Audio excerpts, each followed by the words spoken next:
At this time, I'd like to call the afternoon session of the August 16th, 2016 meeting of the Board of Supervisors to order. Will the clerk please call the roll? Ms. Bomke? Here. Mr. Cavalier? Here. Mrs. Maurer? Here. Mr. Milday? Here. Ms. Sellers? Here. Mr. Snellings? Here. Mr. Thomas? Here. Mr. Chairman, you have a quorum. Thank you.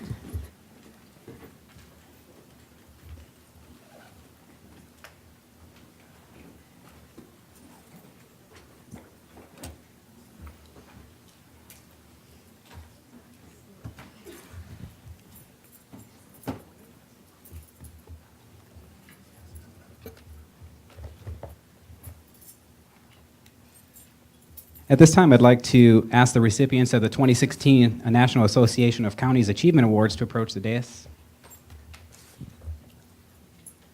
We have the Treasurer's Office. We have the Historical and Miss Donna Kraus as well. Maybe this is a surprise to you. While they're coming up, the NACO Achievement Awards recognize innovative programs in county government across the entire United States. Stafford County is proud to announce that we actually have 3 winners this year in 2016. First, we'd like to congratulate the Treasurer's Office and the Commissioner of the Revenue's Office for working together to win an award for the My Stafford customer portal. By allowing citizens to pay utility bills and taxes online, the portal has saved Stafford County more than $150,000 annually. Here to accept the Treasurer Award is Treasurer Laura Rudy, Aaron Brooks, Kathy Cox with the Treasurer's Office, and Commissioner of the Revenue, Scott Majewski.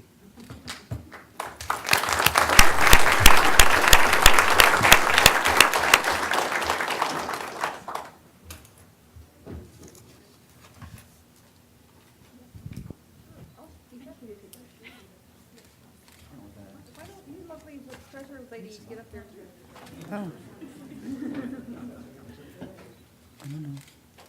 Thank you. Sure. Yeah, this was. Obviously, I don't have a big mouth. What's going on? Well, anyways, this was a true collaboration with the, starting with the utilities department in the treasurer's office, because obviously we collect all of the utility payments as well. Now we can view, pay, look at history of our payments. We have an easy user password type of sign-on that we can add the utility payments, real estate, personal property. It's not working.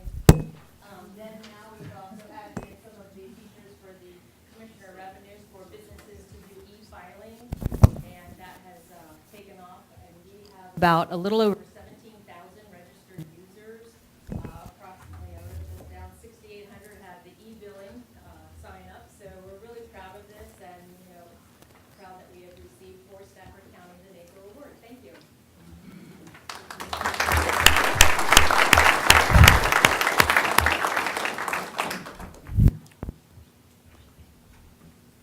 Next, I'd like to congratulate Donna Kraus of the Human Services Department for winning an award for Stafford's Regional Partner Agency Collaborative Funding Model. Donna helped institute a system of delivery for support services that is uniform for the entire Planning District 16. That's Stafford, Spotsylvania, King George, Caroline counties, as well as the city of Fredericksburg. The system ensures a more efficient delivery of services to those who need them most.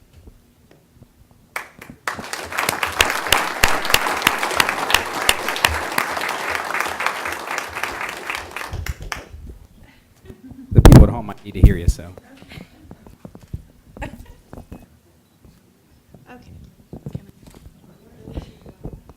I know. Thank you, Ms. Sellers. I don't think, is this on? Okay. I wanted to. It's not working. Say thank you also to Donna Olson, Working. who isn't here today, but she has been very instrumental in this process. We've been working on this for the past 5 or 6 years to collaborate with the other localities in the region and really to streamline the process and to really help our partner agencies and our intergovernmental agencies who request funding from the county. So we've really come a long way, and I just want to say thank you to all the localities and all of the people that have been involved.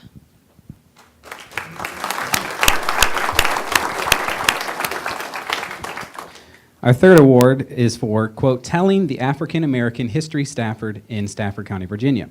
Stafford has made giant strides in recent years in more fully telling the rich history of our African American ancestors, stimulating heritage tourism and restoring the Rouser Building, which was the heart of the African American community during segregation. This took a collaboration of many departments as well as all the volunteers that helped us celebrate our 350th anniversary.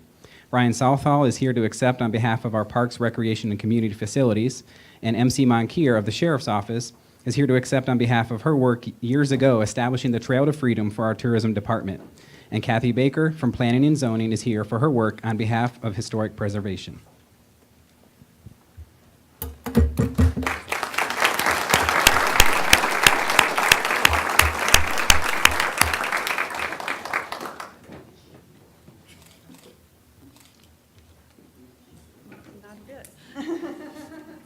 Okay, no tape. Here, you can have this. Okay, thank you very much.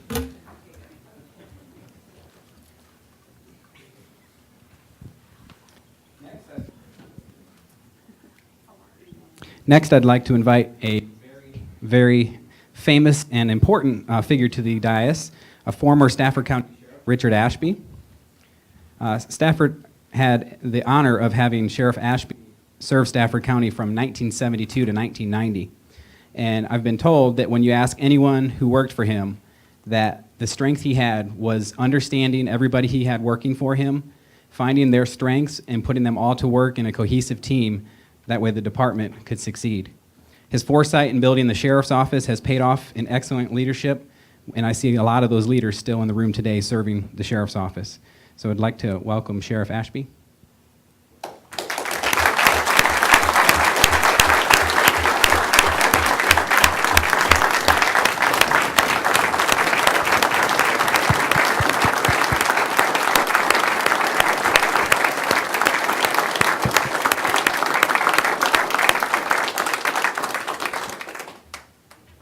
This is a proclamation to recognize and commend Richard L. Ashby for his service and dedication to the citizens of Stafford County.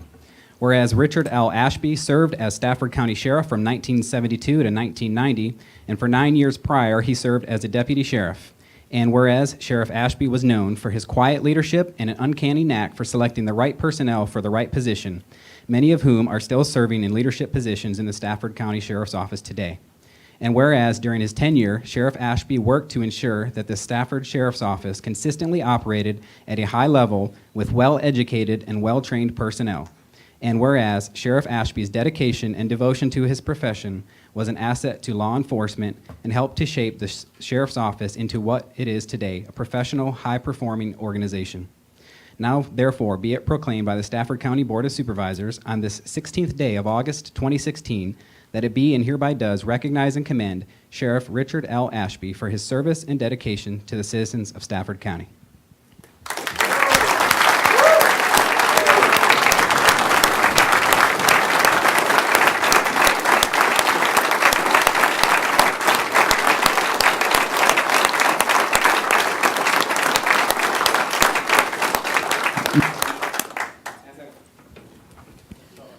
As I was coming up, Mr. Milday informed me that the best neighborhood in all of Stafford County, Marlboro Point, is honored to have Mr. Ashby as a resident. So we might have to argue that a little bit, but Mr. Milday is very appreciative, and he says you are a good...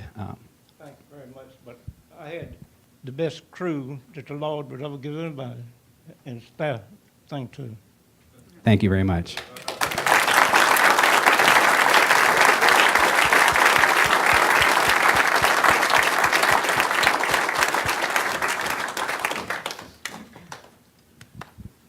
Next, I'd like to invite my colleagues forward.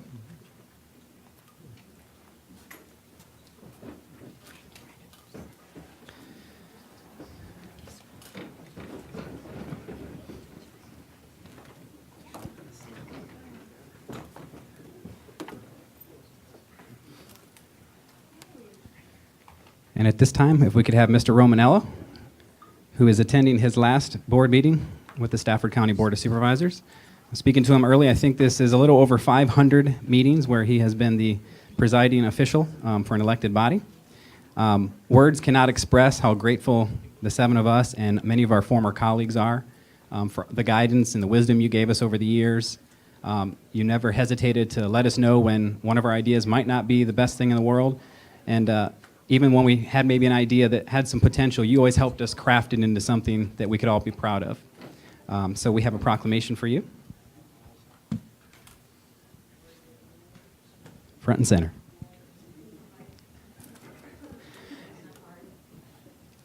A proclamation to recognize and commend Anthony J. Romanello for his service and dedication to the citizens and employees of Stafford County. Whereas Mr. Anthony Romanello earned a Bachelor's of Arts in History and American Government with a minor in Religious Studies from the University of Virginia and a Master's of Public Administration from Virginia Commonwealth University, and is credentialed manager through the International City-County Management Association. He is a graduate of the Harvard University's Kennedy School for Senior Executives in State and Local Government Program and the University of Virginia's Senior Executive Institute. And whereas Mr. Romanello served as Deputy County Administrator for Stafford County from 2003 to 2007 before becoming Stafford's 6th County Administrator on January 1st, 2008. And whereas Mr. Romanello led the initiative to transform county government into a high-performance organization, making BEST, B-E-S-T, balance, empowerment, service, and teamwork, values a way of life for employees, and was successful in having Stafford recognized by the International City-County Management Association as a council manager recognized locality. And whereas Mr. Romanello helped guide the county successfully through the recession while advancing the board's priorities, culminating in the county achieving a AAA bond rating by Standard & Poor's. He also strengthened the focus on human services in Stafford, helping to address the needs of our most disadvantaged citizens, and also fostered greater cooperation between our public safety staff in the Sheriff's Office and Fire and Rescue Department. And whereas Mr. Romanello aided the board's priority to increase economic development, thereby leading to an increase in the number of businesses in Stafford to 2,600 and the number of jobs in the county to more than 42,000. And he also spearheaded the county's efforts to build safer roads for our citizens, with more than 14 road improvement projects completed or underway. And whereas Mr. Romanello implemented many programs designed to improve morale, professional growth opportunities, and financial security for county employees. Now, therefore, be it proclaimed by the Stafford County Board of Supervisors on the 16th day of August, 2016, that it be and hereby does recognize and commend Anthony J. Romanello for his service and dedication to the citizens and employees of Stafford County.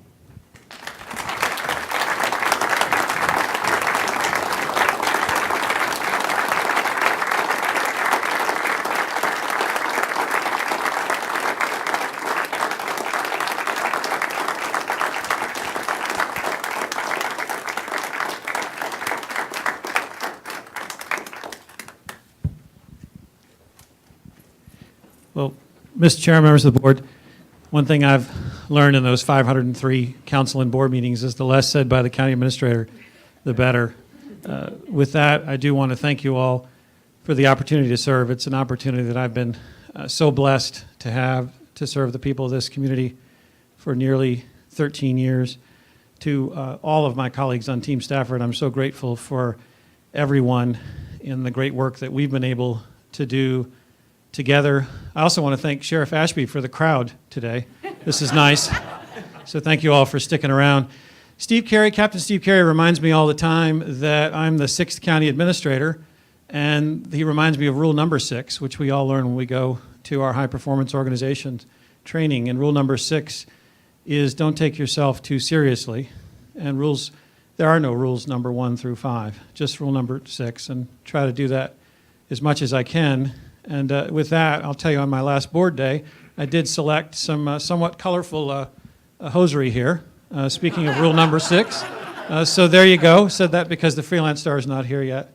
Anyway, ladies and gentlemen, thank you very much. I've been blessed to have this opportunity.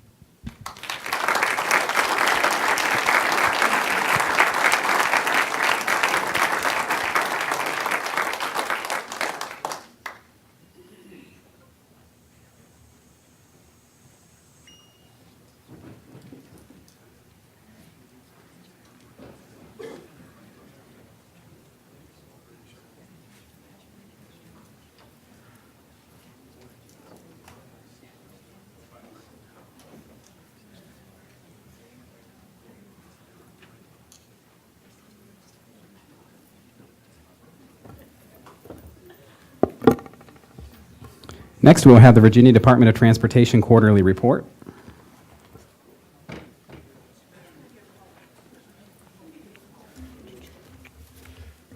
Good afternoon, members of the board.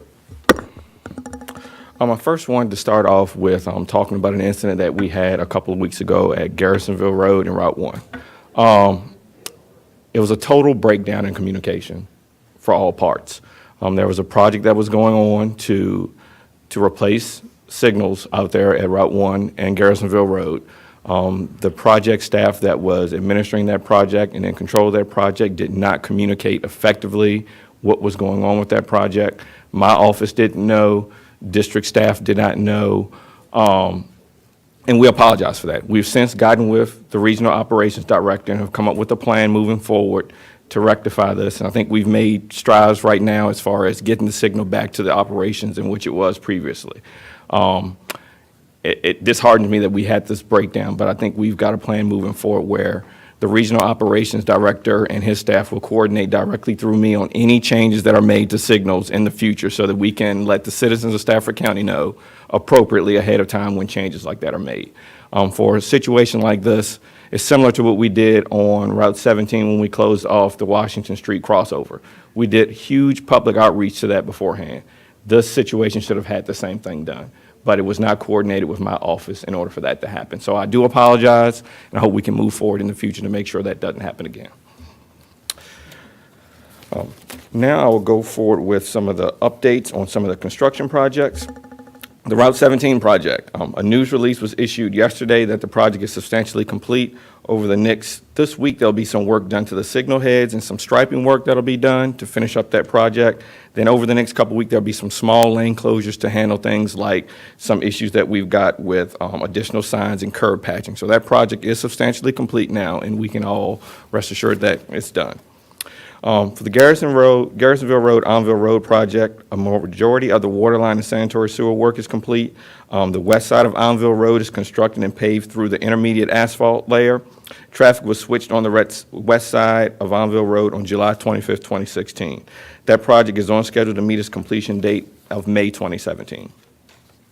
One of our state forces job was the Crow's Nest Natural Area Preserve recreational access improvements. We did complete that project on July 2016. We met with Tom Smith yesterday from DCR, and we will be addressing a few items that they think that we need to rectify as far as some of the pull-offs out there. DCR staff is currently working on scheduling a grand opening sometime this fall. Some of the improvements that we also did with State Force was the Arkandale Railroad crossing improvements. VDOT installed a temporary crossing the week of July 18th of 2016. The upgrade started the morning of July 25th, where the citizens back there had to utilize this temporary crossing to gain access across Arkandale, across the railroad tracks. That project was completed on July 28th, 2016, and now we have a concrete crossing out there that replaced the timber crossing. An update on the Southern View Drive Rural Rustic project. State Forces will be surface treating that roadway, so we will be hard surfacing that road. We're waiting on a commitment from our contractor now to schedule that work. As soon as we get a date, we're going to send out communications to the residents on Southern View Drive to let them know what to expect. Moving on to preliminary engineering, the I-95 630 interchange roadway and widening project. The department has issued a notice of intent to award. It will be in September 2016, with CTB approval in October 2016. Currently, utility relocations are underway on the widening portion of the job. The I-95 Hot Lane Southern Terminus project, as you can see, some of the clearing and grubbing is going on out there right now. That contract was awarded to Branch Highways. The southbound ramp is to be completed in late 2017, early 2018, and the northbound ramp is to be completed in summer of 2018. The I-95 Rappahannock River Crossing, that project was funded through Smart Scale. The request for qualifications is anticipated to be released this winter for that project. The Ferry Road Intersection Improvements Project, the right-of-way notice to proceed was issued in July, and the project is to be advertised in 2017. Some of the maintenance concerns that we've got, we're working with design staff right now to look at drainage improvements on Telegraph Road between Route 1 and I-95. So we're going to try to come up with some kind of alternative to address some of the drainage out there. And resurfacing work is going on right now in Stafford County. The contractor has got ahead and done some of it, but we do have some big projects like Arkandale, Brent Point, Bells Hill, and I believe we are paving Washington Street also.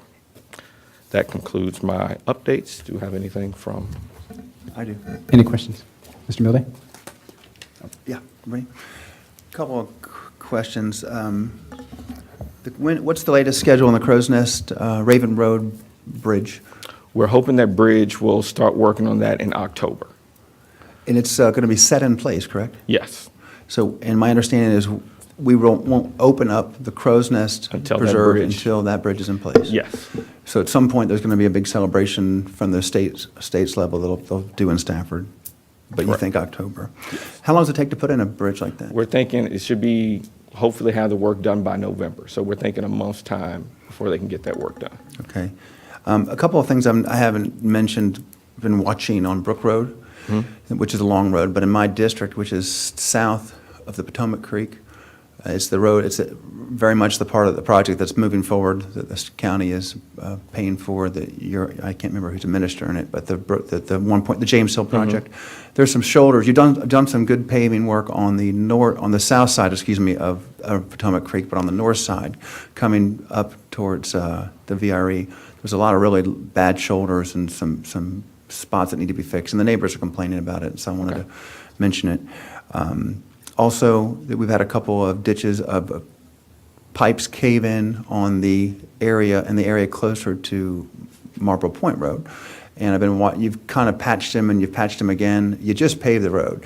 So it's really noticeable that you have a beautiful road in these areas. You have to avoid them. You're having to move out of your lane to get it because they're so bumpy or the indentation is so deep. So I don't know what you're doing. Maybe you're waiting for it to settle, but it's been a few months now. Maybe you could let me know or let us know. That's it. Thanks. Go ahead. Could you just go over how you guys, the mowing around? I have a constituent who has a lot of questions about mowing along, where's Keith? What road is that, Keith? Eustace. Maybe Eustis? We keep getting an email about mowing along a road, and there's a question on whether it's VDOT's responsibility or the HOA's responsibility. How would we find that out? If it's in the right of way, it's our responsibility. If it's not in the right of way, we don't mow it. And how often do you guys get out there? We try to mow the secondary at least twice a year. Okay. And we mow for sight distance, so we're not really mowing to keep it manicured. Okay, for So- sight distance. Okay, thank you. Ms. Bauer? Oh, okay. I had a question. I know you talked about the signal at Route 1 and 610. What's the completion timeframe for the additional right turn lane on Route 1 South at the same intersection? That's a county administered project, and I'm sure that project's getting ready to kick off. I'm not sure what the, Okay, I was under the Completion date. assumption that VDOT was managing it, but maybe I'm wrong. Oh, okay, never mind. Thank you. Okay. Any other questions? Ms. Baumke? A couple of questions. You said substantially complete for Route 17. The people at Falls Run and others have continued to ask.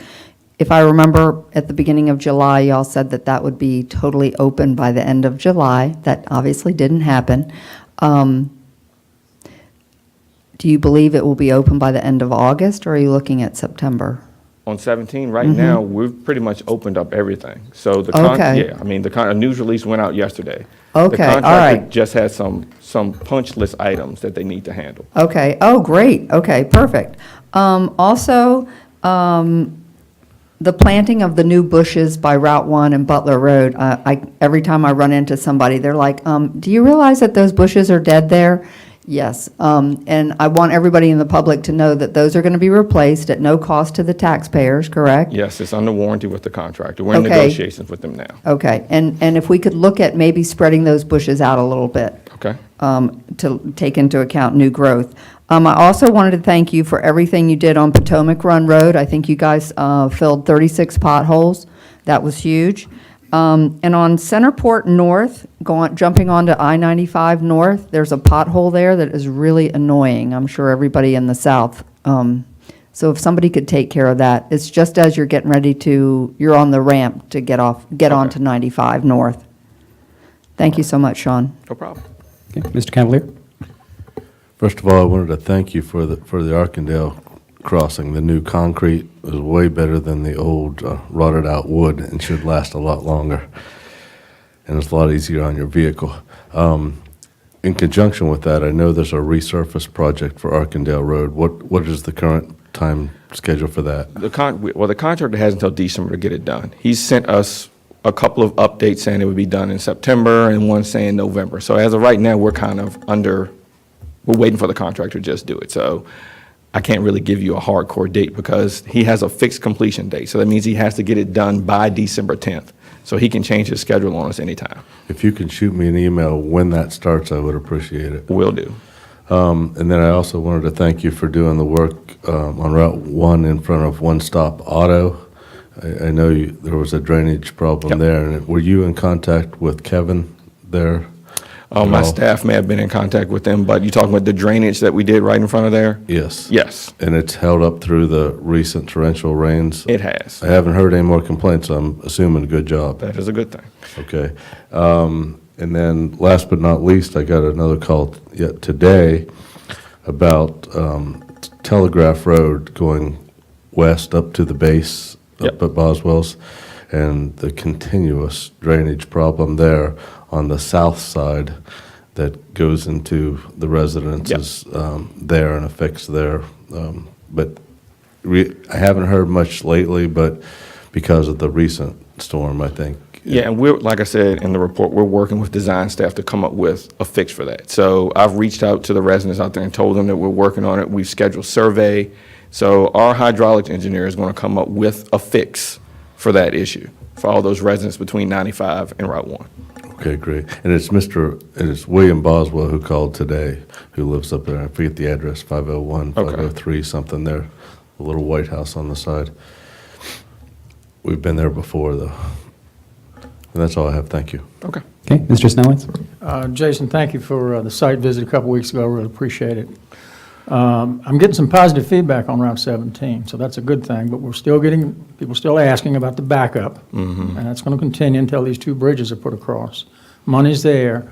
When do you anticipate completion of those two bridges? I think know that's a tough question. the last thing I think I saw was like 2021, 2022 timeframe is what I saw. So I'll be 75. Okay. Ms. Sellers? I also want to thank you for the no U-turn sign on Mine Road, right there at Walmart. It used to be every day, there'd be some truck who thought he could do it, and now the traffic goes pretty good, so thanks, guys. No problem. Okay, thank you very much. Thank you. Mr. Chairman, Yes, the Route 1 610 turn lane will be completed next month. thank you very much. Okay, next we'll have presentations by the public. Anyone wishing to address the board will have an opportunity to do so. When you come to the podium, please state your name and address for the record. You'll have 3 minutes. When you see the yellow light, you have 1 minute remaining. And when you see the red light, your time has expired. Anyone wishing to address the board? Please come forward.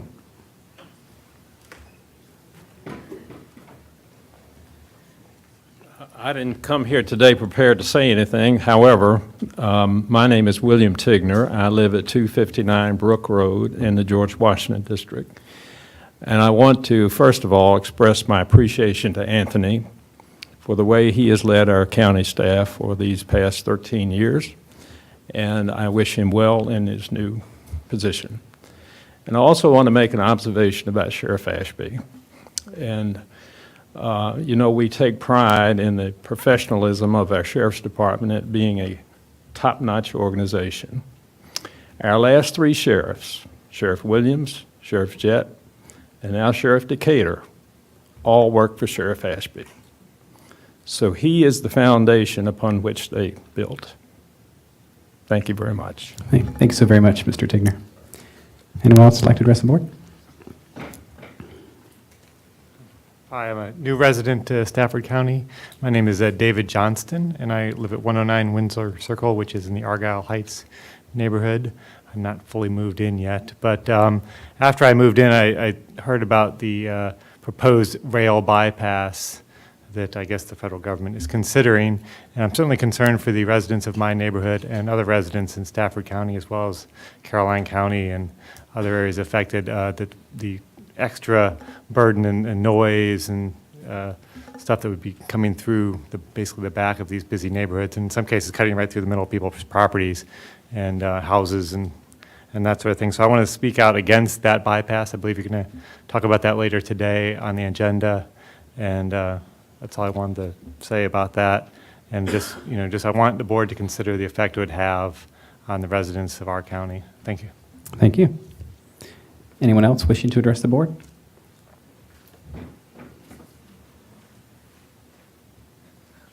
Good afternoon. Jason Pelt. I live in the Aquia District at 1 Rolling Brook Court. I think everybody got my letter that I sent. I'm also a member of the Virginia Citizens Defense League, and I'm concerned about the amount of the fees associated with the concealed weapons permit. Right now, the county is charging the maximum fee of $50. That is the maximum fee by statute, as my letter described. That's not a must fee or shall fee. That's as much as you can charge, or as much as the county can charge. I'm asking the county to consider doing the minimum fee, which is either $10 or $15 on how you read the code. $35 is being allocated to the sheriff to do the background check, but that's not a shall, that is a may. So thank you very much, and I appreciate your consideration. Thank you. Anyone else wish to address the board? Okay, seeing none, we'll close presentations by the public and have committee reports by board members. Mr. Cavalier? Well, some of the things I went to lately are the Fredericksburg Regional Alliance meeting. Attended the National Night Out. It was another resounding success in terms of the number of people and vendors and everyone else there. I think it was a very hot night, but very successful.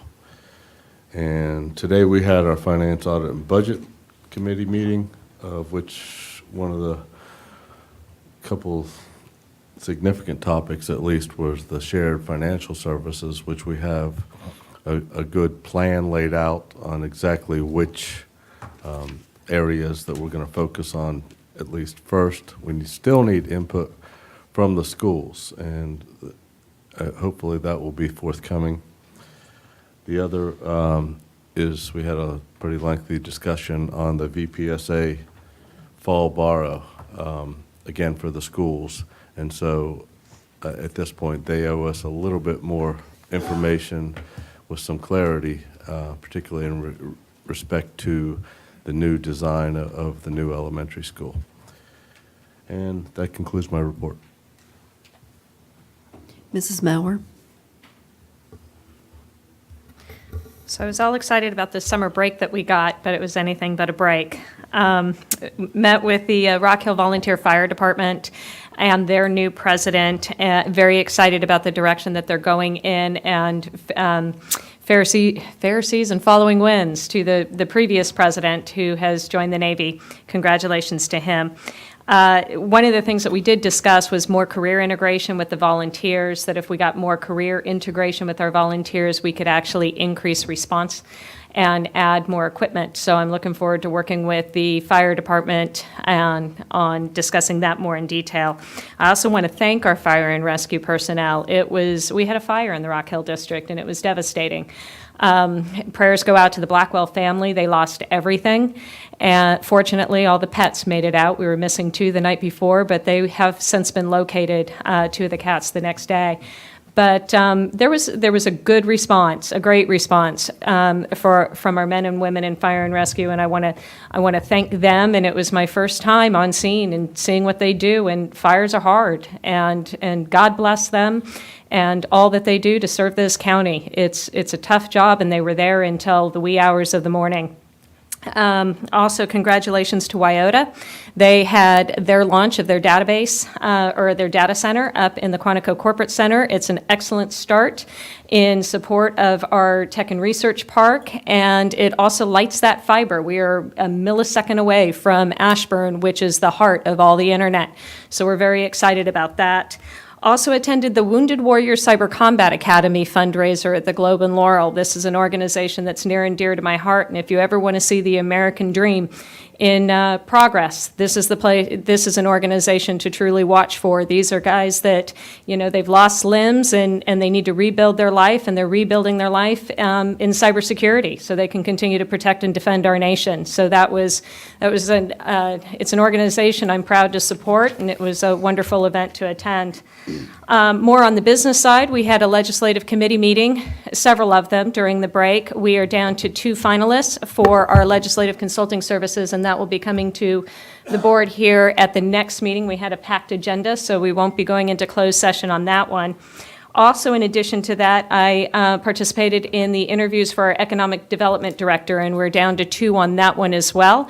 So, Mr. Barnes, welcome. And so you'll be able to do your first hire here within the next couple of weeks. Went to the Meet the Publisher event for the Freelance Star. It's, nice that they had that. It was well attended. Looking forward to seeing what happens under their new leadership.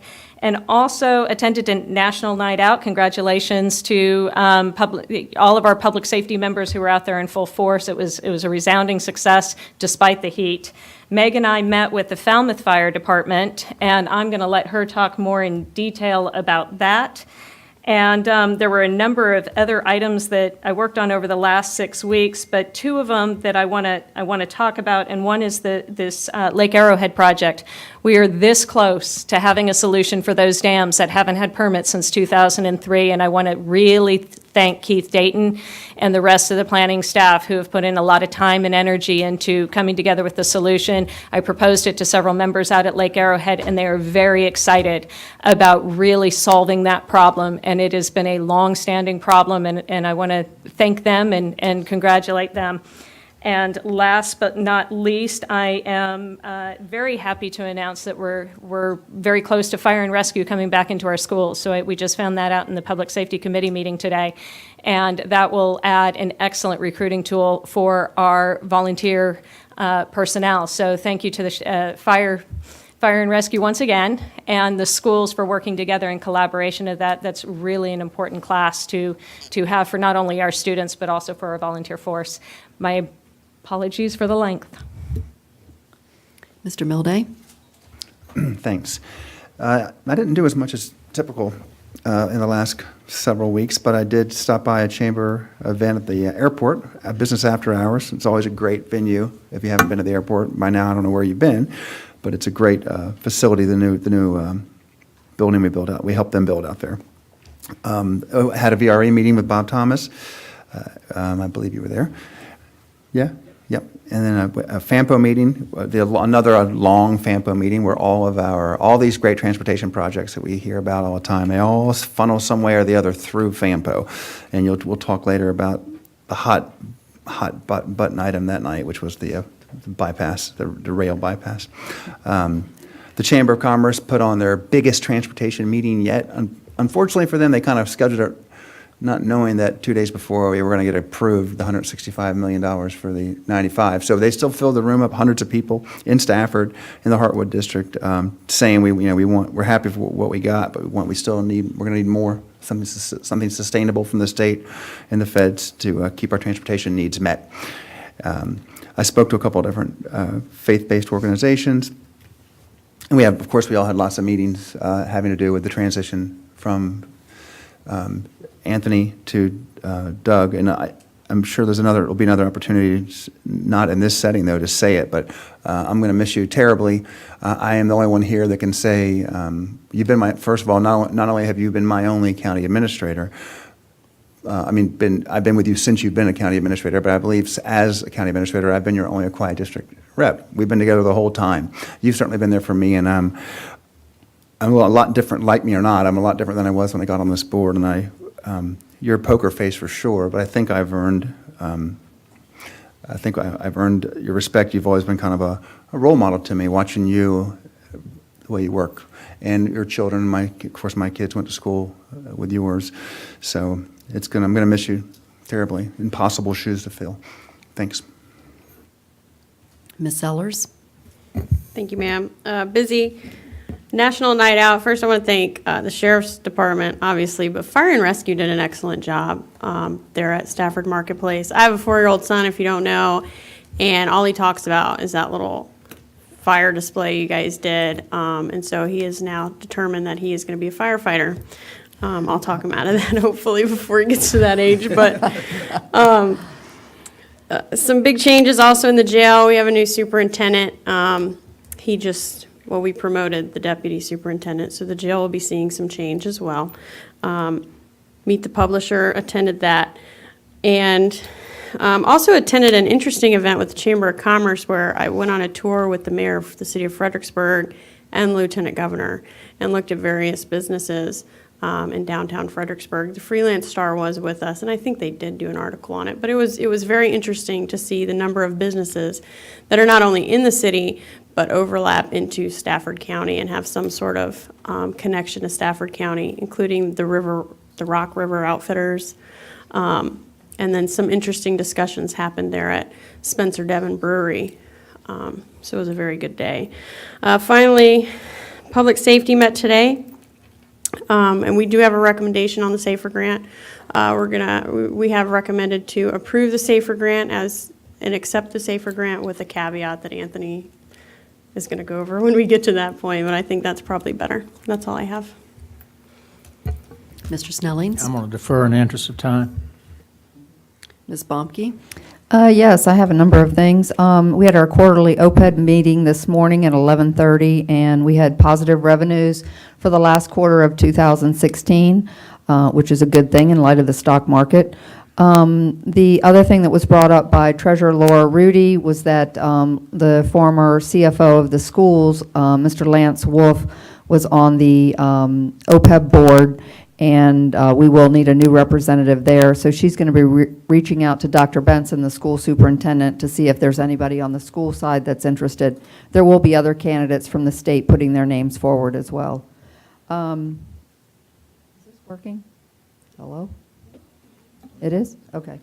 FAMPO, as Mr. Milday said, we had a lot of discussion. We'll talk about that a little bit more.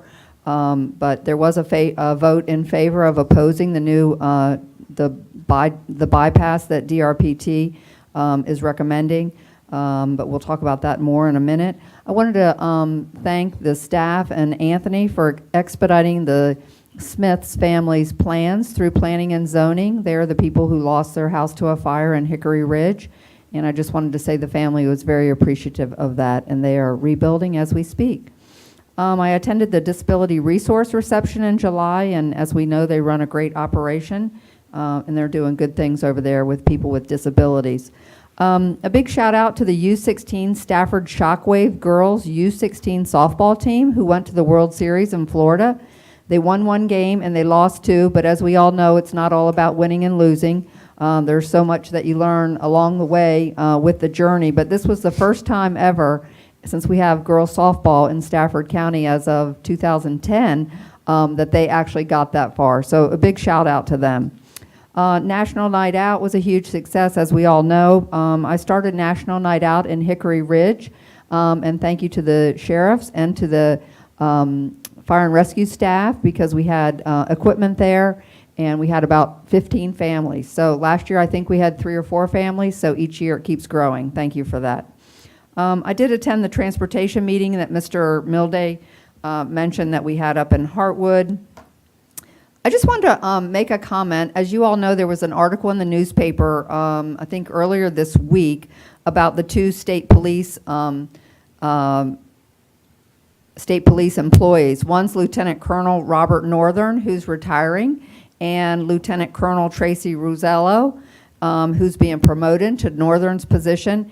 And the Freelance Star just said that they were Fredericksburg residents, but I wanted to bring it to everybody's attention that they are actually students of Stafford County. They both attended Stafford High School. So they are Fredericksburg area residents, but actually they're residents of Southern Stafford. And that's a great honor for them, as we know. The other night, Bob Thomas and I attended the Louisa County VACO regional meeting, and the Assistant Secretary of Transportation was there, and we raised a number of the concerns that we have regarding the DRPT project and the lack of communication and a lot of the other issues, some of which he had heard, and they are going to be working on a lot of things. Lastly, goodbye to Anthony. I've known his family for a long time. They live in my neighborhood. I've known his wonderful kids. And I just wanted to say good luck in Henrico. You've done a lot of great things here in Stafford, and you've been an unbelievable public servant. And I wanted to say welcome to Doug Barnes. I look forward to working with you. Thank you. Mr. Thomas? Thank you very much. Also at the Region 7 VACO meeting, Deputy Directors Dayton and Smith came as well, so we wanted to thank them for making the trip all the way down there. It's interesting, it's actually a 9-county region from King George all the way up to Fauquier, Rappahannock County, all the way down through Culpeper, Orange, Louisa County, Caroline. We all took about an hour to go through our legislative priorities. We did have one state legislator there, so it was good to have somebody there. But it was interesting that even though we're the largest county in the region, we have a lot of the same issues and concerns that the smaller counties have. So I think there's strength in numbers, and we shared our legislative platform and also promised them that when our committee was done, we would forward it as well. So we're going to have a couple of regional partners helping us push our issues with the state, and hopefully we can get some resolution there. As everyone knows, Anthony's last day will be Friday, August 19th. He's headed back to his roots in Henrico County to pursue an opportunity as Deputy County Administrator. He's going to get to focus on a couple of his passion things, we like to call them, like organizational development and financial management. Those are the things that keep Anthony up at night, and he likes to be good at those things, so we're excited for that opportunity. Over the summer, we've had a couple of special meetings. The board plans to hire a permanent county administrator by January 2017. And we had an opportunity to interview several candidates, and the board unanimously selected Doug Barnes as our interim. Doug served Spotsylvania County for 38 years in many capacities. He was hired initially to be the landfill supervisor back in 1977. He eventually became the director of solid waste management up through 92. He was the director of public works through 1998. He was the director of general services through 2003. He's also served as the interim county administrator, interim deputy county administrator, the deputy county administrator up through 2008, and finally became the county administrator in October of 2009, and he just retired on May 31st, 2015. I think I speak for the board. What impressed us the most was his obvious, as I just suggested, his understanding of local government at all levels, his experience. He understands the region as well, so he's not going to be getting up to speed. He already understands the players in our region. And the last thing was, when he spoke with us, his concern for our employees, communicating with them, their welfare through this tough time. I think that really put Mr. Barnes over the top. So we're excited. We know that he's going to be a great asset and help us through this transition period. And we formally welcome you today, and we look forward to your first meeting next time. Thank you. Mr. Chairman, Mr. Snelling. could I correct something? The transportation forum that was held at Life Care is in the George Washington District, not the Hartwood District. Yep. No worries. Okay, next we have report of the county attorney. Thank you, Mr. Chairman. Tony, I guess the Tuesday afternoon and evening drive time show has to come to an end. Our little Charlie and Chuck and Anthony and Tony time is over. Almost 6 years, 100 and some meetings I've had with you, sitting side by side. It's been a pleasure to work with you, serve with you, and try to accomplish a few things here along the way. When I think of you, I think of 3 words: enthusiasm, dedication, and commitment to public service. And I think if those in the audience and throughout this building were to think of words for you, they would come up with those, because you have been totally dedicated to the county, its citizens, and this board, and the staff and the employees that we have here. And I think you've done good, Tony. You've done a good job. Now let's talk about those socks. You kind of stole most of my lines, because I told you this morning, I asked you where you got those Clemson socks, and he took great umbrage at that, because those are Cavalier colors, and I knew that when I said that. The only problem is, if you're a UVA graduate like Anthony, they don't wear socks over there. You can find them. They even come in the boardroom. They'll have a nice 3-piece suit on, but they'll have no socks. But Anthony doesn't follow that mold. But Anthony, you go to Henrico, you can't start out with those socks. That won't go over too well. I just wish you and your family the very best in Henrico. You're going back to your roots, as Bob said. I wish you the best in your future career. It's going to be a great one. It's going to be thriving. It's going to be wonderful. I'll leave you just with a little bit of advice. You've got 503 meetings behind you. I've only got 100 and some, but I've got about 49 years of practice experience. That you've got a few years to catch up, because I think that's more than your total years on the earth. One fellow once said, and you know who this is, and keep this in mind as you go to Henrico and wherever. If you come to a fork in the road, take it.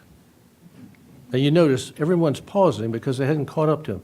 When you come to a fork in the road, take it. They're still trying to catch up to it, but I think you got it, okay? Anthony, I wish you the very best. I had a lot of comment time built up over 6 years that I haven't used. I know you're glad that I didn't use it here today, and I know the board appreciates it and everybody else. It's been a pleasure, my friend. I wish you the very best, sir. Take good care. At this time, Mr. Romanello, will you please deliver your final report of the Stafford County Administrator? Thank you, Mr. Chairman, members of the board, and Chuck. Mr. Chairman and members of the board, we don't have any agenda changes today. We just have a few handouts. I did want to take the liberty or the opportunity to mention that Doug Barnes is a colleague. He's a friend. We were side by side during the recession in the Fredericksburg region. Not that my opinion matters in this regard, but I think the board has made an excellent choice to steer the ship into the future. When I think about, Parade Magazine, which you see in the Sunday paper, and you always look at the back, and they have the before and after pictures and how much better the after picture looks. And I think Doug is really the good after picture for Stafford County. So I wish Mr. Barnes all the best. I had the privilege yesterday of giving him an 8-page transition memo. All the board members have a copy of that, and he has my contact information. I'm happy to help any day into the future as best I can. As I mentioned, we have no agenda changes, and Mr. Chairman, members of the board, that completes my report. Thank you very much. We'll now move to the consent agenda. Any members wish to pull an item from consent? Mr. Chairman, I'd like to pull item 14. Okay, 14. And Mr. Chairman, I'll pull item 6. Item 6.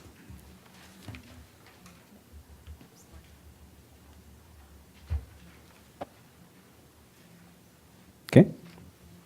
Any other items? Okay. Do I have a motion for consent agenda minus items 6 and 14? We have a motion, second by Ms. Sellers, and we're going to attempt to vote with our new machines. Please cast your votes. It Okay. doesn't do the Tally same. the vote. Now they're going to tally Oh. vote. You have to hit it a little hard. Until it makes it. Yeah, you're Mine good. went on. Has everybody tallied the vote? Cast your vote. Okay. No. Okay. Meg? Meg, verbally, is that a yay or nay? Yeah, okay, I got it. There we go. Yeah. Okay, motion passes 7-0. Item number 6, Ms. Baumke.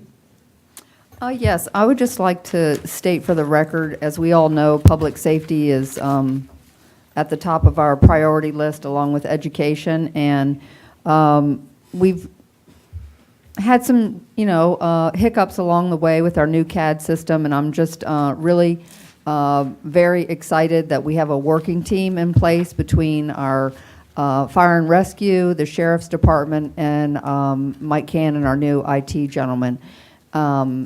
And I just really look forward to the progress that we're going to be making along the way. And if you could please keep the board updated on things, we would really appreciate it. And I move for approval, item, what is it, R16?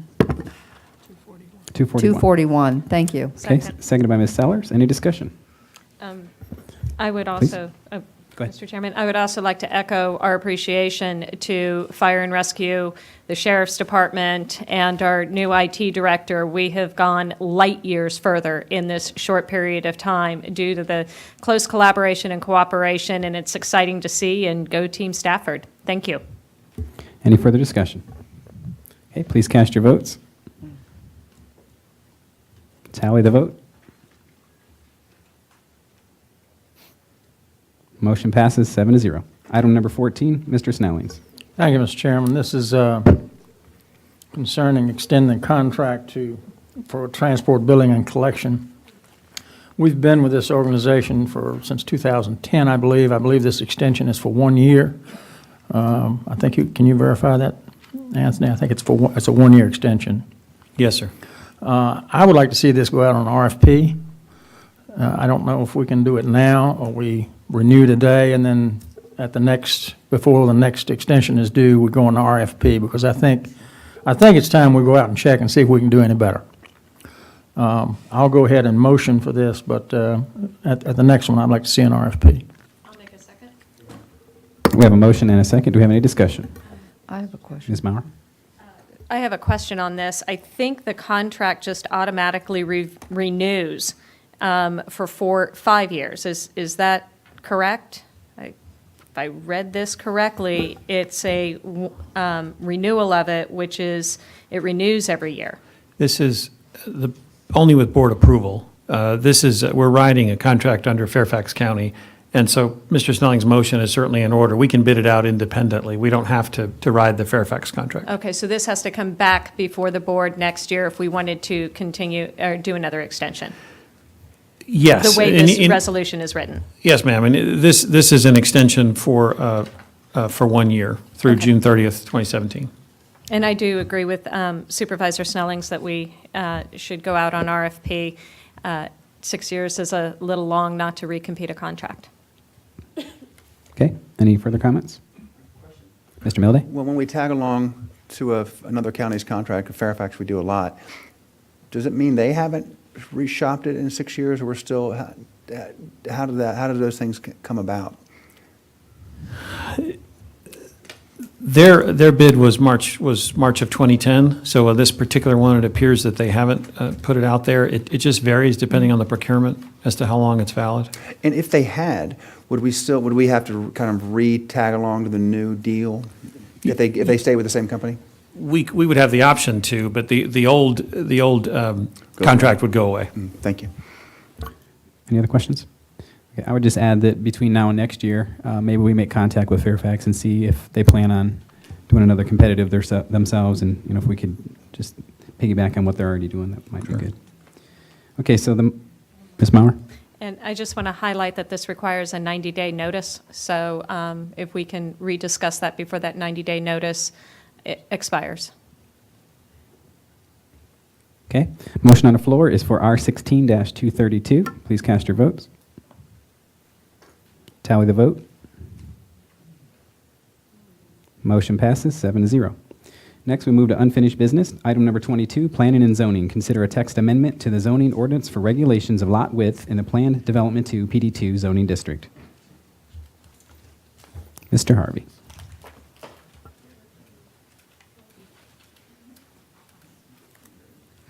Good afternoon, Mr. Chairman and board members.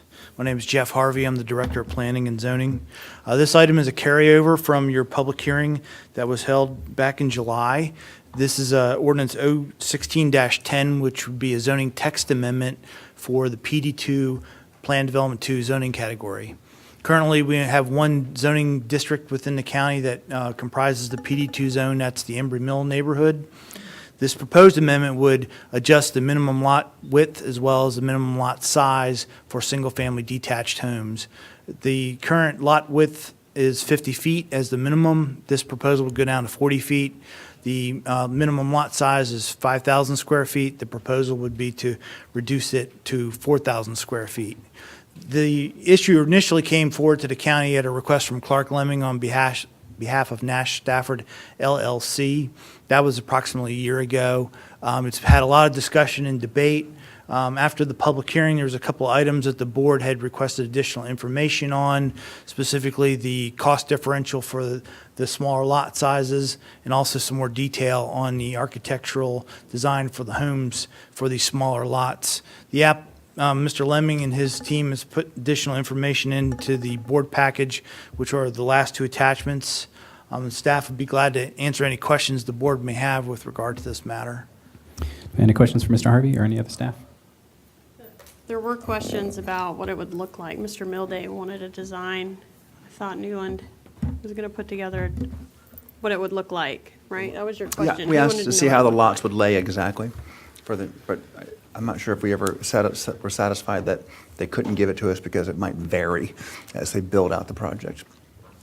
Mr. Mildy, the information they've provided us is shown on attachment 8.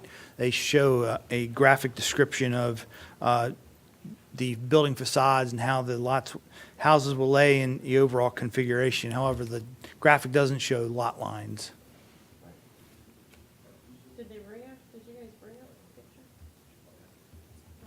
Did you guys bring a rendering? Yeah. large version of what we provided in your package. It's a little easier to see.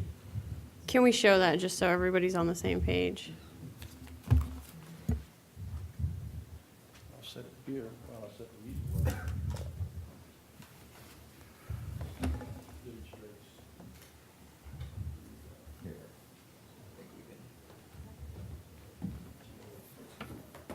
Sorry, glad that was my foot, not yours. Slippery little guy.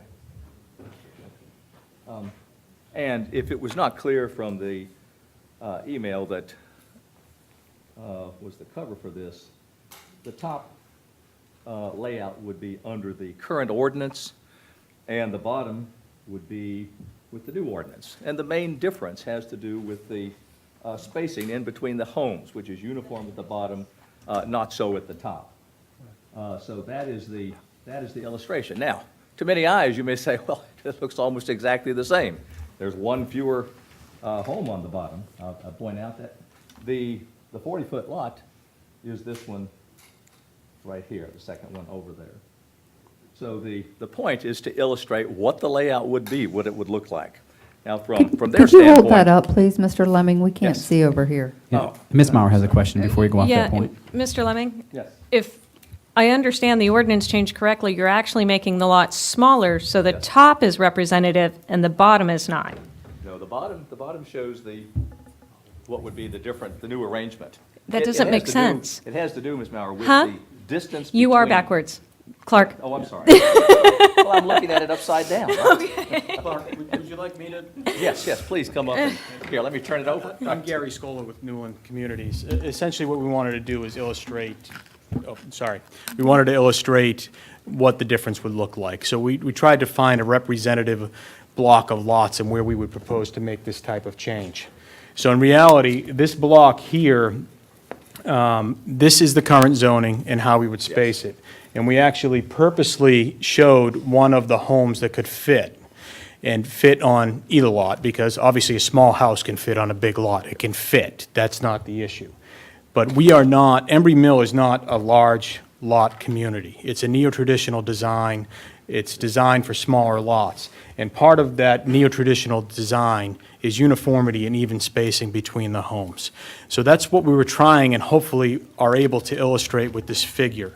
So this is the difference you're looking at. And, just to throw my own little opinion here, I've asked some of my consultants who have come across Embry Mill to offices for different meetings and such, blindly, I said, take a look at this figure. Which one do you like? And these are the people who are planners, landscape architects and such. Every one of them said that the block of 5 looks better for Embry Mill. And that's what we're after here. We're looking for the ability to have a diversity of product so we can offer a different range of product. And one of the big gaps we have is that space between the townhome buyer and the single-family buyer. So this would allow us to fill that gap. And, I know we keep throwing different ranges of home values. We don't know. If they come in and buy them for $450,000, fantastic. But we don't know that yet. We just don't know. But we know the market is demanding a lower price home, and this allows us to offer that lower price home in between the townhomes and our smallest lot single family that we can offer right now. So, and I'm hoping this illustrates it. That was really our goal. To illustrate, this is what the change will look like. And if you look from what we see at Embry Mill, if you drive down the streets, the 5, that's what Embry Mill looks like. This is what Embry Mill looks like now. When you drive through the community, this is what it looks like. It allows us to offer the diversity of product while keeping the character of our community. We're not going to damage the character of our community in order to offer a different product. Okay, Ms. Mauer. Okay. No, get you next. So just for clarification purposes, because one of the concerns of this board is increase in density. So you show this picture, and you go from 4 homes to 5 homes. Is it your intention to go from 4 homes on the same piece of land to 5 homes on the same piece of land? I think I know what the answer is, but I would like to hear it from you. Well, obviously, in certain instances, yes. Where it makes sense, we're going to do it, but it allows us to, so now I can have a 60-foot lot somewhere else. I might be able to have a 70-foot lot somewhere else. It allows me that diversity that we need. And this is an illustration that happens along specifically Embry Mill Road. But are you increasing the number of homes for the project? No. That's the question No, I I'm want sorry. answered. But in instance, like a block, yes. Okay. But overall, no. It can't do so, and the full answer to that question is that you have proffers which set a cap on the total number of units. You also have a preliminary subdivision plan, which has a cap and cannot be exceeded without changes to one or both of those documents. So as your staff report indicates, this does not change. People at home cannot hear you. If you're gonna have a long response, you need to speak into the mic, 'cause people at home can't hear you. Okay, I'm done. Okay, good. Mr. Milday? Just to be clear, the top is before and the bottom is after. Yes. Oh. No. Yeah. This is what they want to do. This The is what the top is after. You're Okay, the correct. top is- You're correct. So, and you think the top, so you think the top looks better than the bottom is what you're showing us? Yes, I do. For Embry Mill. I honestly, what makes you think the top looks better than the bottom? The Embry Mill is a neo-traditional design. And a neo-traditional design, it's not a large lot community. And what we want the people to do is use the amenities that we've spent a lot of money to develop and to build for the I mean community. in the picture, I don't mean outside of the picture, just for the sake of this. And it's hard for people who aren't planners and engineers and master plan community developers to envision this. We're finally at a point at Embry Mill where people get it. Our sales are up, our prices are up, everything's moving forward, and It'll go quicker this if is we- one of the if you kind of reasons why. stick to my, I'm not trying to I be rude. but apologize. don't want- I didn't mean to well, divert. I'm sure we're going to hear lots. I didn't mean to before we're divert. finished here. But. Because of is the it- uniformity. is the space, was it the spacing you mentioned, right? Yes, sir, because of the Because the uniformity. spacing looks more uneven on the top to me than it does on the bottom. The bottom spacing looks relatively even between those homes, and it looks like it's the first and second house are almost touching each other, but there's a bigger gap to the right. It's too large. And that's what you see in master plan communities that are neo-traditional. You see a diversity of product side by side, and you'll see a little bit of the gaps, and that's what makes it, so it's not the same thing And one my over point, by another. the way, was never really how it looks. They're both fine. They're both beautiful. Although I am actually drawn to the larger houses on what appear to be slightly larger lots. The way I know it's you done. like larger lots. But the reason I like larger lots and the larger homes that are usually associated with them is because of the tax base that goes along with them. And so that's the thing that I don't think we're going to be able to fix here. You said there was a $20,000 to $30,000 valuation difference. I can't remember, but that's off the top of my head, between maybe one of the smaller homes in that picture and the biggest home in that picture. Just based on lot size or based on No, the the home? home. No, The home. I think it's going to be more than that. From the smallest lot there, it's the largest lot with the largest home on there, it could be a discrepancy of $100,000. So- But again, we could do that now. We could build that small house on the larger lot and you'd be in the same boat.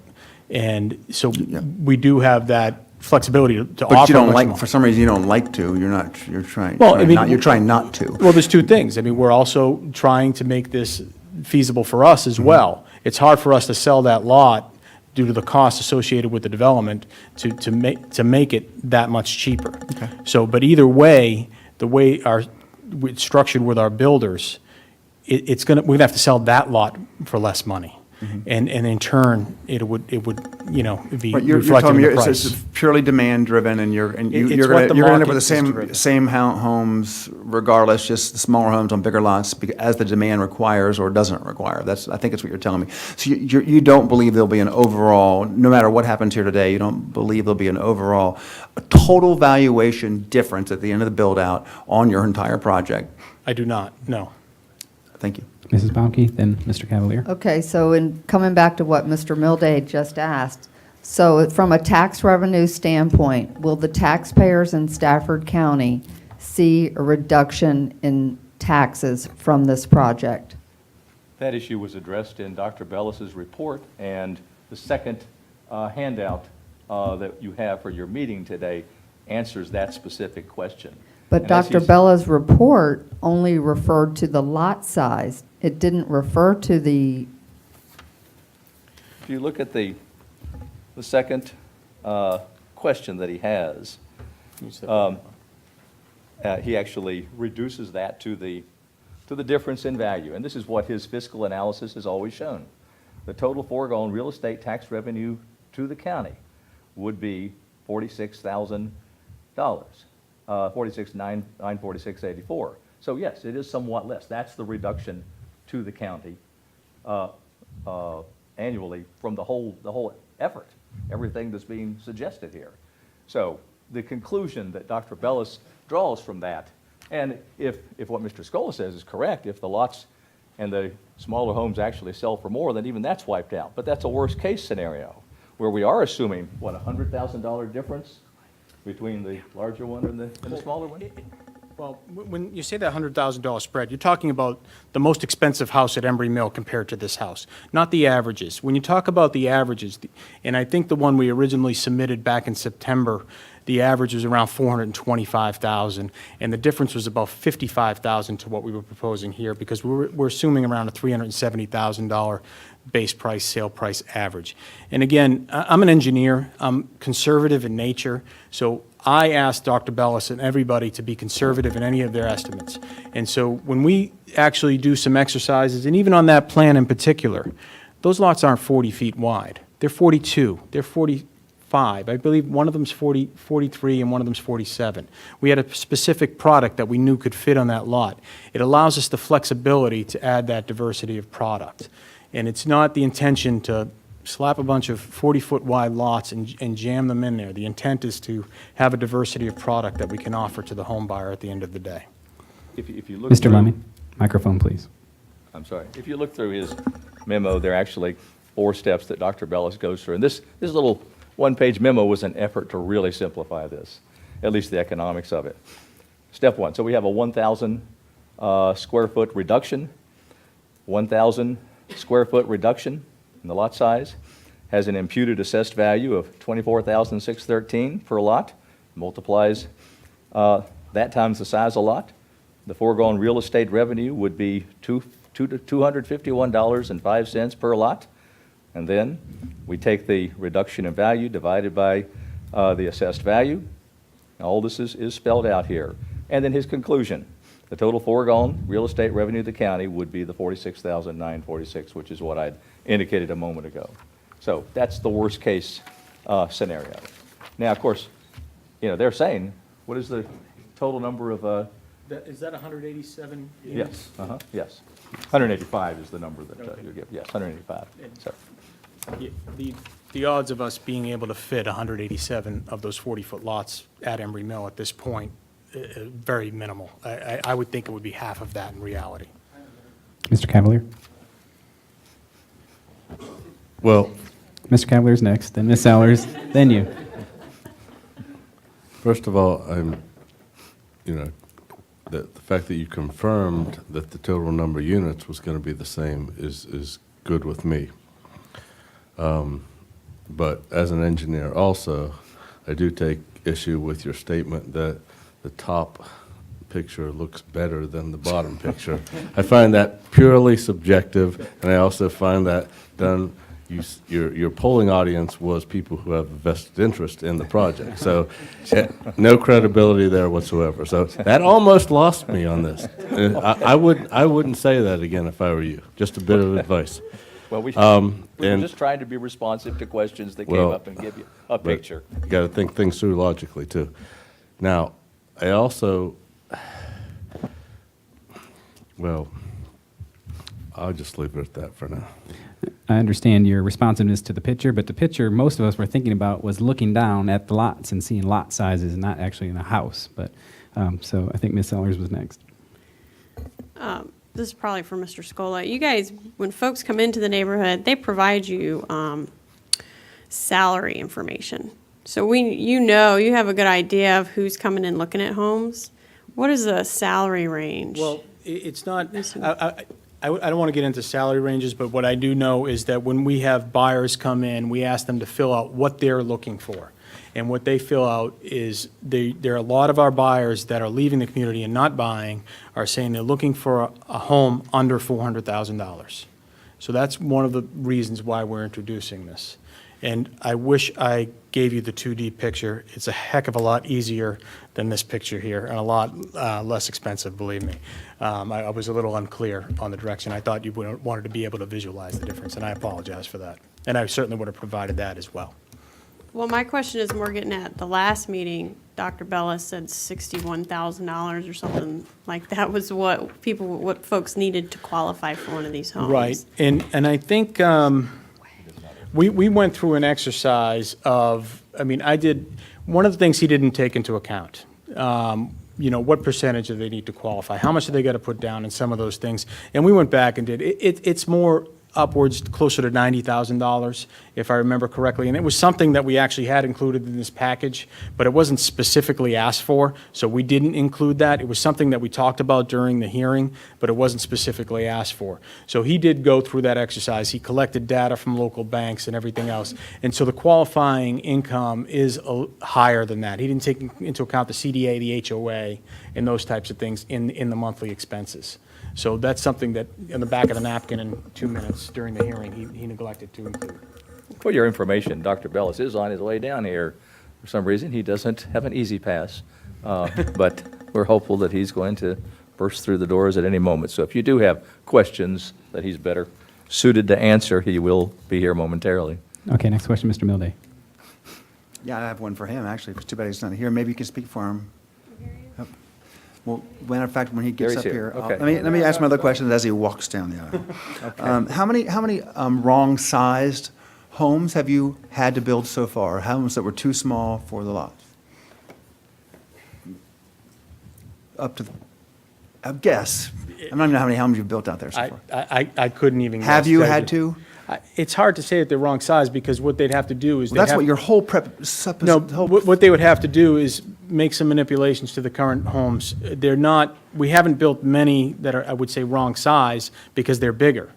So we don't have. That's what I'm asking. Oh, then. So how many homes Zero. have you had? How Because many, we how don't many have a people 28 demanded small homes, and you put them on a lot that you really should have put on a smaller lot? I don't think we really have. I can't speak. Is that of because anyone. nobody's demanding the smaller homes? Or you just won't sell them as long as they're... Because the lot price associated with it doesn't allow the builder to sell a home for that So you're cheap. telling me right now that the size of the lot is driving the square footage of the home? That's exactly what you just admitted. And there's no way around it. Ladies and gentlemen, I'm missing the the question. reason why we do rezonings based on lot size and not square footage of a home is because we assume that the lot size will drive the square footage of the home. The idea that it doesn't means we need to rethink our entire rezoning process and how we're subdividing property.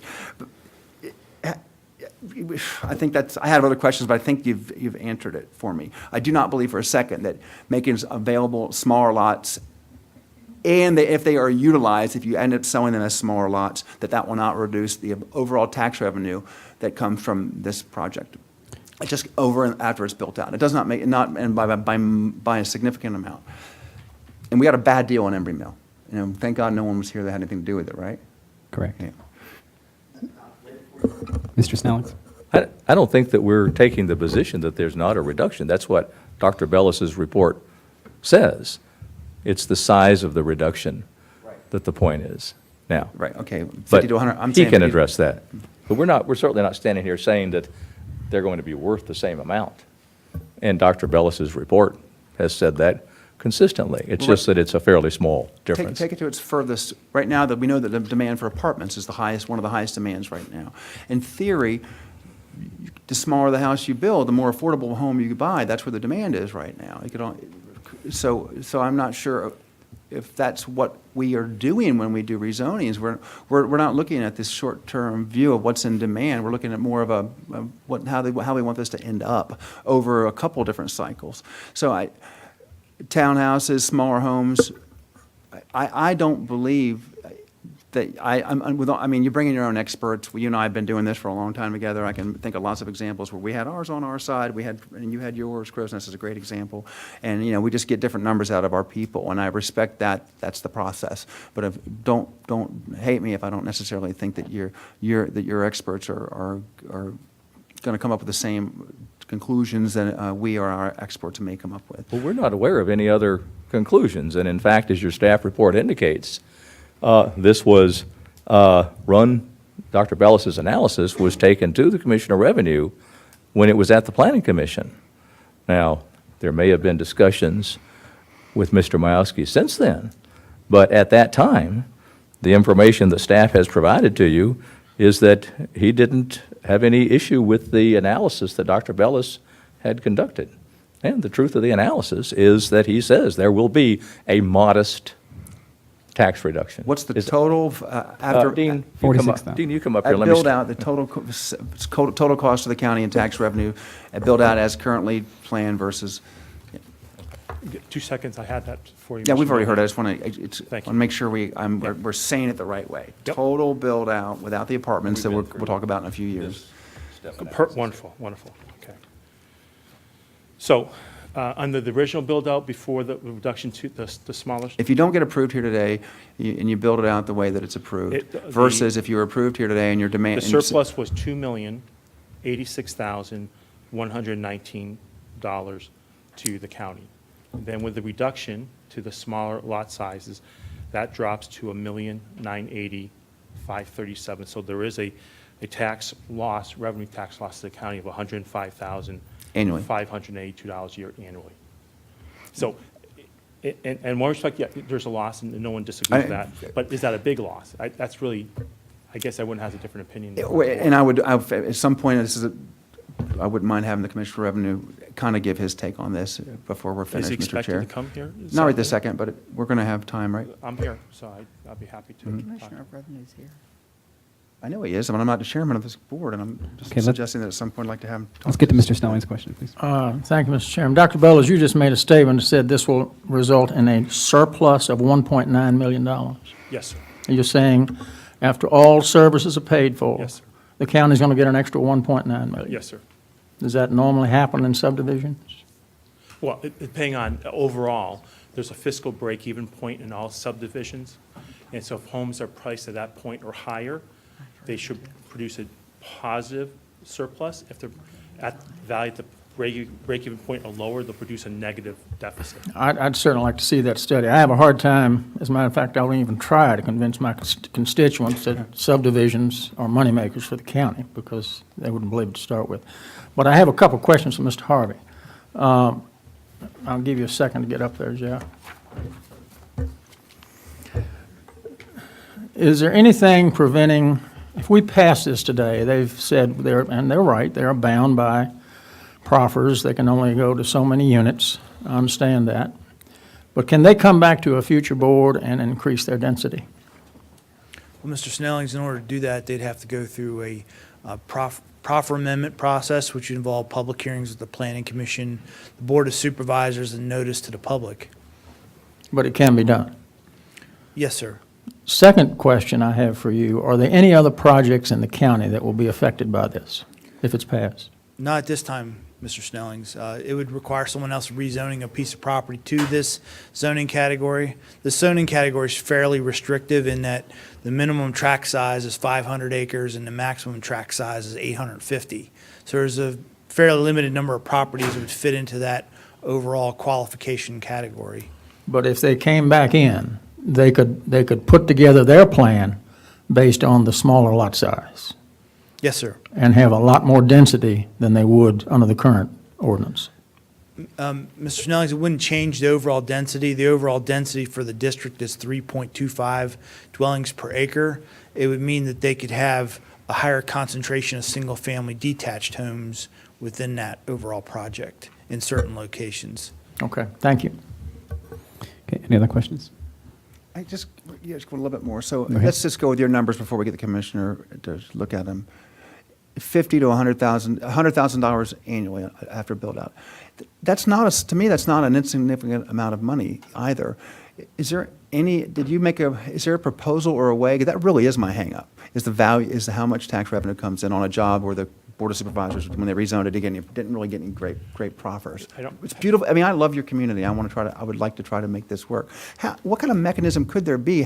How could the tax base be made whole, in the eventuality that somehow we end up losing $100,000 or $200,000, a year in tax revenue? I mean, that adds up. That's a lot of stuff. In my mind, that's still something significant. We built turf fields, that's a turf field every, 5 years. I'm just wondering, have you ever seen anything like that? I don't. Or it depends on how much you pay for them. We paid as much as $1 million. We paid $1 million. Yeah, I said 5 years, $200,000 a year if it's up to $200,000. I have a different perspective on this than you do, Mr. Milday. When we're looking at a surplus, I mean, if we start off, if I was up here saying... I'm with Gary on this surplus thing, just letting you know, but go ahead. That's okay. If I were standing here and saying this property, this project does not produce surplus, it produces a loss to the county every year, then as that loss continues, that additional $100,000 would be an additional loss. And say, yeah, that's a big concern. But we have a surplus here. And under the concept of fiscal break-even point, what the concept is, if revenues are sufficient to pay the cost that the county provides services. So from my perspective as an economist, if the surplus wasn't $1,980,000 a year, if the surplus is only $1 a year, it's a surplus. You're producing more revenues than you are expenses. So as an economist, I look at not you're losing $100,000 and going from $2 million to $2,080,000 to $1,980,000. I'm looking at you're going from 0 to $1,980,000. So whether you're getting $1,980,000 a year, maybe you're only getting $1,500,000 a year or $1,300,000 a year. You could make the argument we're losing $600,000 a year. I look at the point is as long as it's above 0, you're making money. And so that's if it was a negative $1 million a year, and then Mr. School came and said, "No, I got it." Yeah. But there's two things I'd say with that. First of all, isn't a deal a deal? I'm sorry? A deal. Isn't a deal a deal? Like when you make a deal, you make a deal. Like if someone made a deal 15 years ago in this boardroom or wherever you were having meetings 20 years ago, that said, here's what we're going to do. I mean, that's one thing. So that's the deal that was made. Right. But how do you feel about the proffer system, the one we just got rid of? We were charging upwards of $30,000 to $40,000 for a single-family detached lot nowadays. Do you think that that proffers for capital improvements are reasonable or necessary or actually valid? I've always maintained that there is a need for whether you call it a proffer or development impact fee if economically it's justified. And you don't think in this case it is? In this case, no. But if I was staying here now with Mr. Scholl as my client, and I said to you, this project produces $1 million loss a year, I would advocate Mr. Scholl to pay a proffer to you or an impact fee. But in this case, it produces a surplus. So if I had another client in this room other than Mr. Scholl and that produced a deficit, I would argue we need to pay a proffer. Give me an example where you would see that capital proffers for capital improvements would be reasonable and justified. Anytime. I mean, actual example, not I know what you're going to say, that if it ends up not generating revenue above and beyond. I'm not working on, other than the projects I'm working on with Mr. Lemming, I'm not working on any other projects down in the county that produce a deficit. I see, okay. All right, thank you very much. I think you've highlighted perfectly the difference between the economist view and the legislative view. In your mind, because there's a surplus, we should be happy. In our mind, we already have the $2 million number, and we're giving something back. And when we give that back, that's the main disconnect. So just to help you understand, from our perspective, nobody's denying what you're saying, and I completely understand from the economist standpoint, the surplus is a surplus, and that's a great thing. Right. For us, we already had this surplus, and now we're reducing it. So that's really the disconnect. Ms. Sellers. So we can have discussion rather than taking questions. Okay. I'd like to actually defer it, and then if you want me to say why. The reason I'm going to ask to defer it is because I think this is different than the money. We're talking about what we want this community to look like, which is our job. What do we want our community to look like into the future? And so the question that we're looking at here is, and that I'm going to ask Newland to come back to, is the two-dimensional and show us what the lots will look like on paper so that folks can have an idea up here of what it's going to look like. Because I think that's what we're talking about here, not just the money. The money's only one piece. We're talking about what we want it to look like, which is what Embry Mill is all about, is the look. It's not just the money. Do I have a second for the deferral? Second. Okay, we have a second. We have a question on the motion. Well, not a, sort of, well, I asked for that already, by the way, right? I asked for that last They time. brought that back, and they clearly didn't Right. understand the I wanted a GDP, if you will, with showed from lot lines, which is really hard to do. Give me a best case a worst case example. Say that everybody that walked through the door, nobody wanted a big house ever again. That you built the smaller lot, the 40-foot smaller lots, throughout. Because what I really want to know is where's that in potentially 187,000 square feet. Guys, can I get the board to listen when I talk? I know it's terrible. You only have to do it every couple times a month. Come on, Mr. Miller. I'm asking for some, and the deferral is contingent upon getting some information. So I want to kind of know where that extra potentially 100 or 200,000 square feet of land is going to end up. And do you have maybe you have an idea where it might be on the overall parcel? If you don't, I can accept that. I'm just wondering what happens to that, because that's that piece of land that Gary's talking about, that maybe some future board comes in and says, we'd like to vacate the restrictions on this piece of property. And I'm just kind of curious about that. If I could add to that, and include, because within Embry Mill, you have the dog park, you have the 4 or 5 different parks, the pools, and I imagine you're looking at this for the next phase of the neighborhood, which is up on the hill.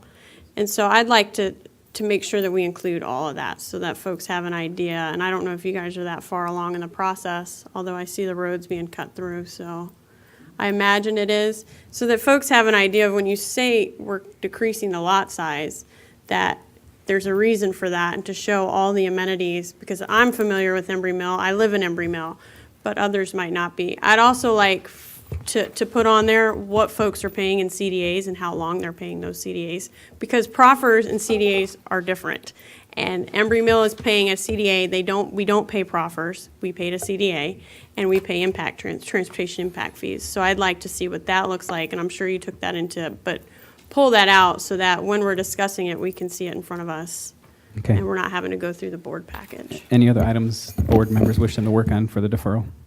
I would encourage you that if you have questions for the Commissioner of Revenue, try to meet with him between now and the next meeting as well. Okay, so the motion on the floor is for deferral. Please cast your votes. Tally the vote. That motion passes 7-0. Next item is item number 23, Economic Development. Authorize the county administrator to execute a regional tourism marketing agreement. Lisa Logan, please, Mr. Chairman. You have a specific meeting that you want to defer to?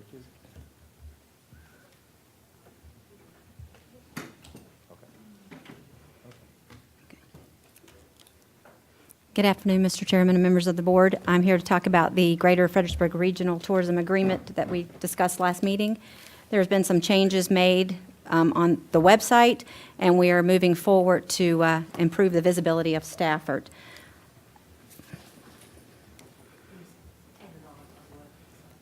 That would help. There we go. Okay. If you notice, we changed the logo. The old logo is on the left, and the new logo for the moment is on the right to increase the visibility of the word Stafford and Spotsy. We've also added the name Fredericksburg, Stafford, and Spotsy to the bottom of the page, as well as the 3 logos to represent, and each of the logos has a link back to that locality's website. We've changed most everything on there. I do on occasion find something else, and I immediately send it to be changed to Fredericksburg Region and to not just say Fredericksburg. We've made sure that the Civil War Park comes up on the first page by doing some creative maneuvering. And we've also added the Stafford Civil War Park to the quick links, so it will be on every history page at this point. We did notice at a meeting that I had with Ms. Bomke and Mr. Trimmer that it was saying featured Fredericksburg restaurant, featured Fredericksburg history. I had them change that to say just featured restaurant categories. We're in the discussions of a web redesign to get rid of the dated look and kind of, make it more region-centered. The current Visit Fred website had 642,000 unique visitors last year. And we had 33 articles with a circulation of about 1,023,000, and then a media value of 3 million. So that's for the $175,000 that we put out, we do get a return on investment. Fredericksburg also provides staffing for the group portion, which I didn't mention last time, which helps us to bring in the buses and things like that. So our staff recommends that you approve this Resolution R-16-193, and I'd be happy to answer any questions if you have them. Any questions? Move approval. Okay, we have a motion on the floor for R-16-193, seconded by Ms. Baumke. Any discussion? Yeah, I didn't second it. Okay, I But would I just say, when the agreement first came to us, we were obviously, we had great pause, and I know you put a lot of hours into this, and we appreciate you advocating for for the community to make sure that we're getting the best bang for the buck out of the agreement. So congratulations on that, and thank you. Okay, everyone, please cast your votes. Wait, discussion? I asked, nobody said anything. Oh, okay, so this is only for 1 year, correct? This is the full agreement. No. Yeah, because it's out to 2019. I am not in favor of extending this agreement for 3 years. I think we should only extend it for 1 year.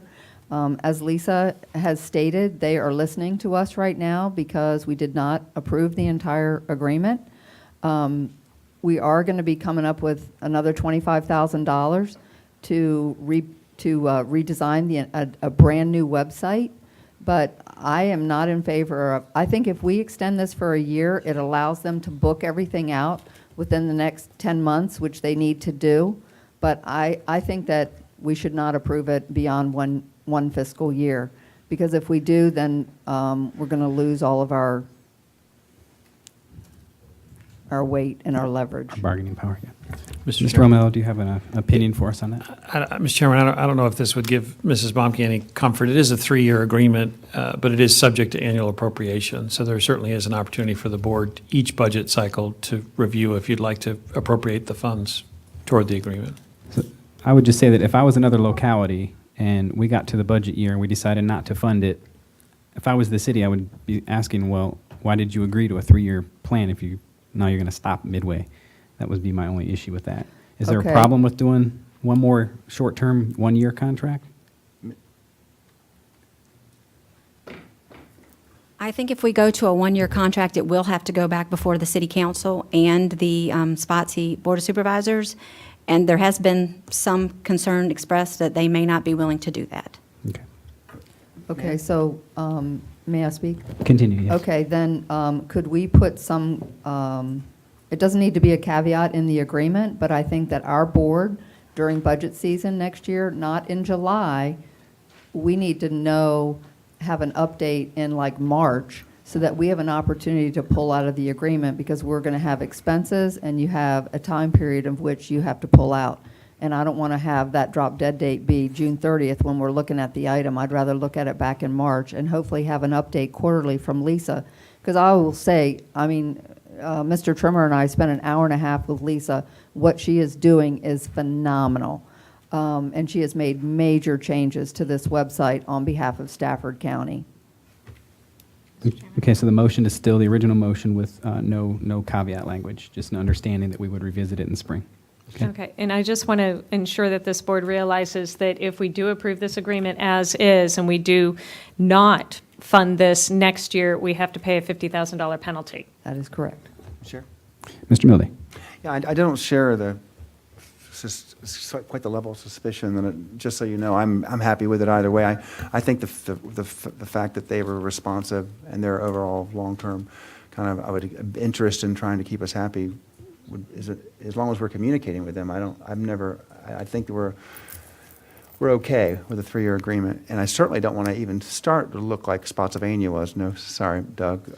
Several years ago, when they just didn't bother to fund the agreement, decided somehow that wasn't a good thing for them. So I'm pretty confident and comfortable that going forward, I'm so glad the changes were made and that someone spoke up and brought these to our attention, especially Glenn Trimmer. But I feel pretty confident, like you said, if we had the advance notice, that we can shape it and craft it to our liking. Okay, any other discussion on this motion? Mr. Snellis? I agree with Mr. Mildy. I think this is a regional effort, and obviously, if we pulled it, we're not going to do this on our own. It's $175,000 a year, and the figures are there. I mean, we're getting a bang for the buck. So I don't think we need to muddy waters on this thing, and I'm going to vote for approval. Thank you. Any further discussion? Okay, please cast your vote for R16-193. Tally the vote. Motion passes 7-0. Next item is item number 24, County Attorney authorizing amendments to the Board of Supervisors bylaws. For the public's awareness, I will briefly go over the changes, which I just had them up, and then I just lost it. Isn't this Jack's? No, mine's-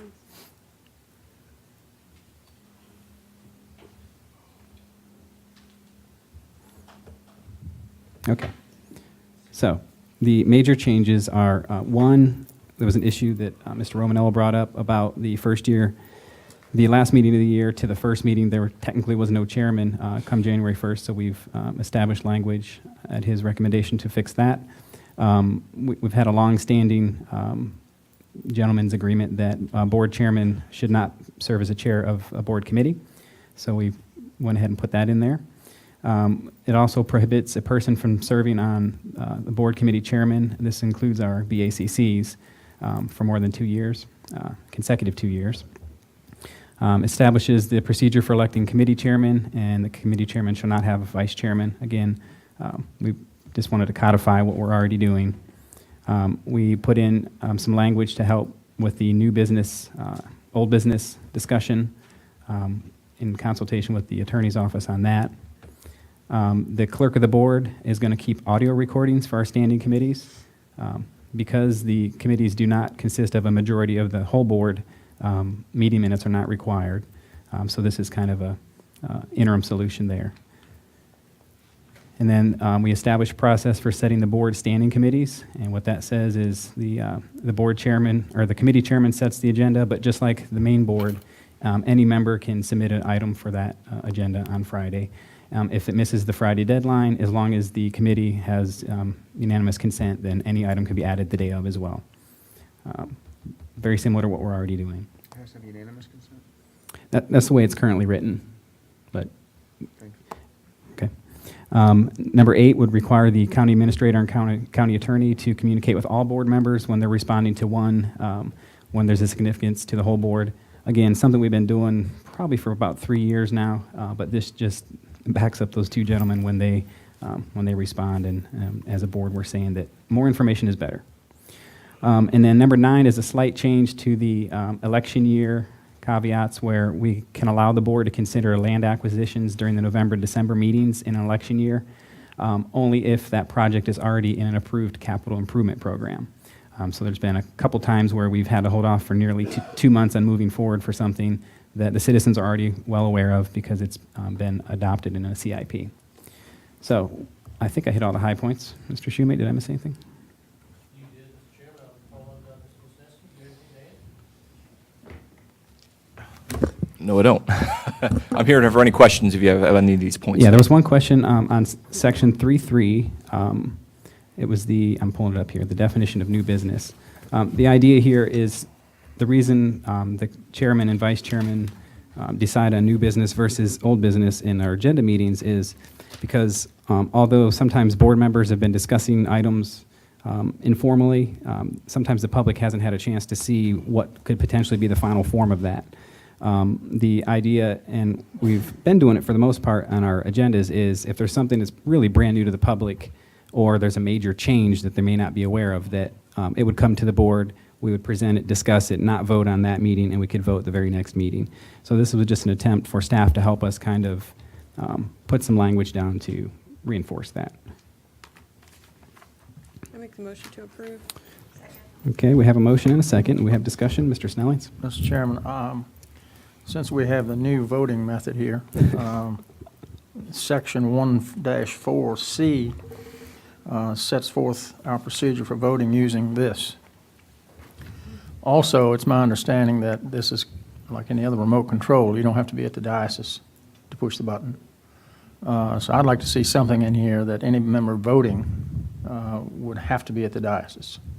Okay, I think that's an easy. I don't think the public would appreciate it if You're 6 voting from the people back up here row? and 7 people vote. Yeah. I'm taking mine home with me. And I'll vote for Rome next time. But But that's a problem if you are dialing in to a meeting, which, Well, if you're dialing in, we'll verbally ask you for your yay or nay. Yeah. Okay, I think we could easily add that without having to wait further. Staff agrees with that, and the board's okay with that language? Okay, any other discussion? Okay, well, on behalf of the committee, I apologize that it took us nearly 8 months, but as you can see this year, we had a lot of good changes, and you guys submitted most of the ideas. So we appreciate your willingness to help us with this. And with that, please cast your votes for R16-246. Tally the vote.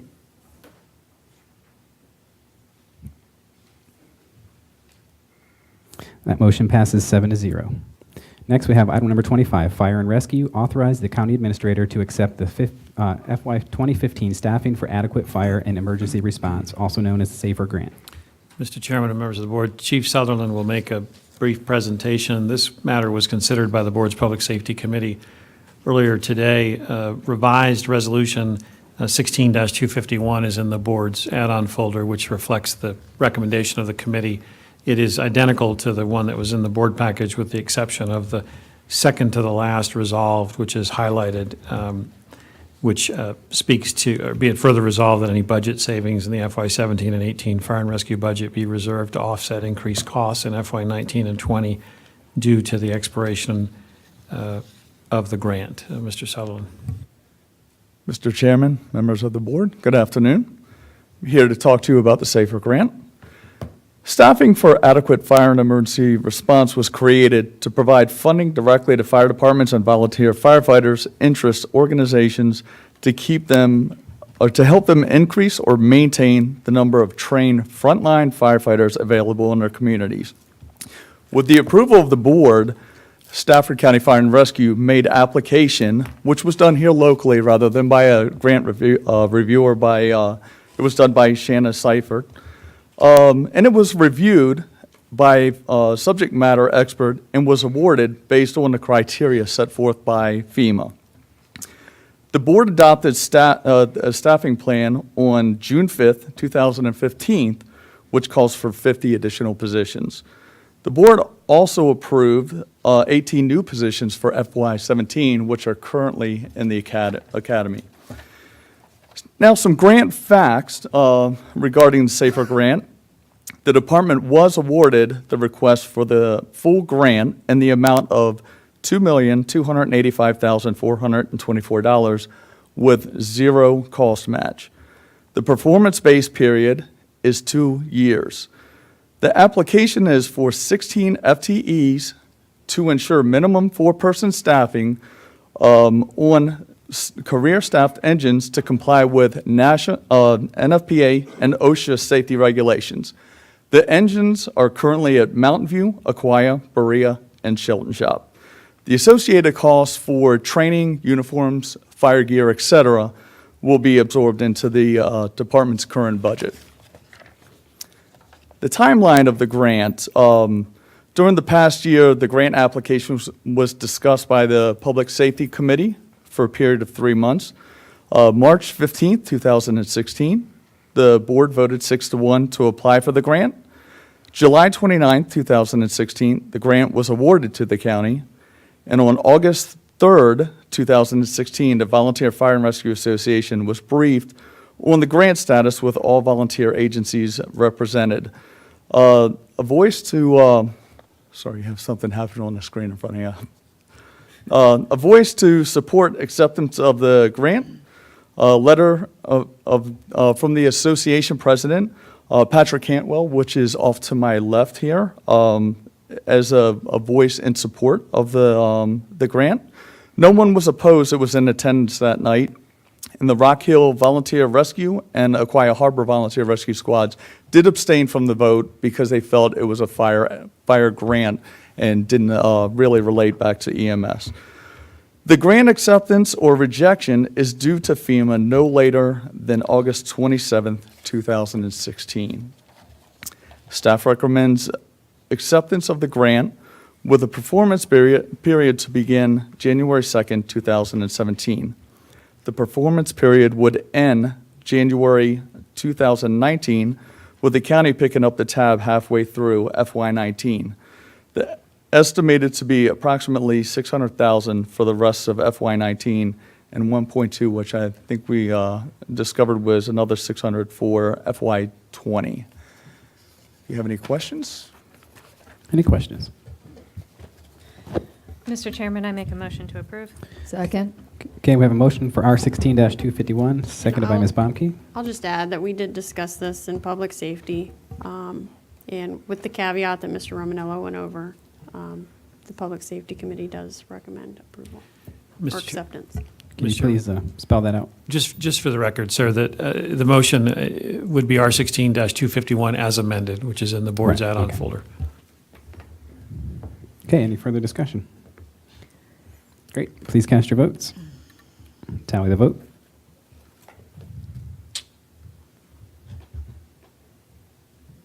Tally the vote. New system. The motion passes 7-0.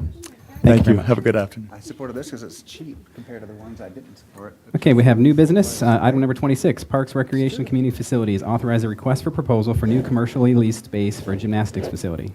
Mr. Chairman and members of the board, on your consent agenda earlier this afternoon, the board renewed the lease for the county's gymnastics center in South Stafford in one of the industrial parks down there. That space has served us well for many years. The gymnastics program is incredibly successful. Beth Harris and her team just do an amazing job of helping gymnasts to just little kids who want to learn the sport on up to folks who are headed to the Olympics. And we'd like to do everything we can to expand that program and to continue to serve more residents in the county. As part of that, we would like to go out to bid or go out to RFP for some lease space, which would bring additional space and additional opportunities for the gymnastics program.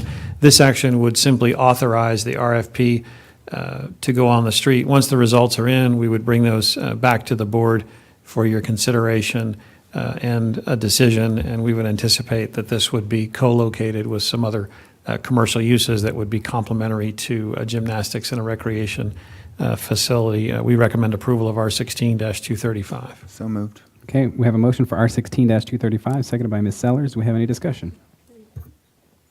Okay, seeing no discussion, please cast. Say. Ms. Sellers. This is a program that pays for itself, and gymnastics is alive and well in the United States, as we see in the Olympics.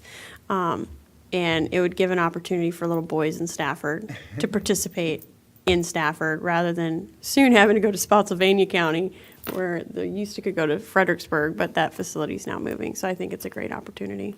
Mr. Chair. Mr. Milday. I have to say, because you always say things pay for themselves, that this one actually does pay for itself. I just want to make that clear. And I will just add that I had a couple of children in the program, and the building has served us well, but we have definitely outgrown it probably 5 years ago. So with that, please cast your votes for R16-235. Tally the vote. Motion passes 7-0. Next, we have item number 27, discuss the Dahlgren Spur Eastern Bypass. Ms. Sellers. So this was a discussion we had at FAMPO and GWRC about it's called higher speed rail. It's not called high speed rail in this area. And essentially, if you look at the options in the board package, my concern and why I brought it to this board is for us to tell them we are not interested and do not support this, is because whatever option they choose, every one of them goes through some of our southern neighborhoods. As I said at GWRC and FAMPO, this in no way affects anybody in my district, but I couldn't imagine if I lived in Argyle Heights or Clearview Heights or any of those other neighborhoods that I would want 30 more trains going through the middle of my neighborhood. Particularly where I'm concerned is Argyle Heights, where they have that road that goes right up the train tracks.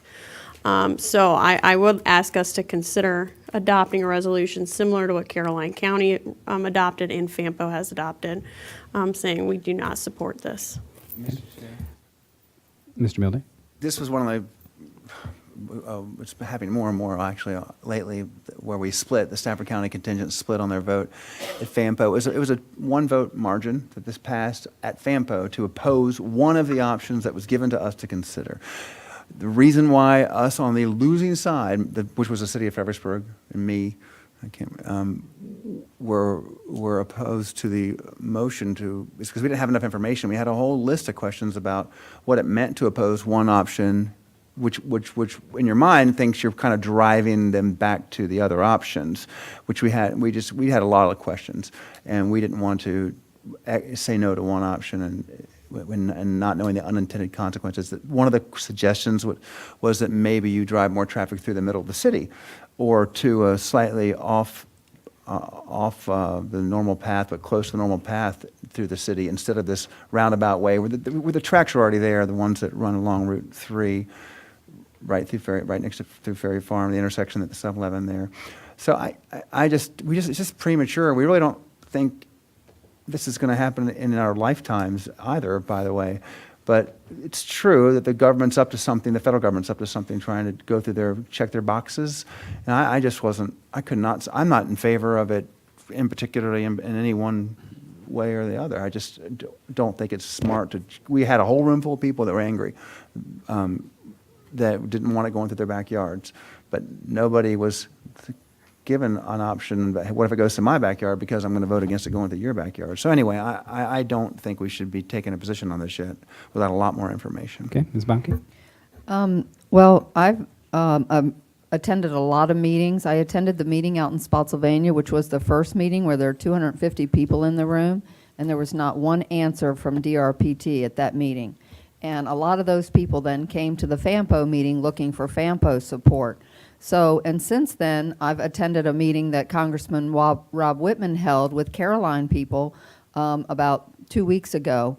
And Congressman Whitman specifically said that this is not a high-speed rail project, but they had to go after the money under the high-speed rail program, because that's where the funds are sitting right now.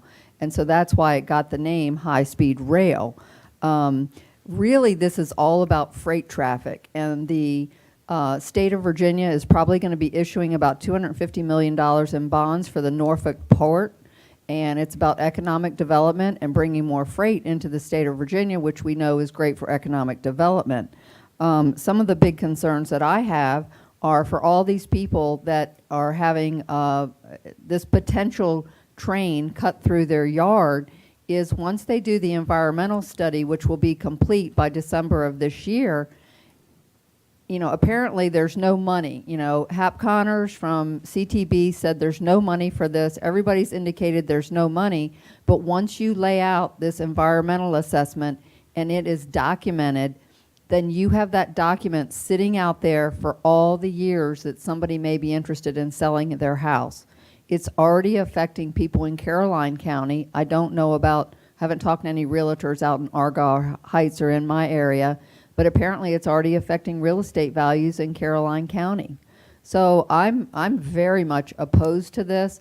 I think the Assistant Deputy of Transportation at the Louisa Forum that we had really heard very clearly what we said as far as the communication issue.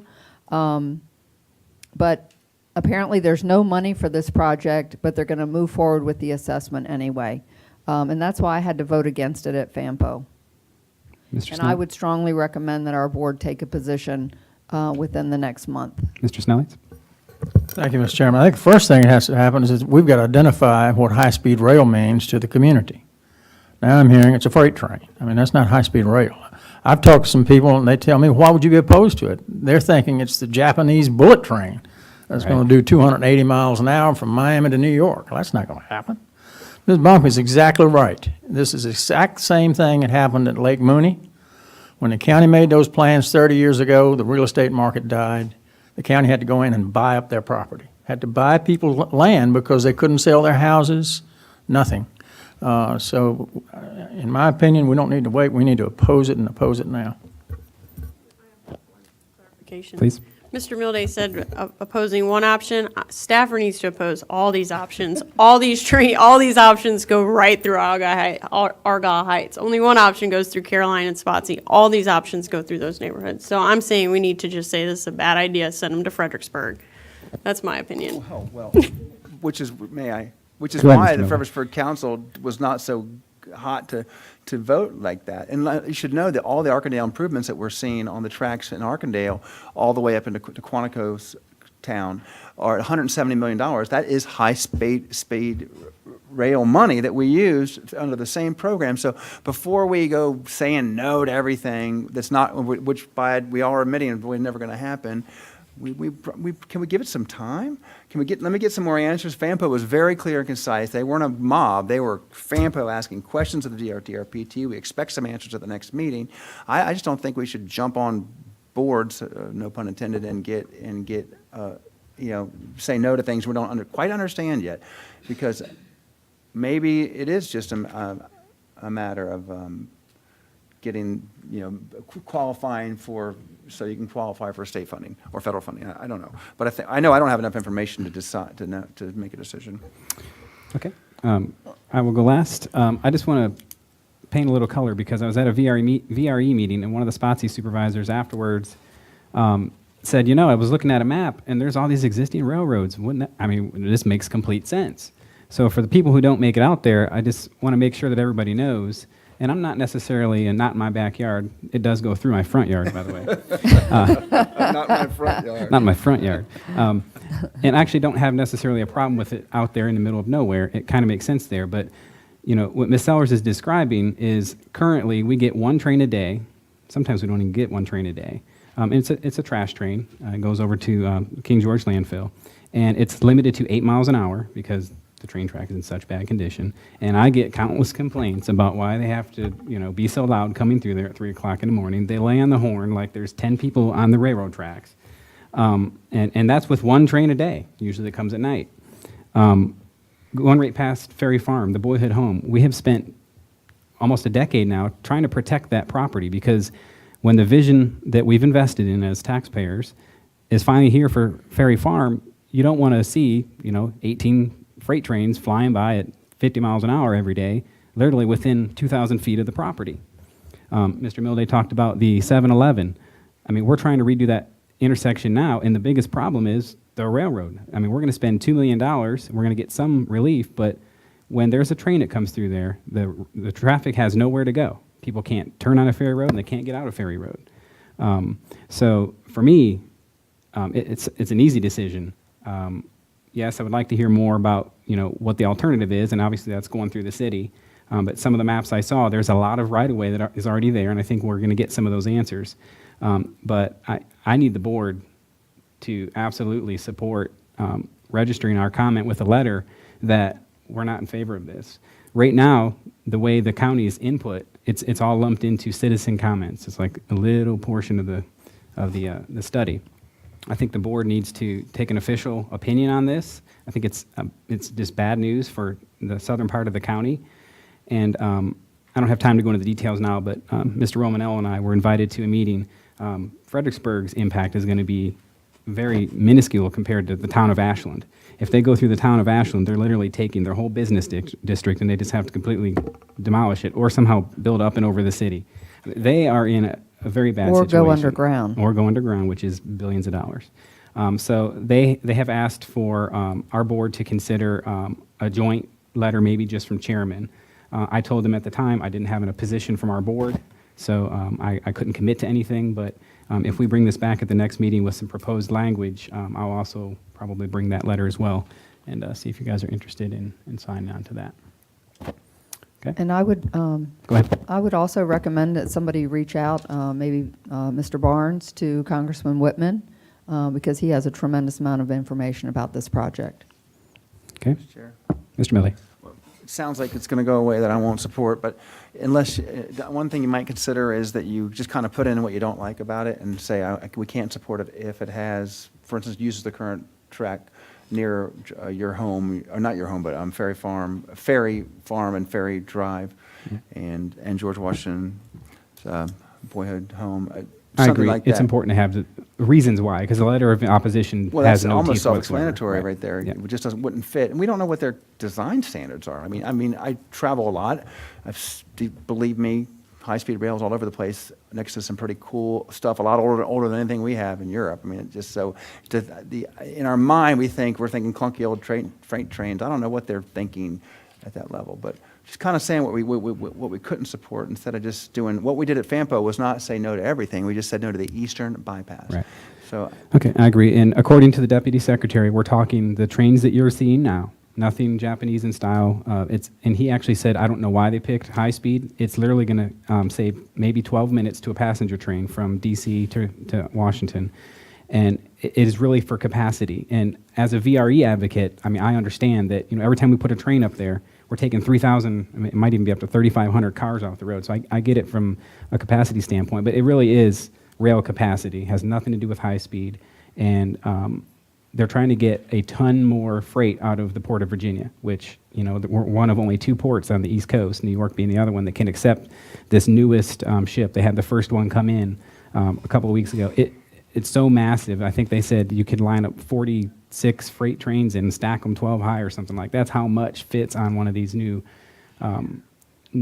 ships. And our port is one of the only ones that can handle it. So I understand they have to get that port, that traffic out of there. And so it is going to happen. Okay, so He it's told not us about something is going to happen. Even though it's not funded, something will happen. So I'm afraid if we sit back and let the Eastern bypass, be an option, that we might regret that. So I agree with you, and the letter will focus on the specifics of that bypass and why it's not compatible with our community.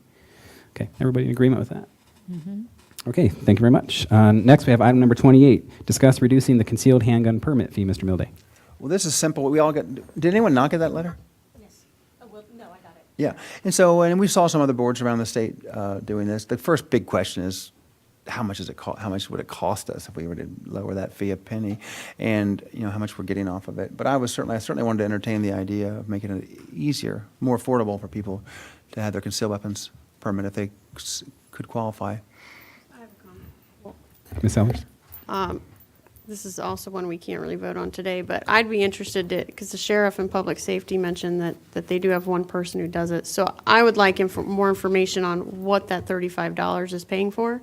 Because if it's paying for the one person who does it at 1,600 permits a year, or we're at that now, so probably more, I'd want to make sure that we're not cutting a position in order to reduce this. Right. So I'd want to make sure that it still pays for itself, because the $15 minimum goes to the state. It doesn't come to us, so. That number is just $56,000, about 35 times 1,600. But do we already have the numbers? Do we already know? I can tell you. Mr. Romano? In fiscal 16, we collected 95,000. In fiscal 15, 67,000 in local money. And 15 of that goes back, when you say in local money, that's above That's the and beyond. That's the $35. The 15 goes to the state. What does it cost to do the background check? We will need to get you that information, ma'am. Okay, and then the person's salary? Right. Right. We'll pull that together if you'd like it, on the September 7th agenda. Yeah, I'd be interested. I mean, I'm not inherently opposed to this, but I would like to know what the cost is going to be to the county. The biggest county is Prince William, right, that did it? I'm not sure. I do have a suggestion for some middle ground here. When I applied for a permit a couple years ago, I had everything I needed. I walked in there, except I didn't have a self-addressed stamped envelope. And so I literally wasted half a day of work, went in there, was ready to pay my $50 fee, and I couldn't process it because I didn't have the envelope to get it back from them when they were done. I think it'd be reasonable for that $50 to include that stamp to get it back, because I'm sure I'm not the only person that ran into that. I didn't check, and maybe it's different now, but that was about 3 years ago. It just did not seem commonsensical to me. So that might be a suggestion for some middle ground if we do want to make a change and make it a little more user-friendly. Any other discussion on this? Okay, we'll probably see this at a future board meeting. Item number 29, discuss proposed amendments to FAMPO 2040 Constrained Long-Range Plan. And just so the board members know, we probably need to leave here around 4:15, 4:20 at the latest. Are you going to skip me? Well, we'll continue after public hearings, trust me. We'll get it all in.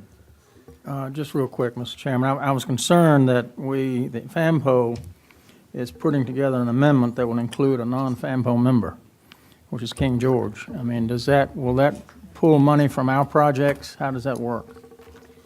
I'm asking the 3 FAMPO members. Yeah, from my understanding, it's different, because we're right there, not unconstrained. We might have to have. The background report said that it wouldn't, right? I mean, I was told it wouldn't, but I can't remember It's hard to why. believe. I tell you, there has been a real big, all of a sudden King George is at our meeting, sitting at the table with us, even though a non-voting member. I don't know what's going on, but King George is really pushing starting to become getting Active. active, yeah. And so I thought we already had the answer. Is it going to, is it, I'll take it back to FAMPO. Paul down there will tell us the answer. Well, to I that think question. I think you've got it on the agenda at your next meeting, so that meeting is before our next meeting. But I just brought it up, my concern is that it does not pull from the region.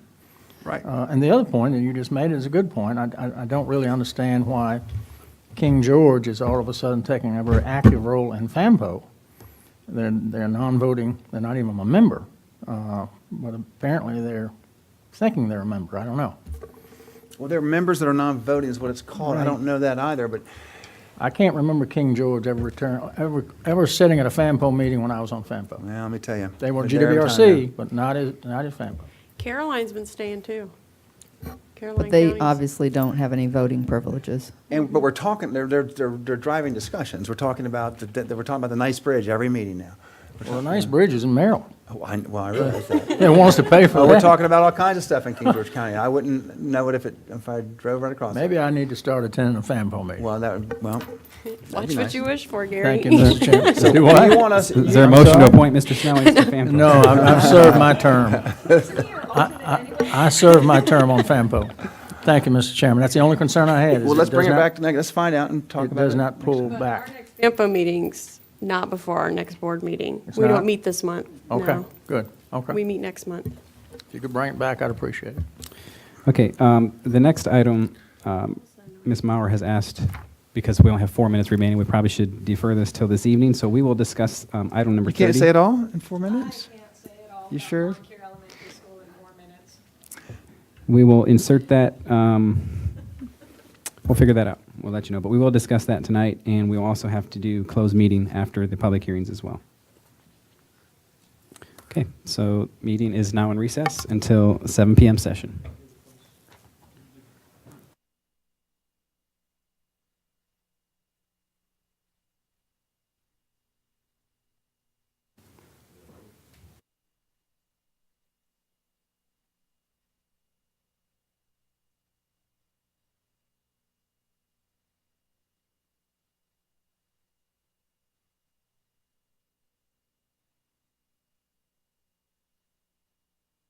Desires to hold a closed meeting for 1, consultation with legal counsel regarding permissible uses of donated property, 2, consultation with legal counsel and briefings by staff members regarding pro rata fee payments, 3, discussion concerning a prospective business where no previous announcement has been made of the business interest in locating its facilities in the county, 4, discussion of the county administrator vacancy and other personnel matters, and 5, consultation with legal counsel and briefings by staff members pertaining to probable litigation where such consultation or briefing in open meeting would adversely affect the negotiating or litigating posture of the board, and discussion and consideration of the performance of the specific public officers, appointees, and employees of the board, and whereas pursuant to Virginia Code 2.2-3711A1, A5, and A7, such discussions may occur in closed meeting. Do I have a second? Second by Ms. Sellers. Please cast your votes.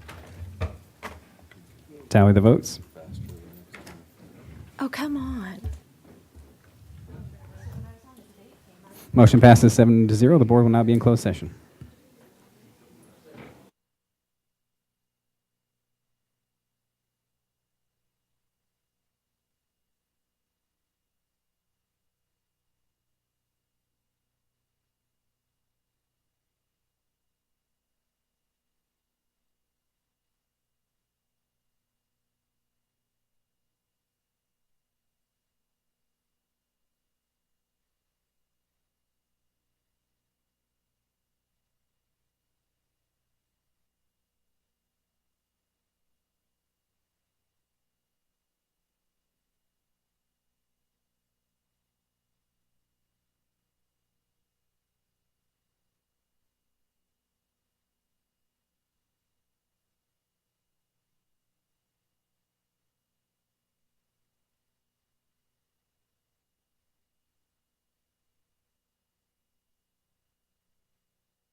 Do I have a motion to certify the closed meeting? Okay, moved by Ms. Sellers, second by Ms. Mauer. Please cast your votes. Tally the votes. Motion passes 7-0. The board will now be in recess till the 7 p.m. session.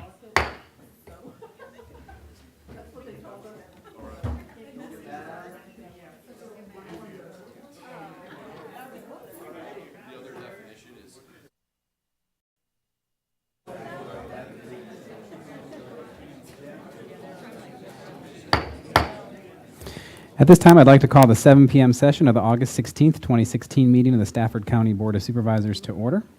At this time, please rise while Mr. Romanello leads us in the invocation as well as the Pledge of Allegiance. Let us pray. Dear Heavenly Father, you have richly blessed our county. We pray for your continued grace and care. Please watch over our community. Please watch over the board. Please watch over our staff. With thankful hearts, we ask all these things in your name, from whom all good things come. Amen. To the flag of the United States of America and to the republic for which it stands, one nation, under God, indivisible, with liberty and justice for all.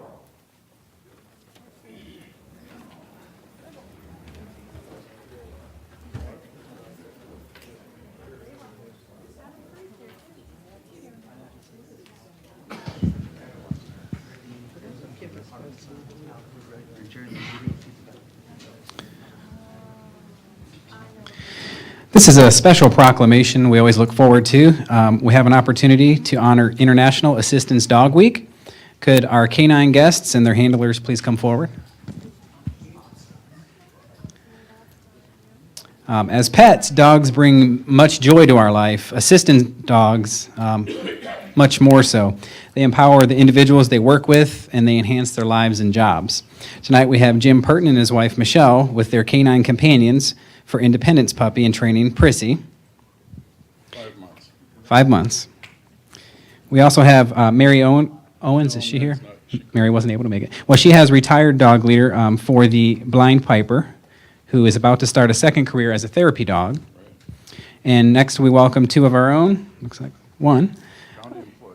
County employees, yes. I'm not sure what their employee ID is, but they're definitely a welcomed part of the Stafford County team. Most of you probably know Con, who's the courthouse dog who works with victims of crime. There we are. There's Con. And this is his handler, Juanita Maley. She's with the Victim Witness Assistance Office. And then we have Duchess, an accelerant detecting dog, who works with Ben Goldman of the Fire Marshal's Office. Thank you all for coming. This is a good-looking group of dogs.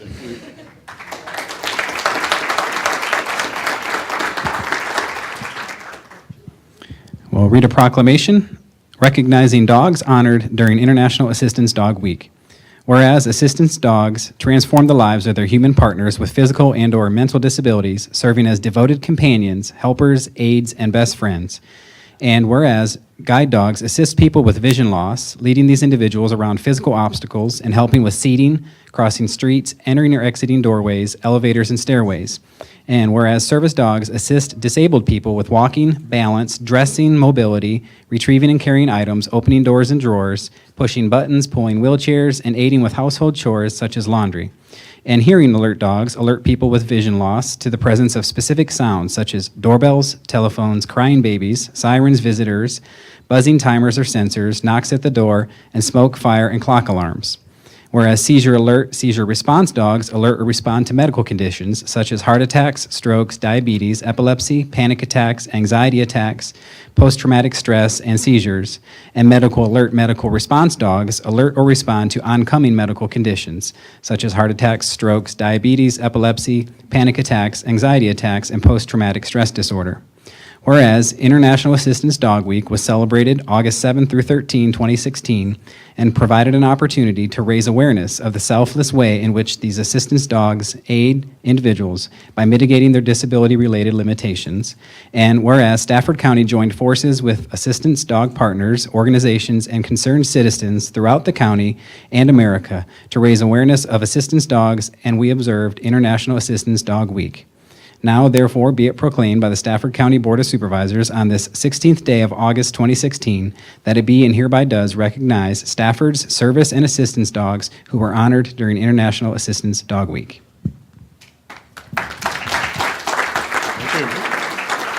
Appreciate it very much.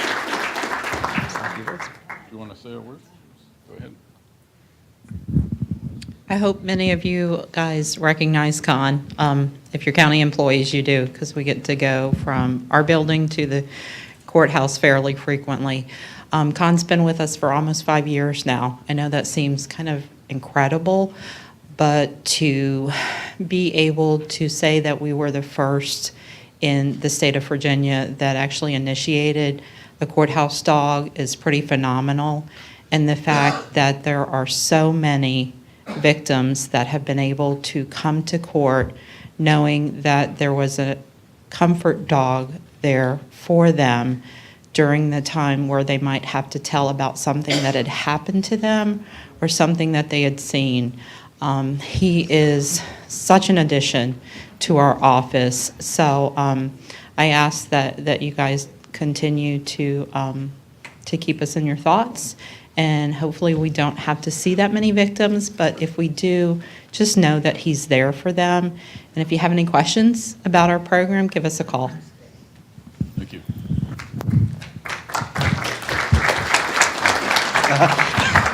Okay, well, thank you all very much. You're welcome. Thank you.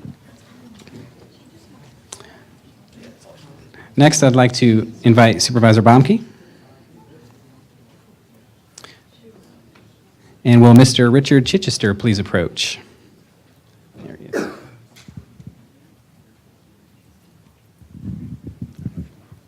Oh.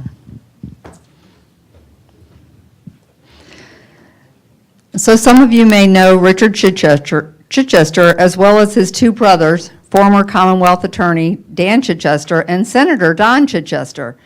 But Richard Chichester left his mark worldwide in the cattle breeding industry. So today is a really special day to have the Chichesters here for two different occasions, but also because we recognized somebody earlier, Dick Ashby, our former sheriff, two old-time Stafford families. So, but tonight, it's all about Richard.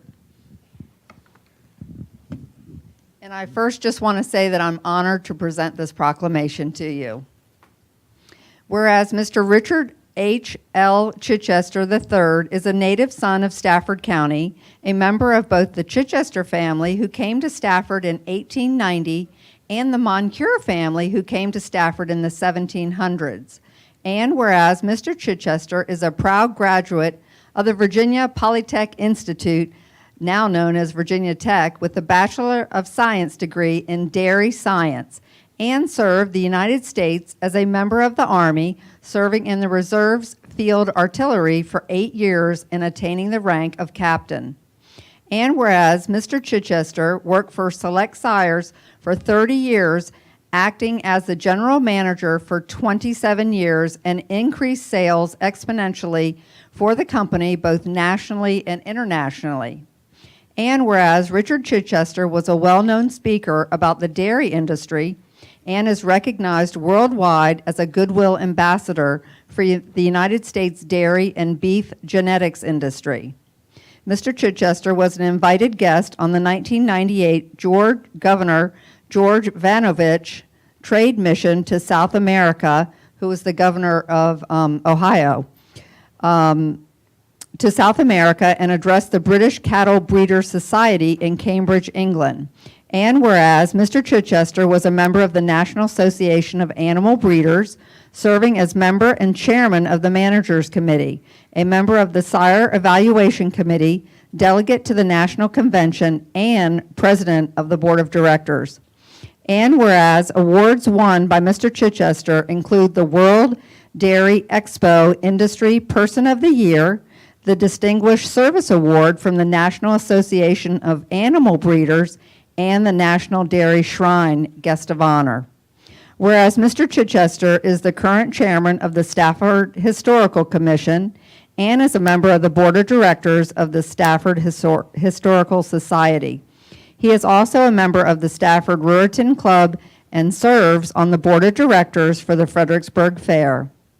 Now, therefore, be it proclaimed by the Stafford County Board of Supervisors on the 16th day of August, 2016, that it be and hereby does recognize and commend Richard H. L. Chichester III for his service to Stafford County and the livestock agricultural community.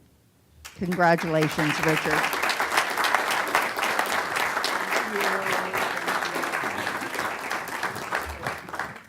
First thing I'd like to do is thank Meg for going through all the procedure for getting this done, and for Shannon for writing it up. She found it somewhere. I didn't tell her all this.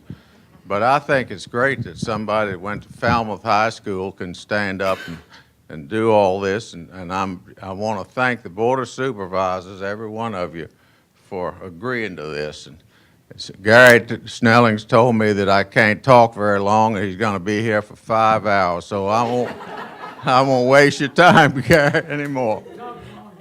All right. Thank you very much.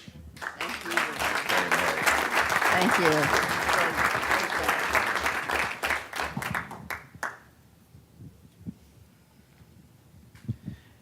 As you may know, Stafford County is building a $675,000 Armed Services Memorial to honor all those who have served, are serving currently, as well as the families who support them. Our campaign to raise money for the memorial has gone very well, thanks to the volunteers on the Armed Services Memorial Commission and Working Group. Under the direction of General Ron Christmas, who was indispensable for our 350th anniversary, this group started raising money in May and has already less than $100,000 left to go towards the $650,000. Tonight, we have several members of the Armed Services Commission and Working Group with us. Supervisor Gary Snellings is a member of the Armed Services Memorial Commission that has been working since 2012 on this project. And former Commonwealth's Attorney Dan Chichester is the chairman of the Armed Services Memorial Working Group. And we also have, I believe, Billy Shelton, Jim Brown, and Frank White with the group as well. I'd like to ask Mr. Snellings and Mr. Chichester to come forward and present special signs honoring our very generous sponsors.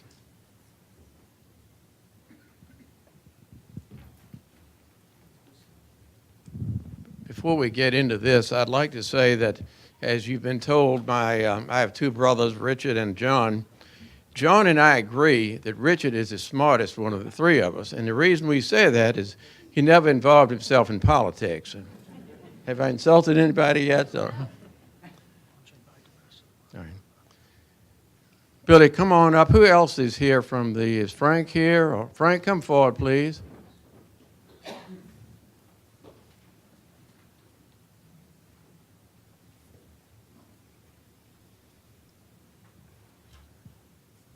I am so thankful to those who have, in the business community, who have supported this endeavor. This means a lot to veterans, to honor those of us who have served, whether it be in the Marine Corps, Army, Navy, Air Force, or Coast Guard.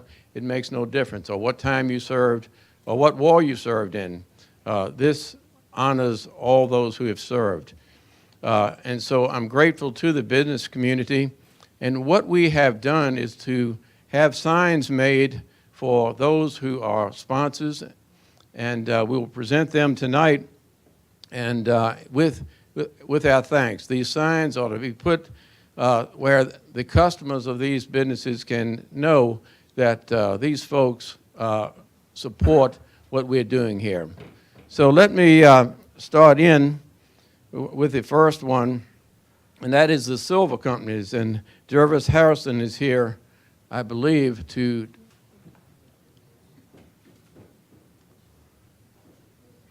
I talked to Larry Silva about this, and he made the founder's contribution, which is the highest level, and he did it in honor of his father, Carl D. Silva, whom you may not know, was wounded during World War II and is a Bronze Star recipient also. Jervis, thank you so much, and thank Larry on our behalf. We appreciate it so much. The next one is Atlantic Builders. Adam Freed, if you would come forth, Adam. Adam helped us so much with the 350th also, and we're so grateful to you for the help that you've given us. Thank you so much. Thank you.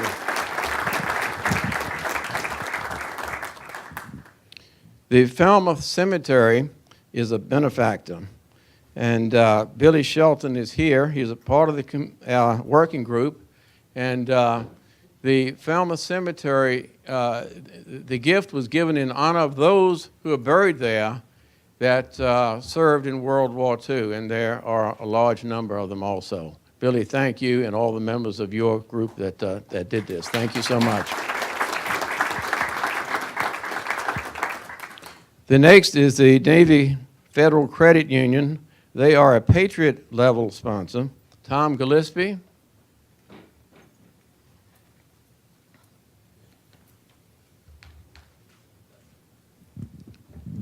Tom, thank you so much for your group's sponsorship of our endeavor. We appreciate it, and put that in your window there and show people that you're supporting what we're doing. Thank you, sir.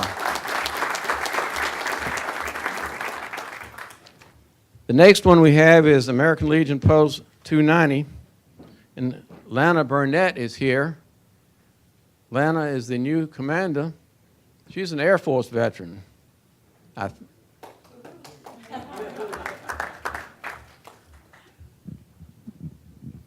Lana, thank you so much. We appreciate it. Now we want to get your people there to buy all these bricks. We're not done with you yet now. Thank you. The next one is a champion level sponsor from Paradise Diner, Jimmy Zutos.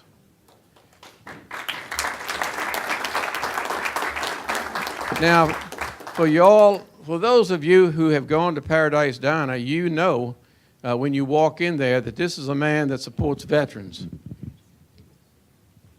Thank you. Thank you so much.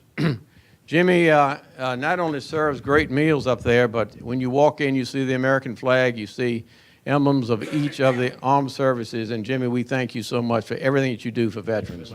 Thank you.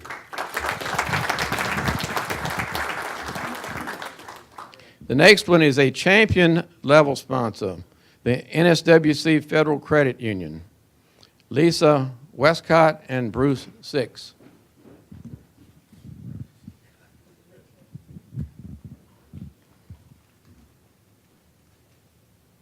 It's nice to have these credit unions sponsoring these things. Thank you all so much. We appreciate your support of our endeavor. Thank you. Maybe there's more money there, you never can tell. The next group we have is the Falls Run Wall of Honor, Rick Frank. They are a Patriot level sponsor. Mr. Frank, thank you so much for your support of this endeavor.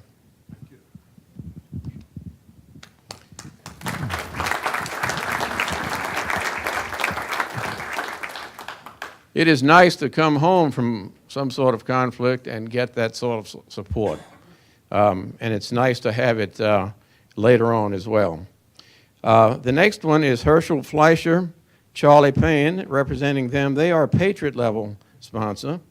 Charlie Payne, of course, I've known for a lot of years. His father, Toji, used to take marbles from me. I mean, it was a game. It was a game. I just came up empty every time. Come on, Charlie. Thank you. And thank you and your law firm for supporting us.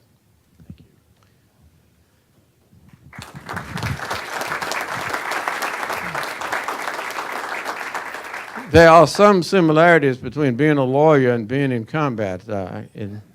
Some similarities. The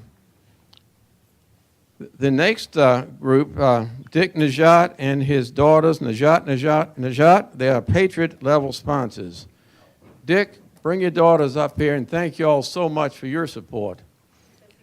Dick Najat and his daughters know a little something about being in the courtroom.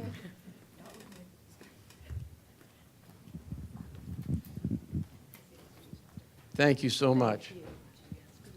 Good to see you. Thank you. Thank you so much for supporting this endeavor.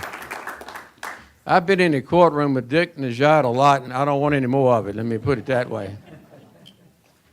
The next group is the Stafford County Historical Society, Rick McGregor. They are a Patriot level sponsor. Rick, thank you and your organization for your support for veterans. We appreciate it. If anybody wants to buy a brick, my wife made a list of early veterans. In case you don't know who to sponsor, you can pick one off the list. So you can check with us about that on the Stafford County Historical website. Thank you.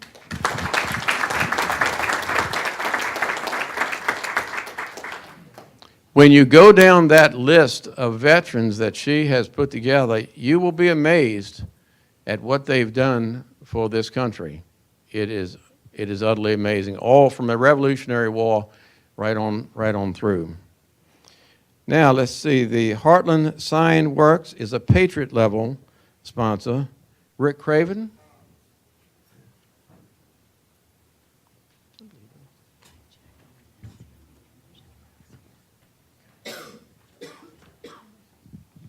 Rick, thank you so much for supporting veterans and supporting this memorial. We appreciate it. Thank you. If you have noted the sign down at our location, which is right outside of this building, you take a right face when you go out of here and walk straight on down. Rick and his organization did that. Have I missed anybody? Is there anyone here that are sponsors that I haven't called up here? Once again, thank each and every one of you. Without the support of the business community, I don't know that we could do it. But we're within $100,000, and we're going to get it done. Thank you.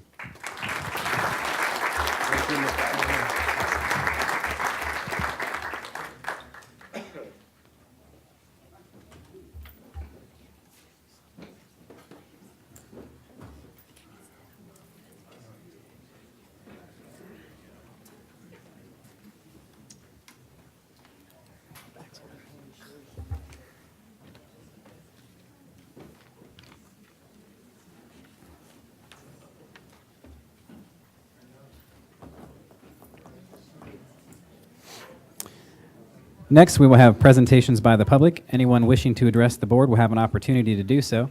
When you come to the podium, please state your name and address for the record. You will have 3 minutes to speak. When you see the yellow light, you have 1 minute remaining. And when you see the red light, your time has expired. I do have some speaker cards. First I have on the list is Donald Squires.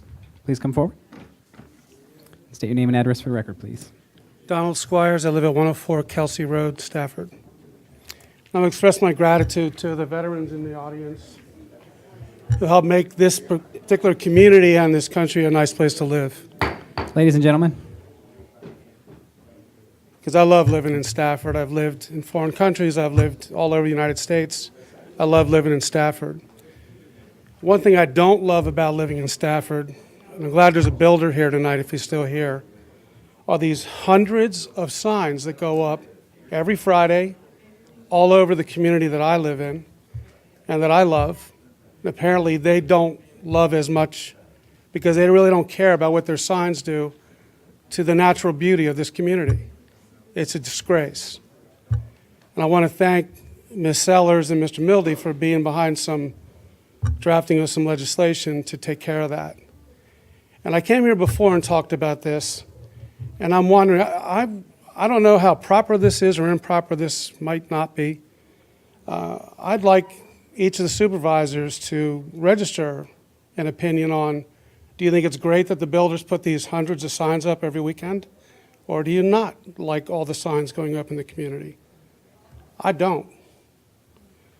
And it just seems that they have a lot of latitude. I mean, the rules are clearly stated on the VDOT website for anyone to see, anyone to read.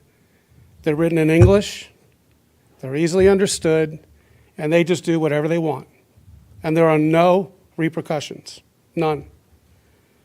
Other than maybe them having to pay for some of the signs that have been identified as litter and been removed from the roadside. I've personally seen that happen to upwards of 500 of their signs. But they just keep putting them up. They just don't care. And until there's repercussions for them desecrating the beauty of this community and the view I appreciate after working up north all week, and I come home on a weekend, I got to put up with these hundreds, not a few, not a couple, not a couple dozen, hundreds of ugly advertisement signs. And they just do it over and over and over. They've done it for the 6, 7 years we've lived in this community. And I hope that something can be done about it, because I love living in Stafford. But I really don't like that particular part of it. And I really would. I wasn't just saying that for effect. I would love to know how each of the supervisors feels about these signs. Thank you.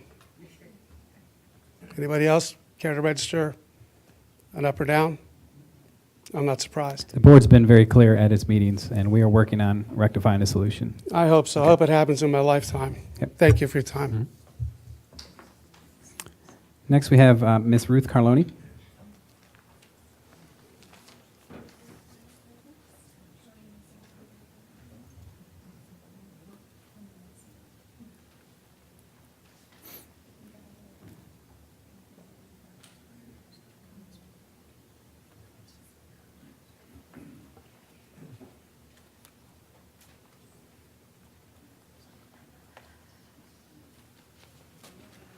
Okay, good evening, Mr. Romanello. It's here. Ruth Carloni, 300 Mount Olive Road. This is about the clusters going in near us and the devastation. And I invite you all to come out and walk through that area where there's beaver ponds, waterfalls, and very lovely areas. A single-family dwelling consumes an average of 5,000 gallons of water a month. The 58-cluster development called Saratoga Woods will consume 290,000 gallons a month. In addition to the Heartwood cluster, there are clusters on Heartwood Road, Poplar Road, plus other areas that pull precious water from our groundwater aquifers.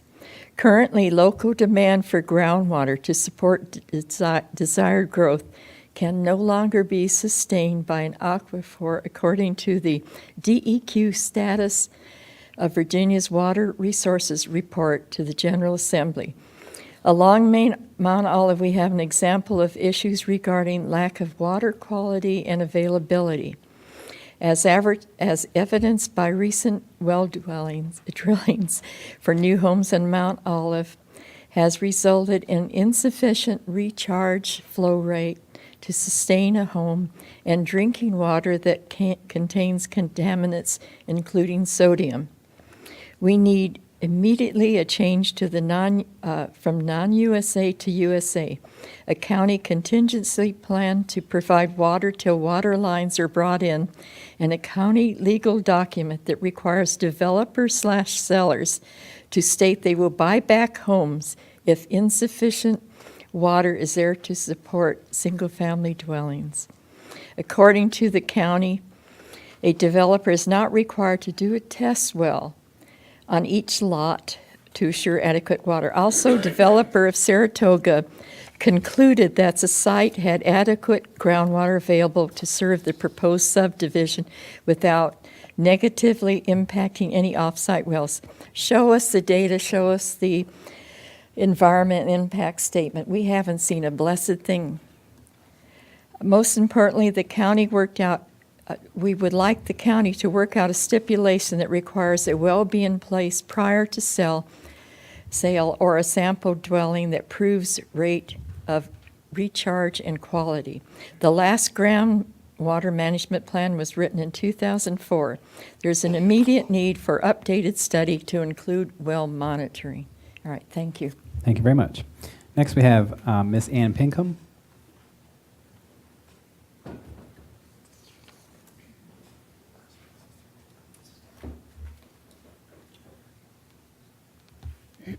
Good evening. My name is Ann Pinkham. I reside at 541 Mount Olive Road, and I am here too to express my concerns about the water supply in our area with the push for progression, such as these cluster developments, the one going down the road. My husband and I reside with our 3 kids, so I ask you to look at me as, your neighbor. I mean, just your average family of 5 who bought property from a land broker, assuming there would be potable water, drinkable water, water for me to put a garden in, water my plants, water my dogs. We can't do it. We're known on Mount Olive as a house with 5 wells. We have put in a 5th well this year. We, over the course of 2.5 months, we bought our property, we built our house. Wells started to be drilled in March. 2.5 months later, we had 4 wells. We were happy when we got 3/4 of a gallon per minute. 3 wells were put in, less than half a gallon a minute, nothing substantial for us to live on. We moved our family into a hotel for 2.5 months. We had nowhere to go. Finally, the 4th well produced after a lot of money out of pocket, which I will not disclose that figure yet. But the 4th well was put in. We moved in. A month later, it was deemed, I have documentation from the county saying it passed. It didn't have any bacteria in it. But a month later, it was discovered it had salt in it. So now we have a well hooked up to our home that we can't drink. I can't water my plants. I can't water my dogs. I have a well and I have a water bill. I have to buy water to do all of those things. It's not acceptable, and we're getting no assistance from the county to kind of stop some of this progression until there's a solution to determine that there's sufficient water in our area before progression and development continues. You know, how would you like to be? Everybody knows your address, and they're like, oh, you got the 5 wells. Yeah, that's us. We need help. I mean, the wells are running dry. A 5th well is put in, and we can't afford to even try to hook it up, but it's less than half a gallon a minute, I can tell you that right now, without further fracking to be done to it, and we're out of money. So had the well permit been issued before the home construction had started, we might have been out the cost of the purchase of the land and maybe the permits and the well drilling, but we wouldn't be out over $400,000 for a home with 5 wells and no substantial water source. We're a military family. My husband's deployed to Afghanistan right now, so I continue the battle while he's gone. And what are we going to do if we need to move, if we need to PCS? How are we going to sell a home with 5 wells, one of which has salt? So we need help. We need something to happen to get us some water out there, whether it's, you know, a public water source or stop the progression of this development until you can rectify the, you know, the situation and make sure that there's enough water for all of us as these developments continue down the road. Thank you. Thank you very much. Next, we have Sally Bogert. Sally Bogert, sorry.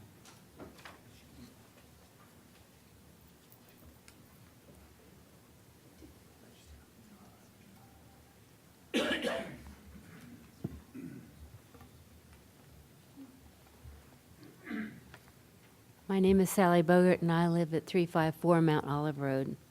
I feel Stafford County has not acted responsibly by approving the cluster development of Saratoga Woods in a rural area without first determining that there's adequate water for an additional 58 homes. A number of both new and older homes in the neighborhood have experienced poor flow rates or wells going dry over the past few years. Current water quality and flow rates that homeowners are experiencing indicate that the aquifer is being or will be taxed further by new cluster developments. Such cluster developments will result in groundwater levels dropping below critical thresholds over a wider area, allowing the encroachment of salt water in the aquifer, just as DEQ status of Virginia Water Resources states. This seems to be particularly true since the earthquake 5 years ago. A water study needs to be done to be sure that there is sufficient water for the existing homes before occupancy permits are granted to Saratoga Woods. This is a non-urban service area, so that if wells go dry due to the increased development, there is no relief available from city water. Who's going to pay for the damage that this could cause?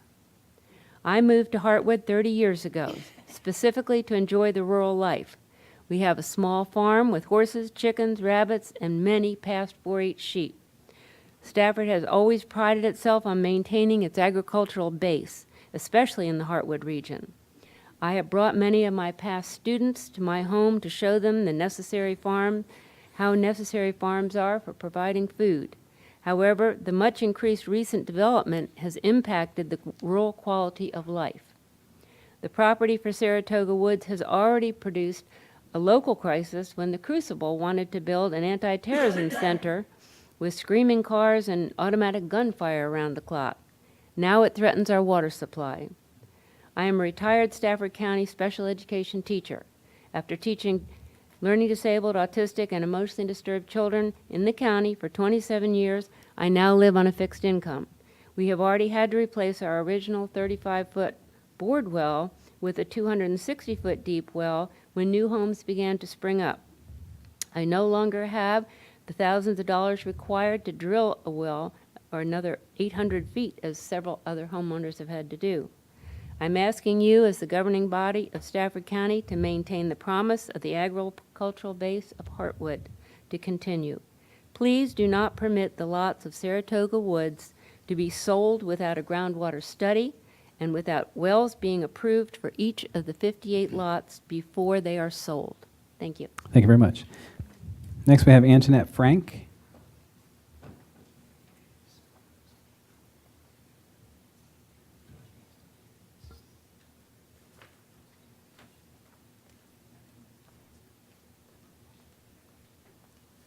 My name's Antoinette Frankie. I live on 329 Mount Olive Road.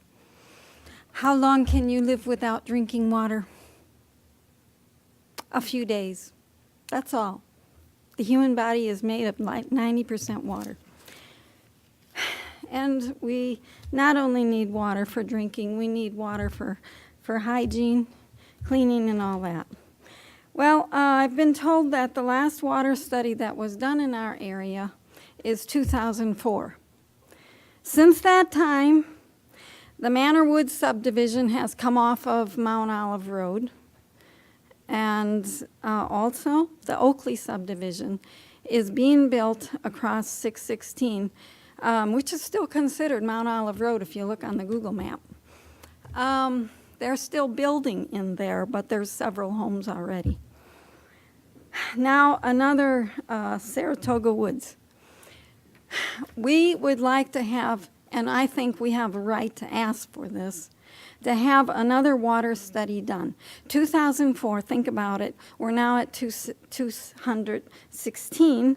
So if you do the math, that's 12 years ago, with 2 other subdivisions and now a 3rd one maybe. And since that time, people have had to dig deeper wells. Their wells have gone dry. I've noticed our well, which is 150 feet deep, is now giving us brown water sometimes. I recently purchased a filter so that we could drink our water without the brown stuff in it. So there's something going wrong with our water supply. And I think you need to care about us.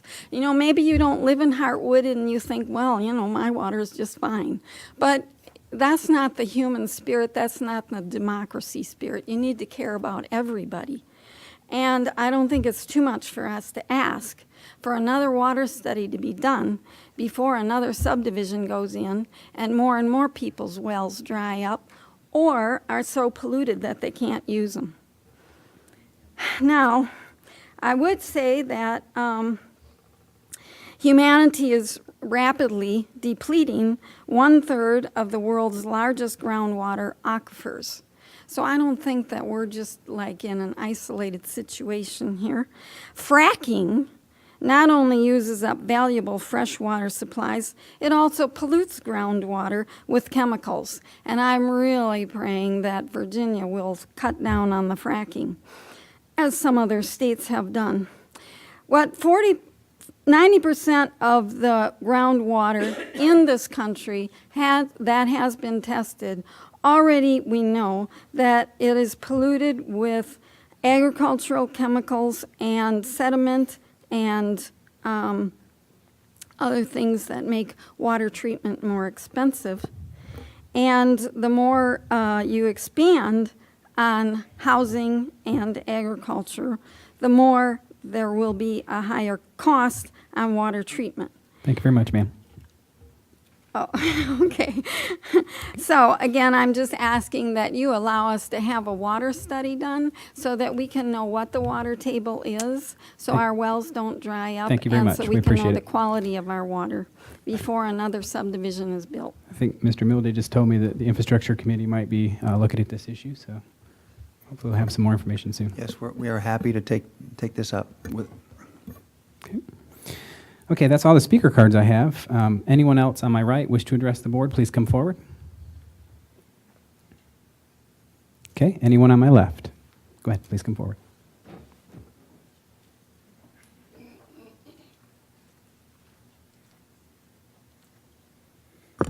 I'm Jeff Adams, 449 Kellogg Mill Road, and I'm speaking for myself tonight. My property, when I bought it, had 66 gallons per minute on a 104-foot well. Earthquake happened, act of God, nothing you're responsible for. At 300 feet, it now produces 3 gallons a minute. The other 600-foot well produces 300 gallons a minute. As some of you know, you own a conservation easement on that property. I've had to cut back my livestock, and I've got the figures. I know I've lost 63 gallons a minute, and it has affected my farm greatly. What I would like for you to consider is in an R1, or I'm sorry, an A1 or A2, you've got to have a working well before you issue a building permit. Now, I'm a nosy neighbor, and I don't apologize for that. Ann spoke earlier. I'll give you the figures. 4 600-foot wells, 1 800-foot well. That's 3,200 feet deep if you combine it. I could buy one hell of a nice tractor for what she has spent in well drilling. And I know that because I was present each time I walked across the property to talk to the well drillers, and I said, good luck. And they haven't had good luck yet. In my case, I struggle daily on 3 gallons a minute to feed cattle, pigs, 1,000 chickens, give or take, at any given time. And that's how I make my livelihood. I'm pumping water out of my pond, and at one time it was so bad that I was hauling water from the Mountain View Fire Department, 300 gallons at a time, to feed my pigs or water my pigs until I was told to stop. Where the water is, I don't know, but the water was there and it's no longer there. So please consider a well before a building permit is issued in agricultural zoned land. It will save somebody like Ann a whole lot of money. Because a lot is one thing, but a $500,000 home with no water, you might as well just set $20 bills on the floor and set them on fire. Thank you. Thank you very much. Anyone else on my left? Please come forward.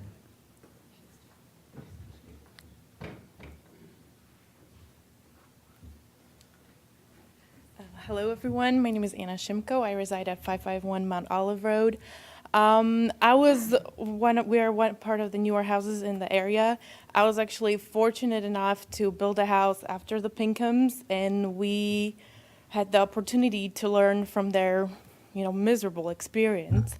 I just want to, propose that in support of Mr. Adams's idea that before you do approve additional building permits, that you do consider possibility of a well being there before people build. I mean, lives are destroyed.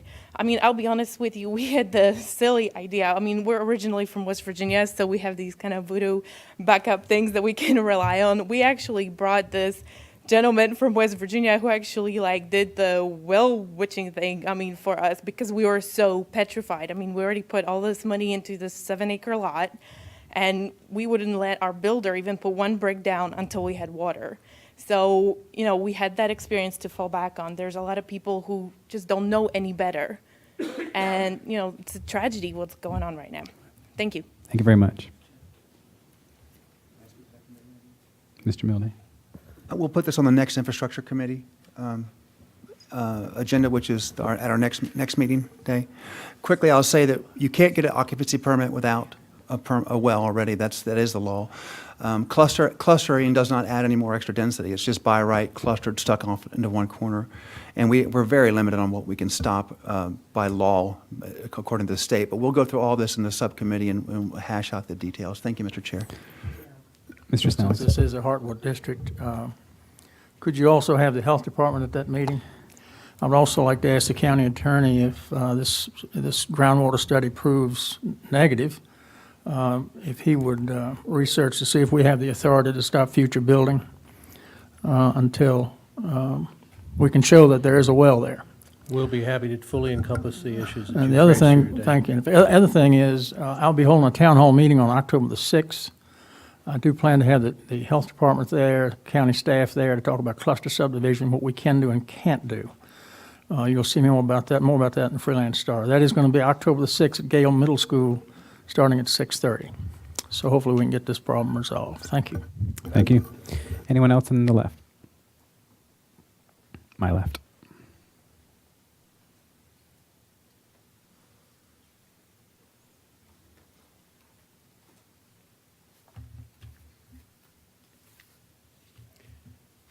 Good evening, Mr. Chairman, members of the Board of Supervisors, and staff.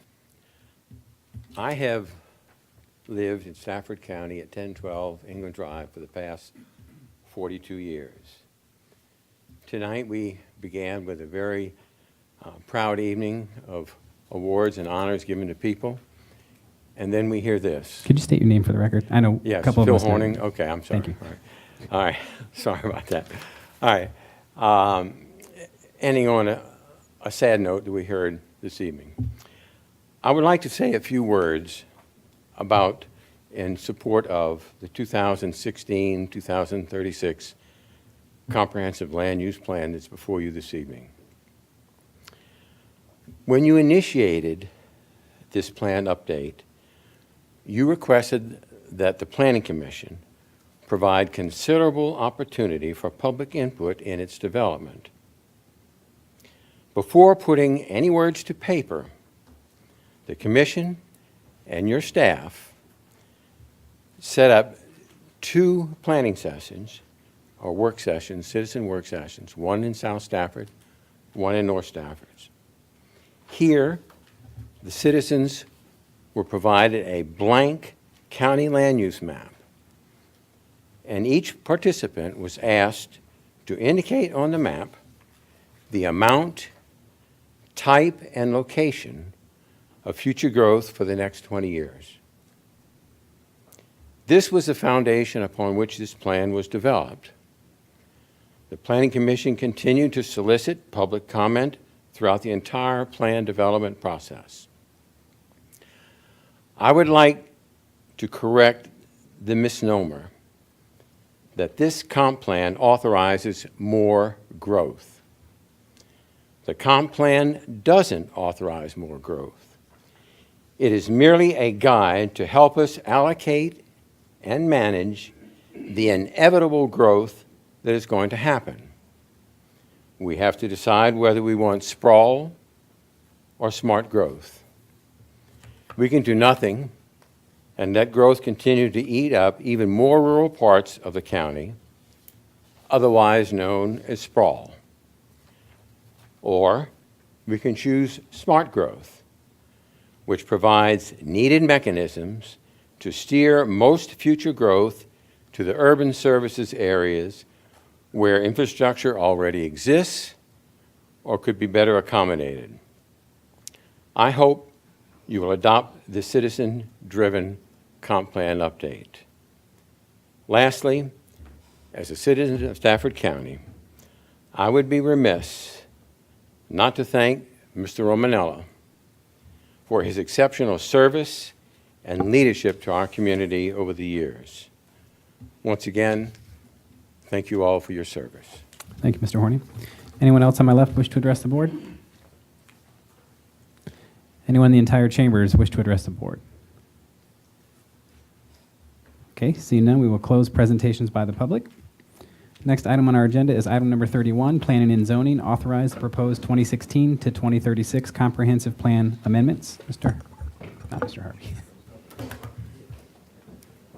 Could I have the computer, please?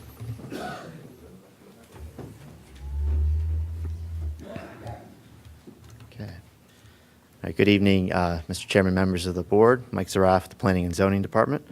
This is a continuation of the amendment to the comprehensive plan centered around amending the land use recommendations associated with urban development areas and serving as a 5-year update to the comprehensive plan. This new plan would amend the existing Stafford County Comp Plan document that was adopted back in December of 2010. For this document, the public hearing was conducted back on July 6th. And at that July 6th public hearing, the highlights of the new plan were reviewed by staff. The public hearing was closed and deferred to this meeting. Subsequent to that public hearing, staff has modified the plan to incorporate the changes that were reviewed during the public hearing. These include the modifications recommended by the board at the June 21st briefing that included updates to Chapter 2 policies and Chapter 7 implementation tasks regarding affordable housing policies and proffer guidelines, and adding a map to the military facility series of maps within Chapter 3 that identifies noise impact zones most specifically. Also, amendments to Chapter 4, the transportation plan, were made in response to VDOT comments that address factual information, such as adding the latest transportation projects and also updating some of the background information to follow current rules. Lastly, following the request from an owner of an industrial zone property, Policy 1.4.2 was amended to allow the extension of public sewer and water utilities outside of the urban service area for industrial zone properties only in cases where such utilities had previously been extended. Staff also notes that this policy limiting sewer and water extensions and allowing exceptions had only applied to residential uses. So staff is proposing to modify the policy so that it would apply to any uses, and that's reflected in the latest version that you have. Subsequent to the public hearing, Mr. Snellings had put in a request for the West Claiborne Run Targeted Growth Area designation, for that designation to be removed from the area between Enon Road and Trustler Road and west of Interstate 95. The area is highlighted on this map by the black dashed line, and I will attempt to clarify that. This is Enon Road, and this is Trustler Road, Interstate 95. So that area covers 477 acres. That's a portion of the overall West Claiborne Run targeted growth area. The remainder of that targeted growth area extends up to the north and includes this area here. So under the proposed amendment, this would designate this area as suburban land use, the area shaded in yellow, and then business and industry land use would be the light purple shading that runs along Interstate 95. And that business and industry land use designation is consistent with the current land use designation right now. And so what you would have is the remaining West Claiborne Run location in this area. That's the West Claiborne Run targeted growth area. So modifications to the map would not require a new public hearing because the urban service area boundary would not be changing, and new land use designations would be of equal or lower intensity than what was advertised. The change in the land use would reduce the projected commercial and residential build out due to the lower density land uses in this area. Regarding the effect on residential build out countywide, the plan would accommodate for 300 fewer dwelling units over the next 20 years. It would be, in effect, a reduction from 20,540 dwelling units down to, or from 20,840 dwelling units down to 20,540 dwelling units across the entire county over the next 20 years. Reallocating these 300 units elsewhere in the county would require a new public hearing. You'd have to go back to the Planning Commission and board. Staff notes that this could be handled at a later time following adoption of the plan, if you so choose. And also do want to note that as an alternate consideration of the amendment, staff is suggesting the board also consider possibly incorporating the remaining West Claiborne Run targeted growth area into the Central Stafford business planning area. This is since the West Claiborne Run area covers a much smaller area to the north of Enon Road and is immediately adjacent to the Central Stafford Business Planning Area. Also, should the board choose to adopt these land use map modifications in either form without reallocating those 300 units, staff would incorporate the changes into the final version of the plan and provide you with the latest final version at a later date. And to that, as a reminder, the board has a deadline of August 25th to take action on the comp plan, and I'll turn it over for any questions. Okay, do we have any questions? Mr. Milday? Tell me about section 3 of, let me see if I have this right, policy 1.2.3. 1.4.2, yes. Tell me what explain it to me. So that's a policy where it currently says that, let me,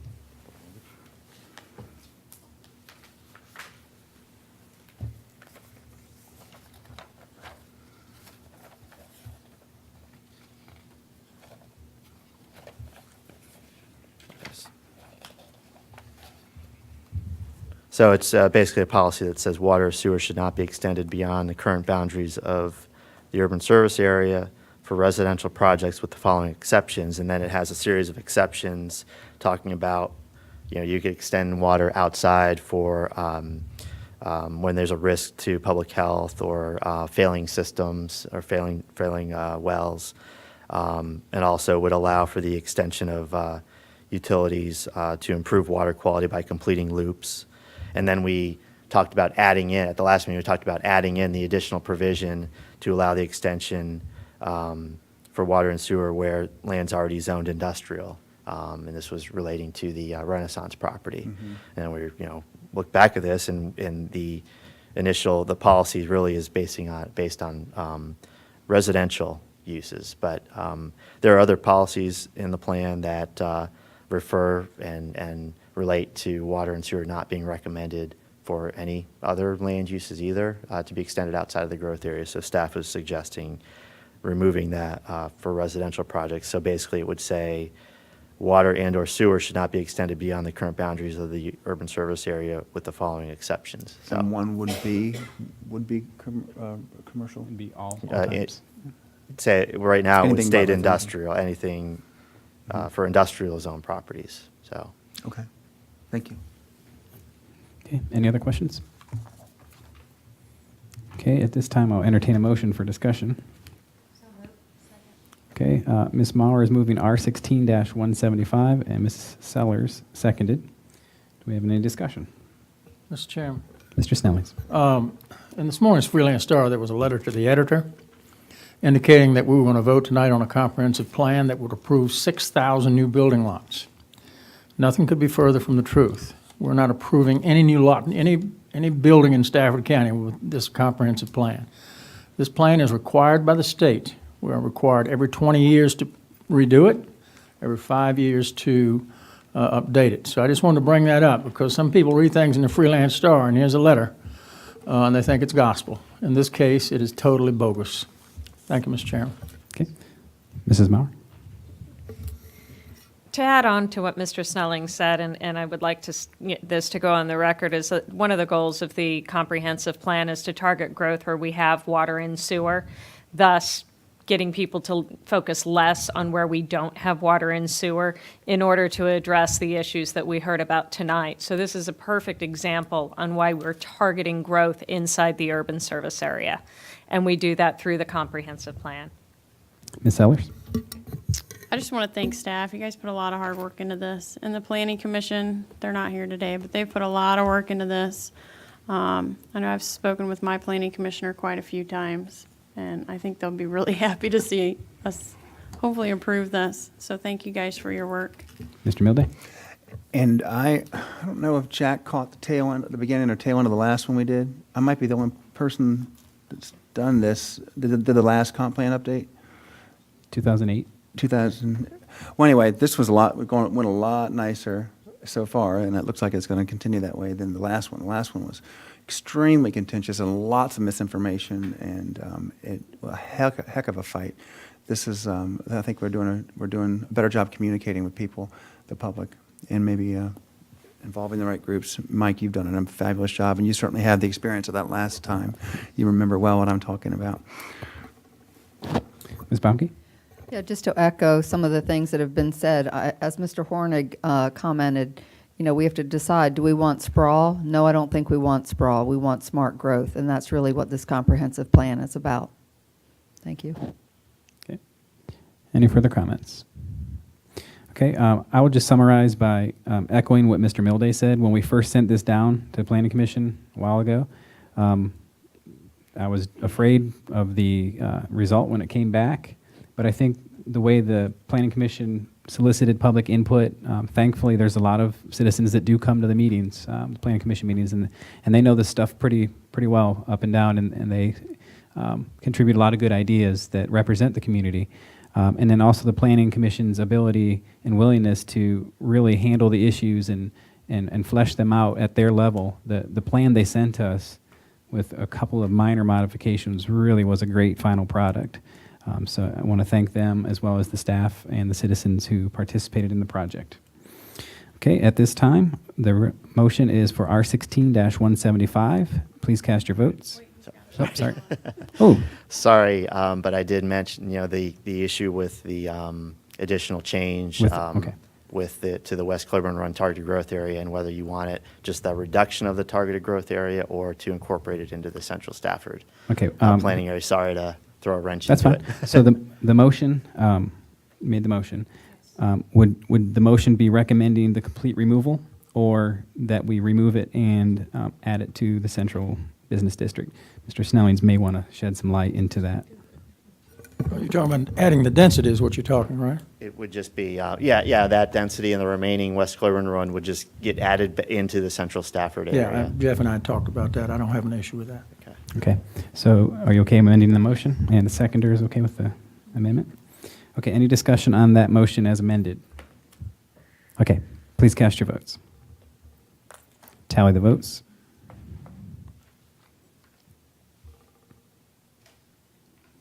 Motion passes 7-0. Thank you very, very, very much. Is Mr. Harvey smiling? Did anybody else see that? He actually is grinning from ear to ear. So much for poker face. No. Yes, we do appreciate it from your entire staff. Thank you. Okay, next on our agenda, we have public hearings. We're going to have item number 32 and number 33 together.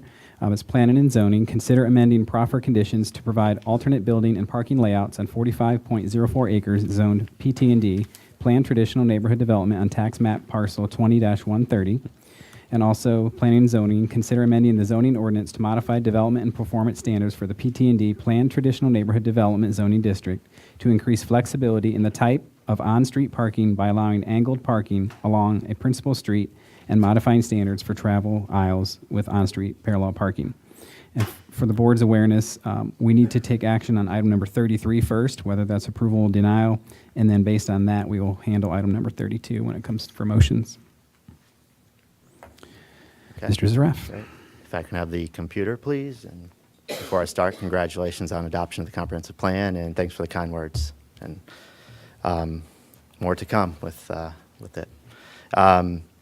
Okay, this item is the Garrison at Stafford. It's a zoning reclassification, a proffer amendment. Specifically, a request to amend proffer conditions on this project. It's formerly known as Stafford Village Center. The site is Assessor's Parcel 20-130. Covers 45.04 acres in Zone PT&D, Planned Traditional Neighborhood Development. The site is the gray shaded parcel located on the south side of Garrisonville Road at the intersection with Travis Lane. Regarding the zoning history of the site, in October of last year, the property was rezoned from R1 suburban residential to the PT&D district with proffers. The original development scheme and associated proffers reflected a mixed-use development with up to 500,000 square feet of commercial uses and 453 multifamily residential uses. Since zoning approval, frontage improvements have begun in concert with the widening of Garrisonville Road in this area, and no other development internal to the site has occurred to date, though. The proposal is to amend proffered conditions on the subject property to provide an alternative building and parking layout in addition to the originally approved layout. Also, amendments would modify the way building heights are measured on the site. The original general development plan shown here identifies one primary access road with the uses located within multiple buildings that surround a centralized parking lot. The site design is reflective of a more conventional suburban center. And just to highlight what I've mentioned, this is your main entrance road into the project. And then you have several buildings that circle the perimeter of the site in kind of this form. You have a larger centralized parking lot in this location, and a mix of buildings and parking areas as well along this one side. This is the current approved general development plan.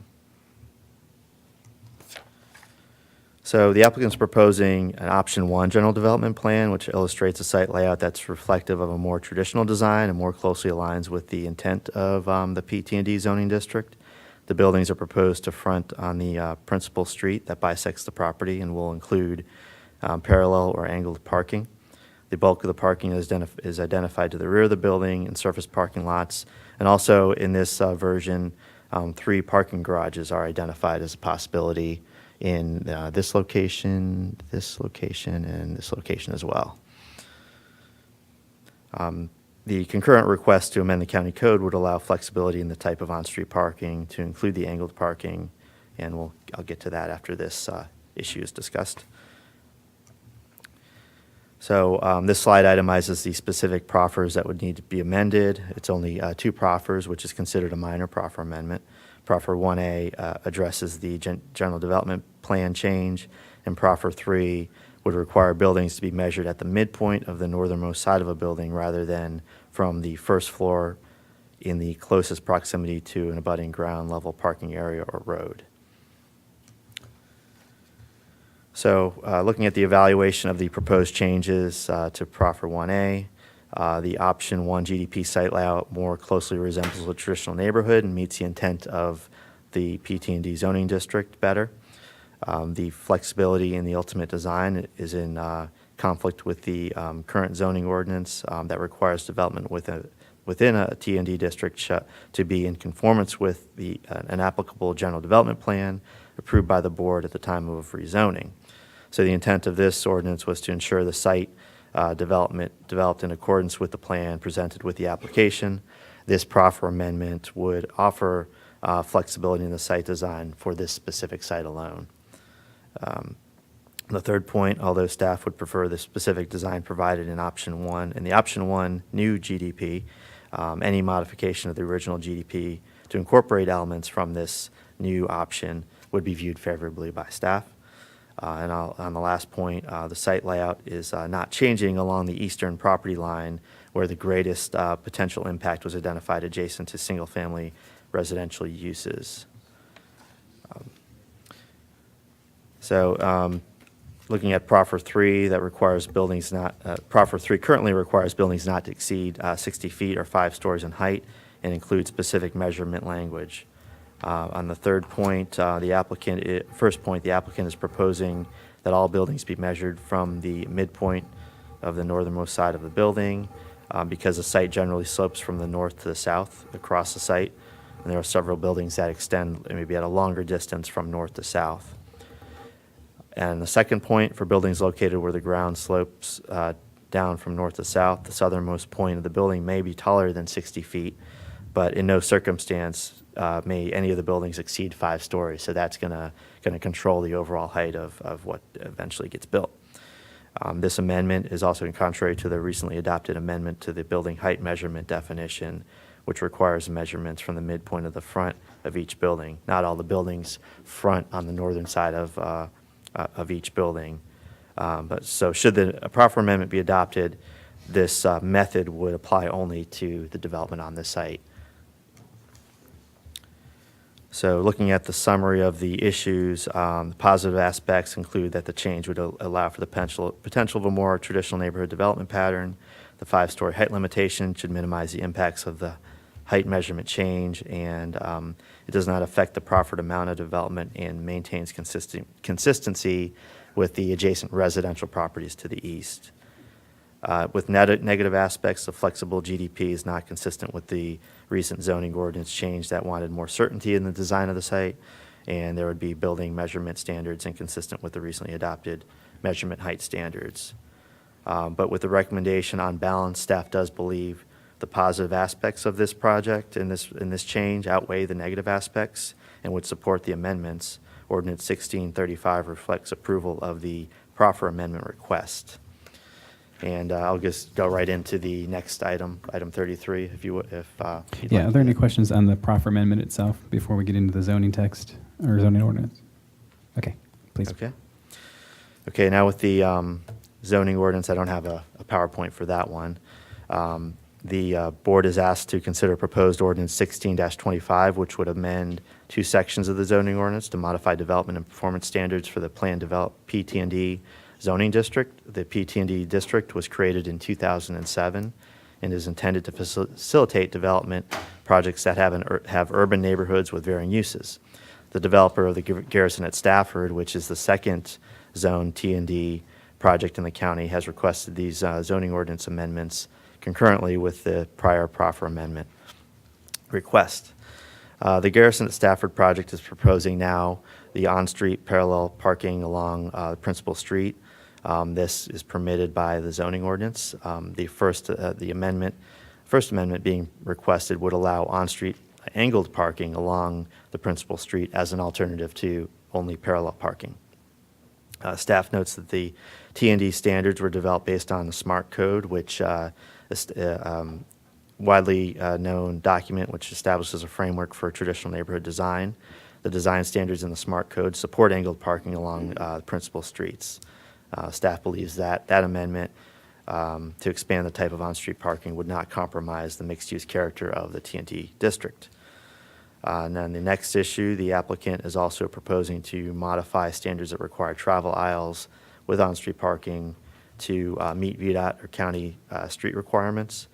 The next amendment would request adding SMART code standards as an option for determining travel aisle widths subject to VDOT and county approval. Staff notes the zoning ordinance provision could benefit from additional standards. One of the stated intents of the T&D project is to utilize the narrowest width of streets permitted. SMART code includes a comprehensive series of standards depending on the specific transect zone and intensity of development that's occurring. And where the SMART code standards are not, don't apply, travel aisles would need to be in accordance with VDOT or county standards. And for example, the amendment would not supersede a statewide standard that would require 20 feet wide of unobstructed travel way for fire department access. So that would still be an essential requirement that this new change would not compromise. So the proposed amendments in the ordinance 16-25 reflect modifications suggested by staff, agreed to by the applicant, and recommended by the Planning Commission. On July 13th, the Planning Commission conducted their public hearing and voted 7-0 to recommend approval.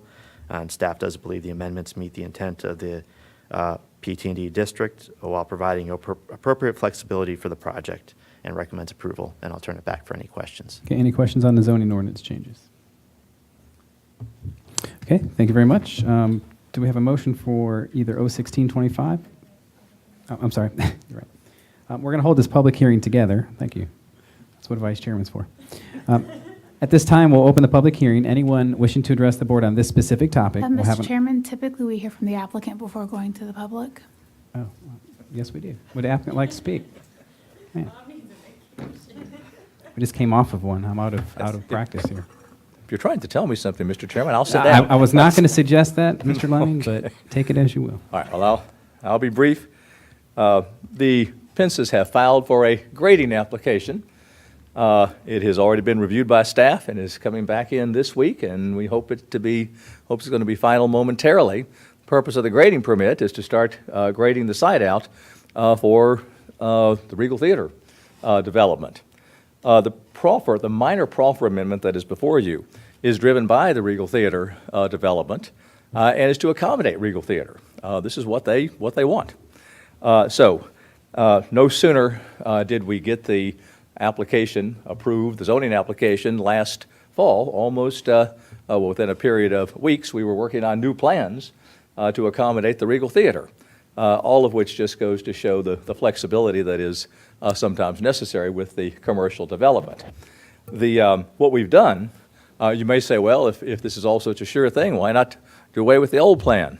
Well, nobody has a crystal ball, and the deal with Regal is not absolutely final until it's clear that we can accommodate them with this layout. So we are keeping options open.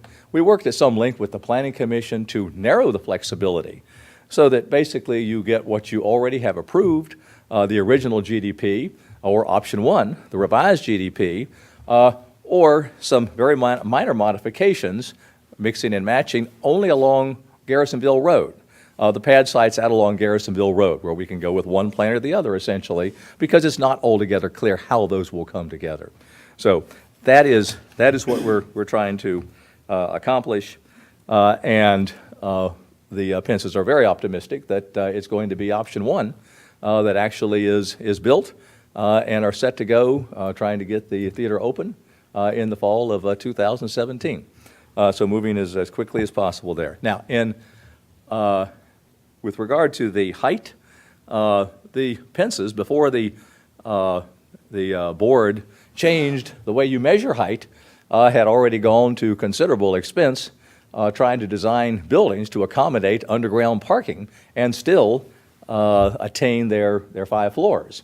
So only after the application had been filed for a number of weeks, did staff, I think just a couple of weeks before the Planning Commission hearing, if not the week before, brought to our attention the inconsistency. But what I would say to you is that, and I think the Planning Commission agreed with this, it's really a non-issue because our standard, it's really what we've proposed in the proffer, and proffer 3 is a standard within a standard.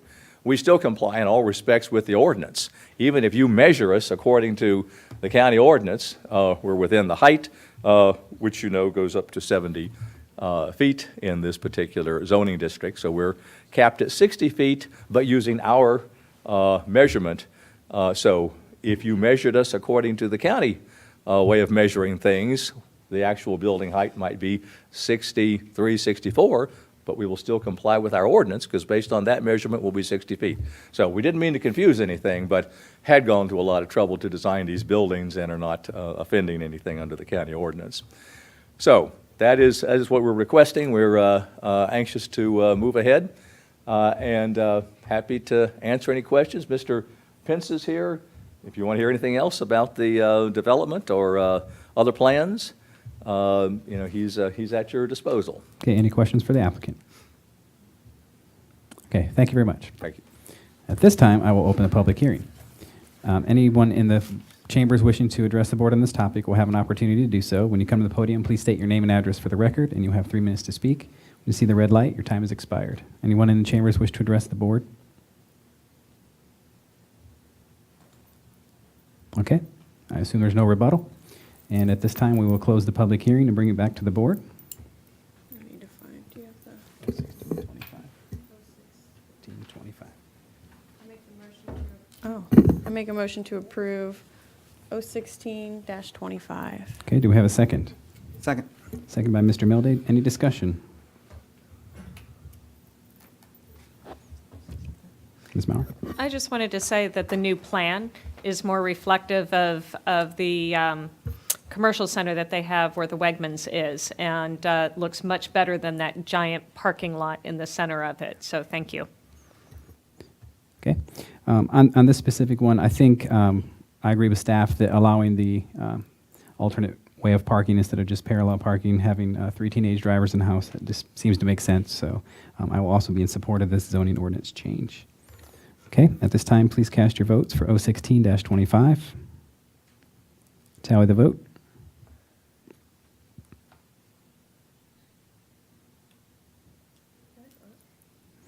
Yes, the motion passes 7-0. Next, we'll entertain another motion. I make the motion to approve 016-35. Do we have a second? Second by Ms. Maurer. Do we have any discussion? I have discussion on this. I agree with what Ms. Maurer said. The new design is much better. It looks really good. And you guys have put a lot of work into it. And just thank you. Thank you, guys. Okay. Any further discussion? Okay. I will just say that the first time this came up, I didn't get to a level of specificity where I could support the plan, so I was pessimistic at the time. Since then, we actually see things happening, and the specificity is getting even better. So at this time, I'm pretty optimistic about the project, and we'll be supporting this change.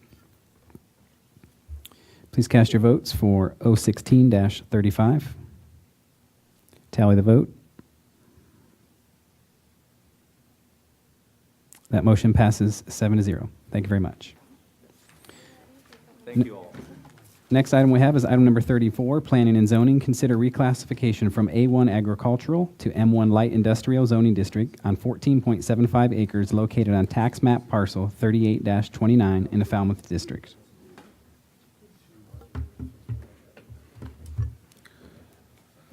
Thank you, Mr. Chairman. May I have the computer, please?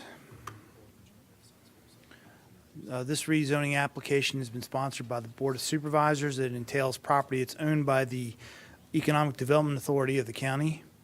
As the chairman mentioned, it's a reclassification from A1 Agricultural to M1 Light Industrial. This is a location map of the property. It's on Jefferson Davis Highway in the central part of the county, surrounded by two industrial parks, one to the south and also one to the north and northwest. This is an aerial view of the property. As you can see, the industrial park areas have been built out. This site has been previously cleared of all trees due to its location within the flight pattern for the Stafford Regional Airport. In fact, there's a navigation easement located on the property which restricts building heights due to concerns for the flight path for the airport. This is another view of the property which also shows you the location relative to existing entrances at the industrial parks and also the general configuration of Route 1.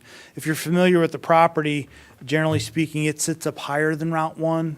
And this is a former driveway that went to a residence that was in this general location.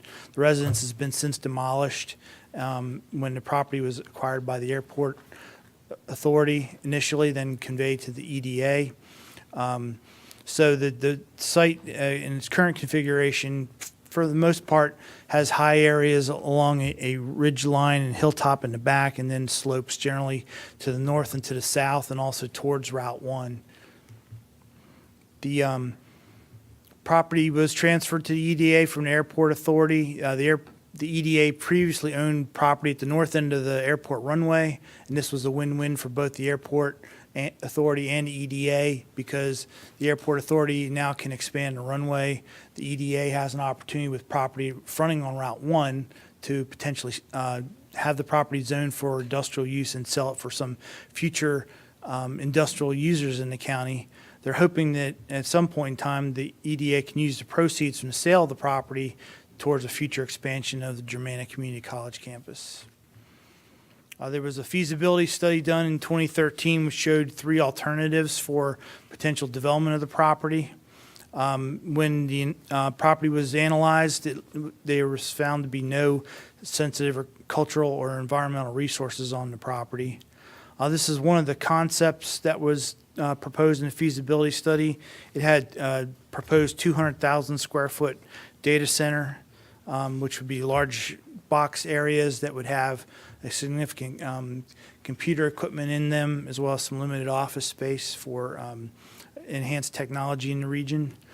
This is another option which showed a business park configuration, which had a little over 100,000 square feet of potential space. And then there was another option that looked at your standard industrial park type of development. As I mentioned earlier about being in the airport approach zones, the site in particular is highlighted in the with the red star.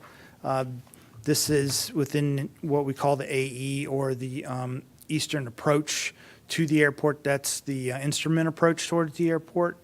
So that's part of the reason for the avigation easement. In the past, the trees had grown very tall and became an air traffic hazard. That's why the airport authority had acquired the avigation easement to minimize airport conflicts. From a transportation standpoint, for the most part, industrial uses would not generate a lot of traffic. A typical industrial park would maybe have 500 vehicle trips per day. If the site built out as a low-rise office park, it could have up to 1,200 vehicle trips per day. The Route 1 in this area generally has adequate capacity to handle traffic. Site-specific details for traffic will have to be worked out with site plan review and detailed engineering plans. The overall long-range plan for Route 1 is that it'd be ultimately widened to 6 lanes with a divided median and separated turn lanes. Again, going back to the image, you can see there are some turn lanes for the existing entrances into the industrial parks. One of the things in our discussions with VDOT at the staff level was at some point in time when this property is developed, there may be some additional considerations that have to be made for entrance access. VDOT has a minimum standard of 750 feet distance separation between entrances on major roadways like Route 1. In this case, the property line is located in this general area. That would be too close to meet the entrance spacing for this entrance location. So a waiver may be required. Also, VDOT suggested that there be shared entrances with the development of the EDA's property to other properties to the north and also to the east to help facilitate better transportation access in the end result. Those are things that will have to be accommodated, as I said, when detailed engineering plans come into effect.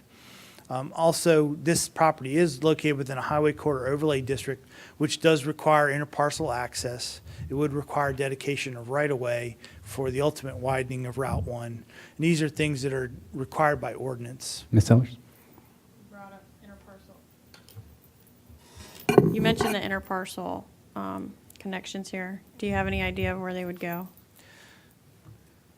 Yes, ma'am. The property in general is like this, but the adjacent property wraps around the site. So some of the discussion recommendations from VDOT was maybe that there be a shared entrance at this location and possibly some interparcel connections in the rear. As you can see by the image, there's a service drive in this location serving existing industrial users. There's a possibility that maybe there could be a connection point there as well. Yeah, that was more what I was thinking with the current users over here. That may require some further investigations and negotiation with those property owners. There is a small drainage swale in this area with some wetlands. So from an engineering standpoint, we'd have to do some value analysis to see whether the cost to impact those wetlands is worth the expense relative to the value of that connection. Okay, other questions at this point? Please continue.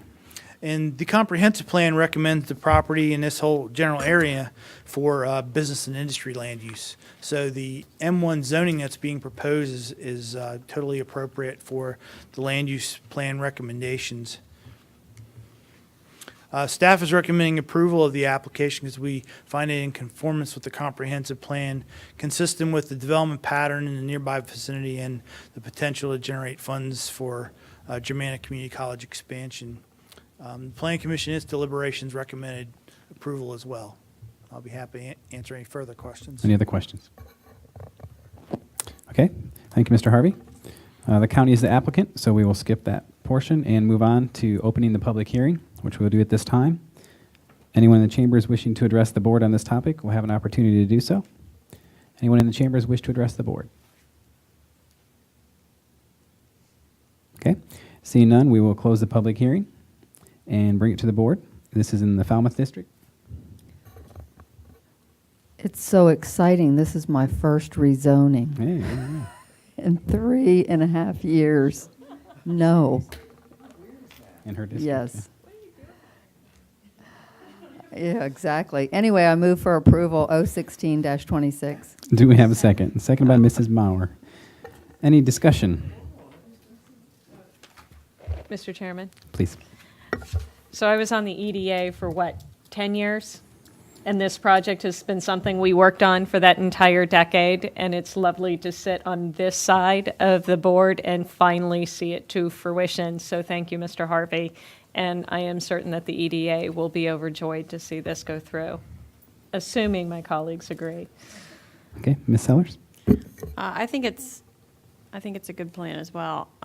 Just as we move forward, just to think about the interparcel connections, because when you go in, especially in some of the older developments, the older industrial areas, you can't connect, and that's really, we need to think about that. It's very frustrating, and that traffic's just going to get worse on Route 1, but I am going to support it. And if I'm sorry to prolong this, I know Gary hates it when I do this, but if you want a little bit of reminiscing, if you will, this, if I'm not mistaken, this grant to the EDA was given as the compromise that was struck from the Board of Supervisors back when it was given was some part, I think it was one of the Cord Sterling's clever things he did to try to fix a budget right towards the end of a budget cycle. Do you remember that, Anthony? No, that's not what this is. There's no game. No, I don't mean in a bad, I don't mean any, first of all, there's no negative connotation, even if I'm wrong, but, or right. How did the EDA end up with this property? The property was purchased by the airport authority, Right. take the trees down because they were in the way. How did it get transferred to the EDA from? The EDA owned property at the western end of the runway, Right. which they swapped with the airport authority. Oh, I'm probably thinking of the other piece down in Falmouth. The Chatham building. Yeah. Yes. Okay, You're my thinking mistake. about the All right, building. well, I had good memories of it, just to say, it wasn't a bad thing. Yeah, 'cause- I'll take it all back. Never mind, The sorry, EDA Gary. didn't. Oh, you drink. Hey, we're not going to stop the happy. We're good. We're good. You're thinking of the building that EDA picked Chaplin out of. No, you guys put Chaplin in there at the same time you gave it to the EDA. Okay, any further discussion? Okay, the motion on the floor is for 016-26, which is approval. Please cast your vote. Tally the vote. That motion passes 7-0.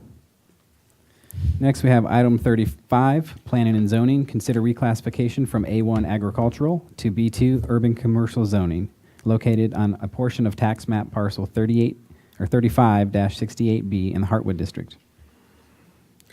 Well, thank you, Mr. Chairman.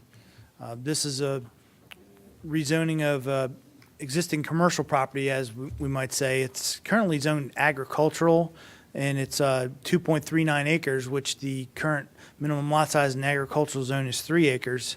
It is non-conforming for the size requirement in the A1 zone. Also, the fact that there have been commercial uses on the property is non-conforming for the current A1 zoning. The location of the property is on Warrenton Road at the intersection with Cedar Grove Road. That's pretty far out in the Hartwood area, heading towards Fauquier County. The Cedar Grove Road right now is a narrow 2-lane road. However, in the future condition, it will serve as the primary access to the Westlake development.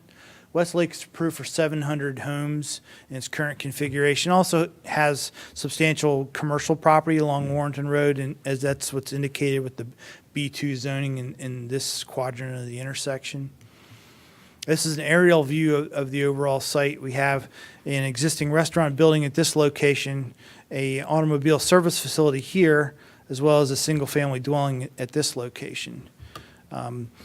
These buildings have been here for a number of years. In fact, from the records that we've been able to determine, the residence as well as the auto service facility were built in 1959. The restaurant was built in 1961.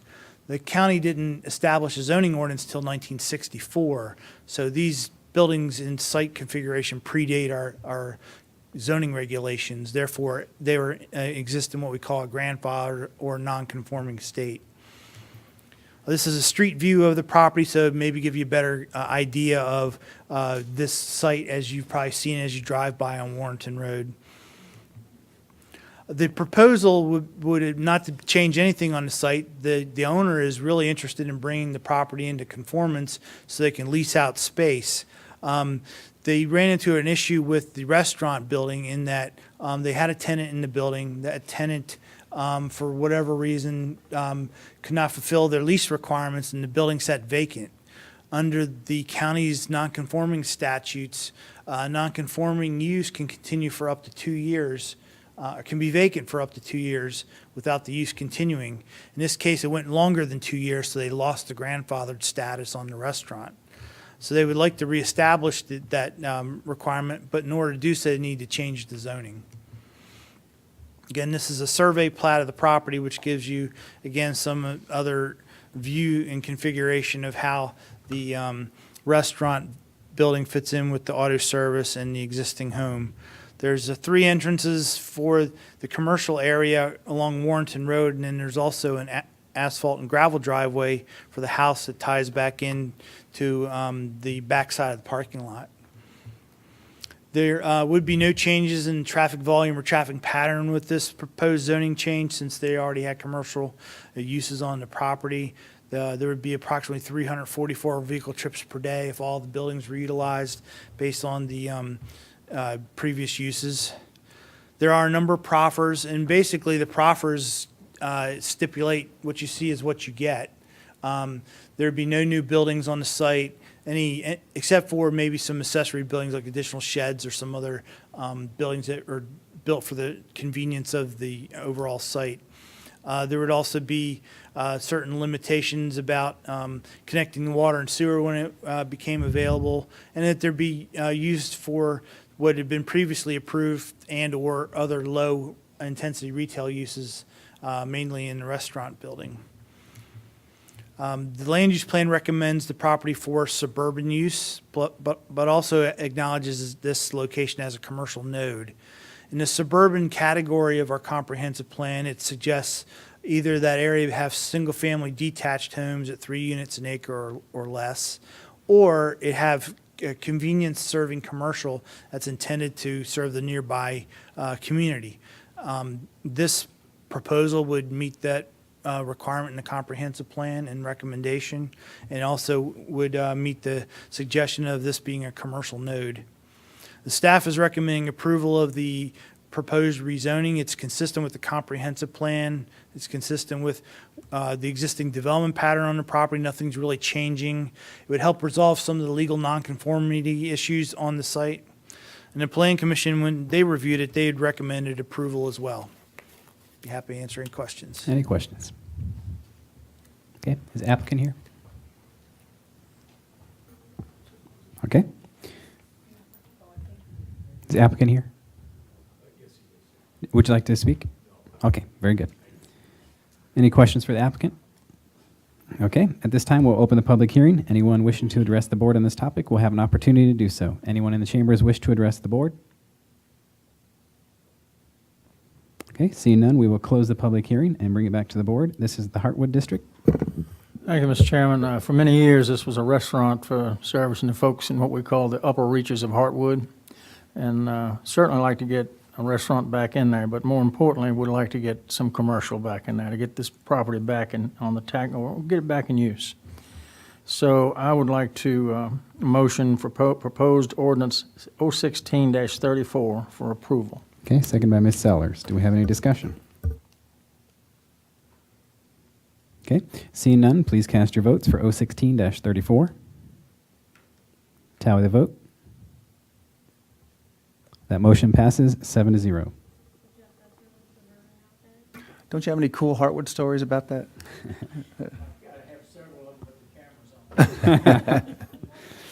In that vein, next we have item number 36, Planning and Zoning. Consider amending the Stafford County addressing ordinance by amending the index of official road names to rename or name roads relative to the Interstate 95 Exit 140 Interchange Reconstruction Project.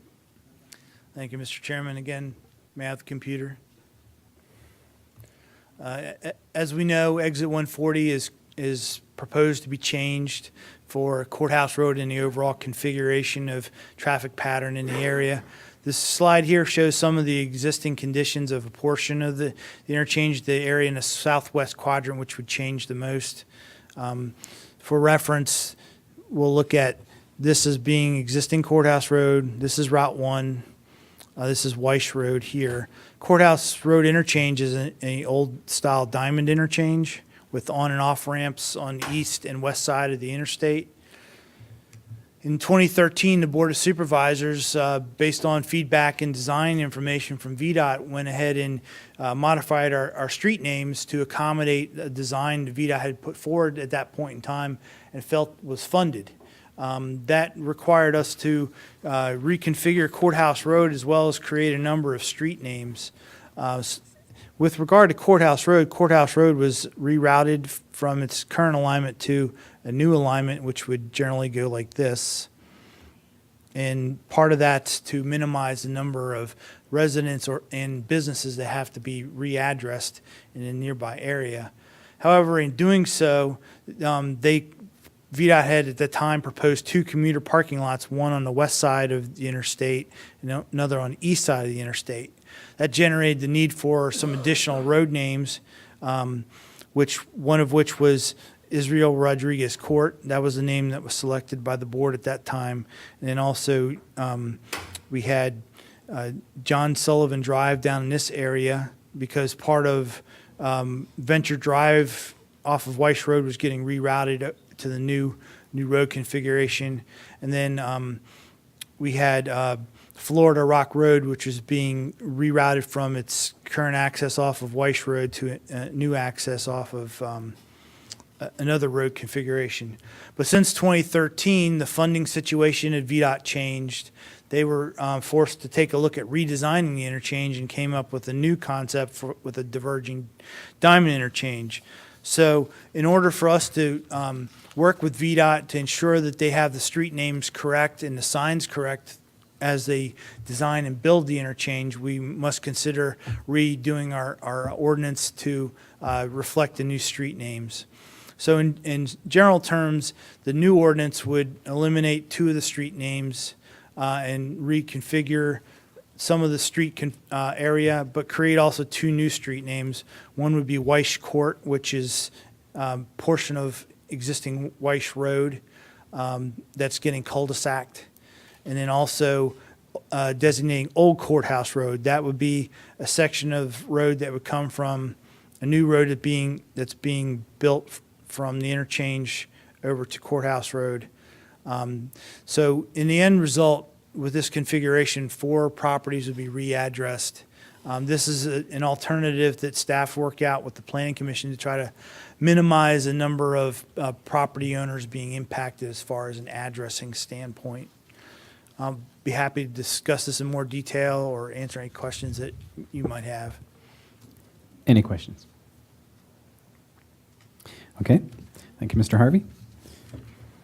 At this time, we'll open the public hearing. Anyone wishing to address the board on this topic can do so. Anyone in the chambers wish to address the board? Okay. Seeing none, we will close the public hearing and bring it back to the board. This is in the Aquia District. Well, it says it is. I guess it's Garrisonville now. Yeah. It's Hartwood and Garrisonville. Mostly Heartwood. Weiss Roads and, Do we have a motion? yeah, it is, you're right. Do we have a motion? Yeah, I'll motion for approval. Okay, this is for 016-22. Second. Do we have a second? We have a second. Okay, any discussion? Mr. Chairman, this Ms. Bauer? is supported by the Community and Economic Development Committee. We went through this several times. Okay, and the second was by Ms. Sellers, for the record. Any further discussion? Okay, please cast your votes. Tally the vote. Motion passes 7-0. Next, we have item number 37, Public Works. Consider condemnation and exercise of quick take powers for the Brook Road Improvement Project for the right-of-way acquisitions and/or temporary and permanent easements on tax map parcels 47-27 and 47-34A in the Aquia District. Mr. Rapp. Mr. Chairman, members of the board, Christopher Rapp, Director of Public Works. Tonight we have a public hearing to consider condemnation and quick take for the Brook Road project.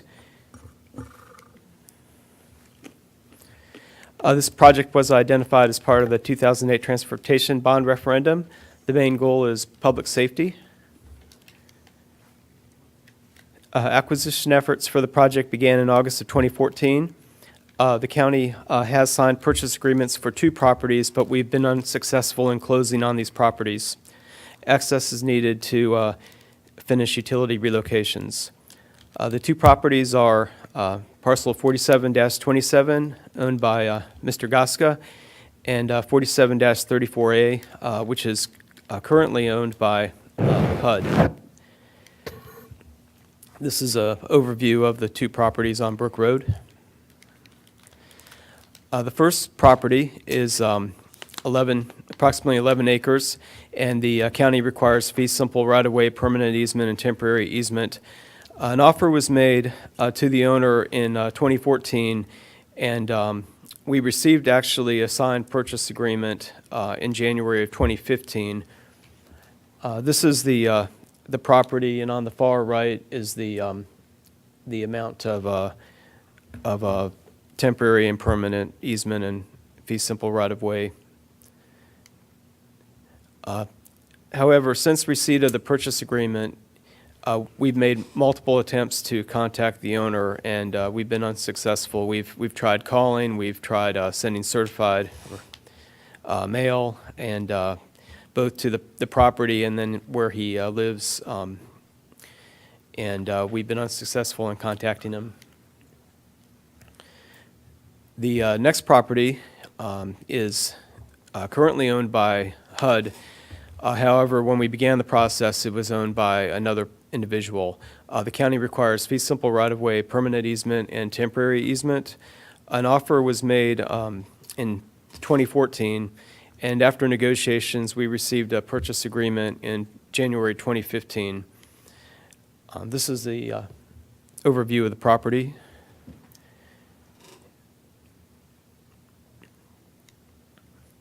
Before the county could close on the property owner defaulted on the mortgage, and it went into foreclosure. We made numerous attempts to contact the bank, Wells Fargo, that they took ownership, but then they transferred it to HUD. We reached out to HUD, made an offer, but we haven't received a response to our offer. So in summary, we'll continue to reach out to the property owners, but at this time, to avoid delay to the project, we're requesting approval of resolutions R16-201 and R16-202.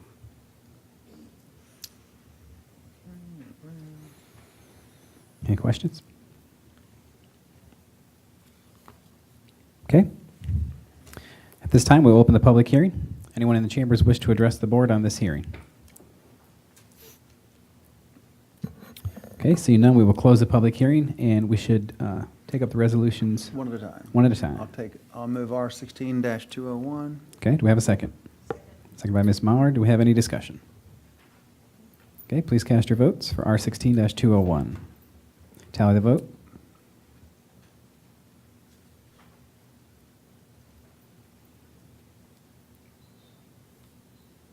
That motion passes 7-0. I'll move R16-202. Do we have a second? Second by Mrs. Mauer. Do we have any discussion? Please cast your votes for R16-202. Tally the vote. Motion passes 7-0.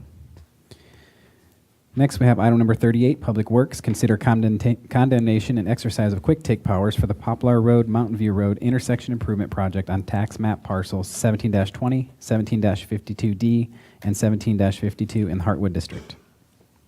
Mr. Rapp. Mr. Chairman, members of the board, as noted, this is a public hearing to consider a condemnation and quick take for 3 properties with the Poplar Road Phase 3 project located at the intersection or near the intersection of Mountain View and Poplar Road. The main goal of this project is improvement of road safety and realignment of the section of roadway to improve sight distance and safety. Acquisition efforts for the project began in January 2015. The county has negotiated with most of the property owners and have signed purchase agreements for most of the property owners.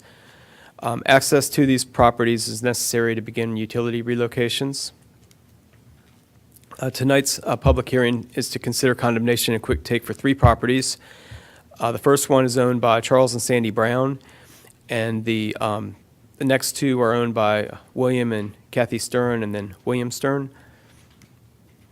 This is an overview of the three properties in red.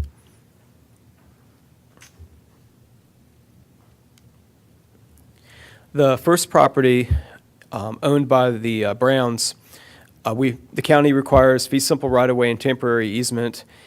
We actually received an executed purchase agreement in October of 2015.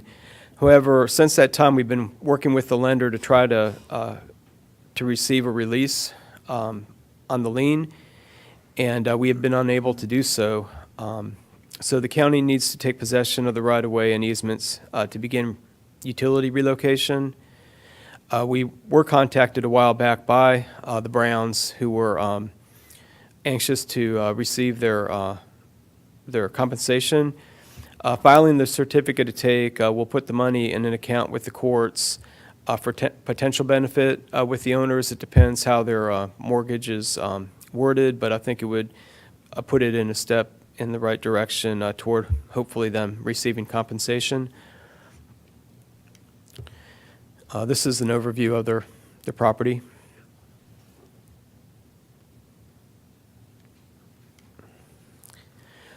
The next property is owned by William and Kathy Stern. It's about 3 acres. The county requires some permanent easement on this property for a Verizon easement. This is an overview of the property. The green area is the area down at the bottom of the required easement. And then the next property is owned by Mr. Stern. The county requires fee simple right-of-way, permanent easement, and temporary easement. This property is 53 acres. This is a close-up of the portion that the county needs for this project. Fee simple right-of-way, utility easement, and construction easement. This is adjacent to the last property I just showed you. And this is a picture of the entire parcel.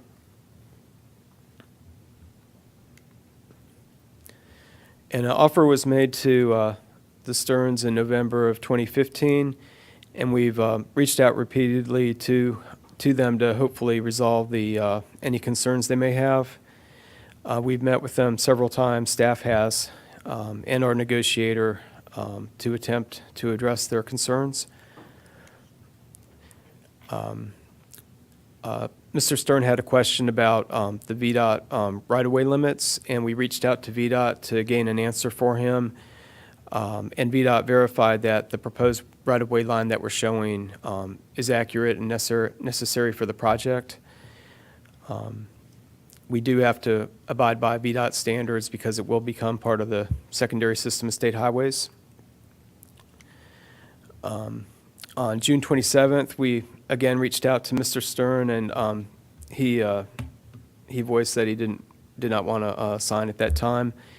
And then last week, staff met with Mr. Stern as well to explain the project and in an attempt to gain a signed purchase agreement, but we still don't have one.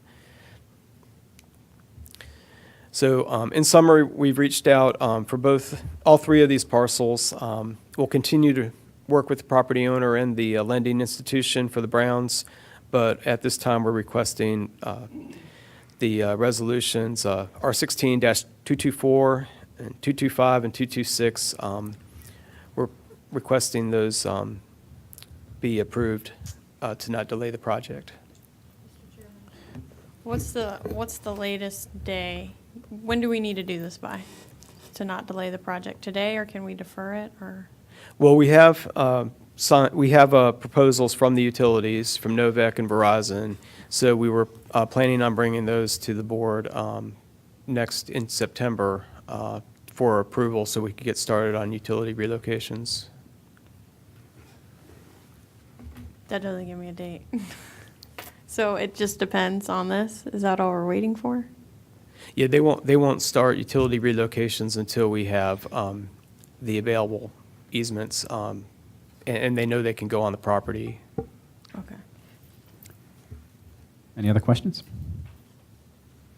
Okay, thank you, Mr. Rapp. At this time, we'll open the public hearing. Anyone in the chambers wish to address the board on this topic? Please come forward. Please state your name and address for the record. You have 3 minutes. Thanks. Hello. I'm William Stern, 1834 Poplar Road. And first, I must say that some of the information you just received is not correct. There's not signed agreements on most of the properties. Only signed agreements at max 3, I think only 2. And there's 7 to 8 parcels involved. An offer may have been made in November, but I didn't acquire or gain title to parcel 52 until December. Anyhow, the proposed road construction relocates the intersection of Poplar and Mountain View Road, and my property is at one end of the project. The county proposes to acquire a roughly rectangular tract, 16 feet wide. I'm still waiting to get a revised plat showing the exact length. That's what the visit on August 11th was about. I was supposed to get a revised plat, and I still haven't gotten it. I scaled the length to be just under 200 feet. The project manager thought it was 140-some feet. But in addition, a 15-foot Verizon easement is proposed to run along and beyond the new road construction. My property line is nearly straight, but this 16-foot strip would tie into my existing property line a bit up the road and create a 90-degree angle in my property line. Also within this 16-foot strip is designed a 3-to-1 slope. Stafford VDOT wants in fee simple to the top of this slope. I've been advised by 2 experts in the field. One has 30 years experience in road design and construction with VDOT. The other is John Honick with land acquisition for Fairfax County. He worked for VDOT previously and is a personal friend. I worked with him for a number of years. They have told me that on a 3-to-1 slope, the property line can follow the ditch line. They have advised me to request any work outside the roadway prism to be shown as either temporary easement or permanent easement. And I have offered to give the county a permanent easement to the top of the slope. Stafford VDOT does not need fee simple to the top of the slope. That would be an overreach. I believe that a meeting with county staff, VDOT, John Honick, myself, and Gary Snellens would solve this issue in a matter of minutes. And I wish the board would not consider condemnation tonight. Thank you very much. Anyone else in the chambers wish to address the board? Okay. Okay, we'll close the public hearing and bring it back to the board. This is in the Hartwood District. I believe that parcel is 17-52 and 52D. Would that be correct? Mm-hmm. Okay. So, Mr. Snellings, if you have a motion for the board?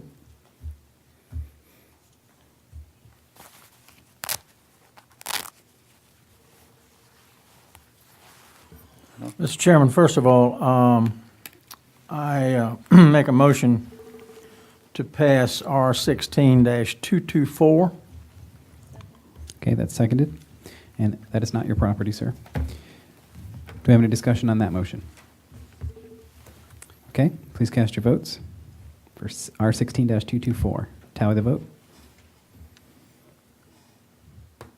Motion passes 7-0. Mr. Snellings. Mr. Chairman, I've had a couple of conversations with Mr. Stern. He makes a good argument. I would like to defer until our first meeting in September.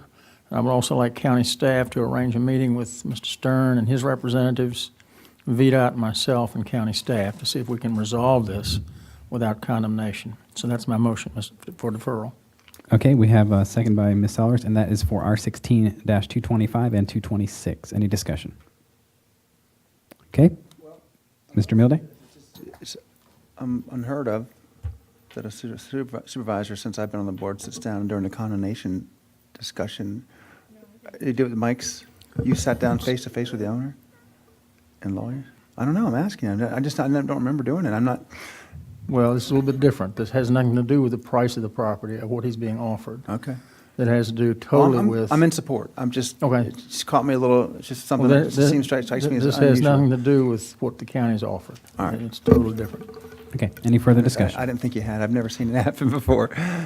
Okay, please cast your vote for the deferral. Tally the vote. That motion passes 7-0.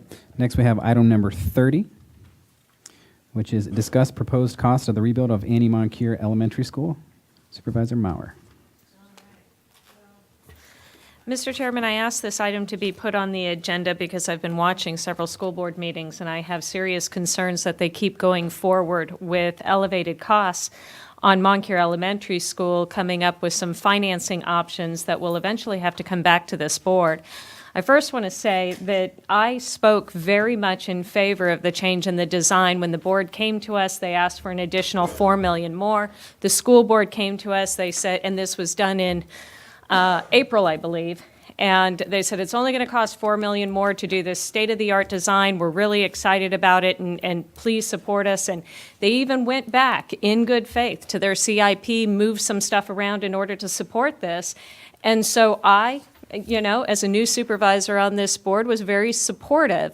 And within less than 60 days, it came back that this wasn't $4 million that they were looking for, but now we were at $39 million, which took it from 24 to 39.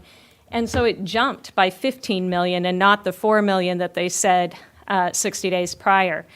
So experiencing a little bit of sticker shock, both on both sides of the board, and I do commend the school board for going back and cutting back some of the design.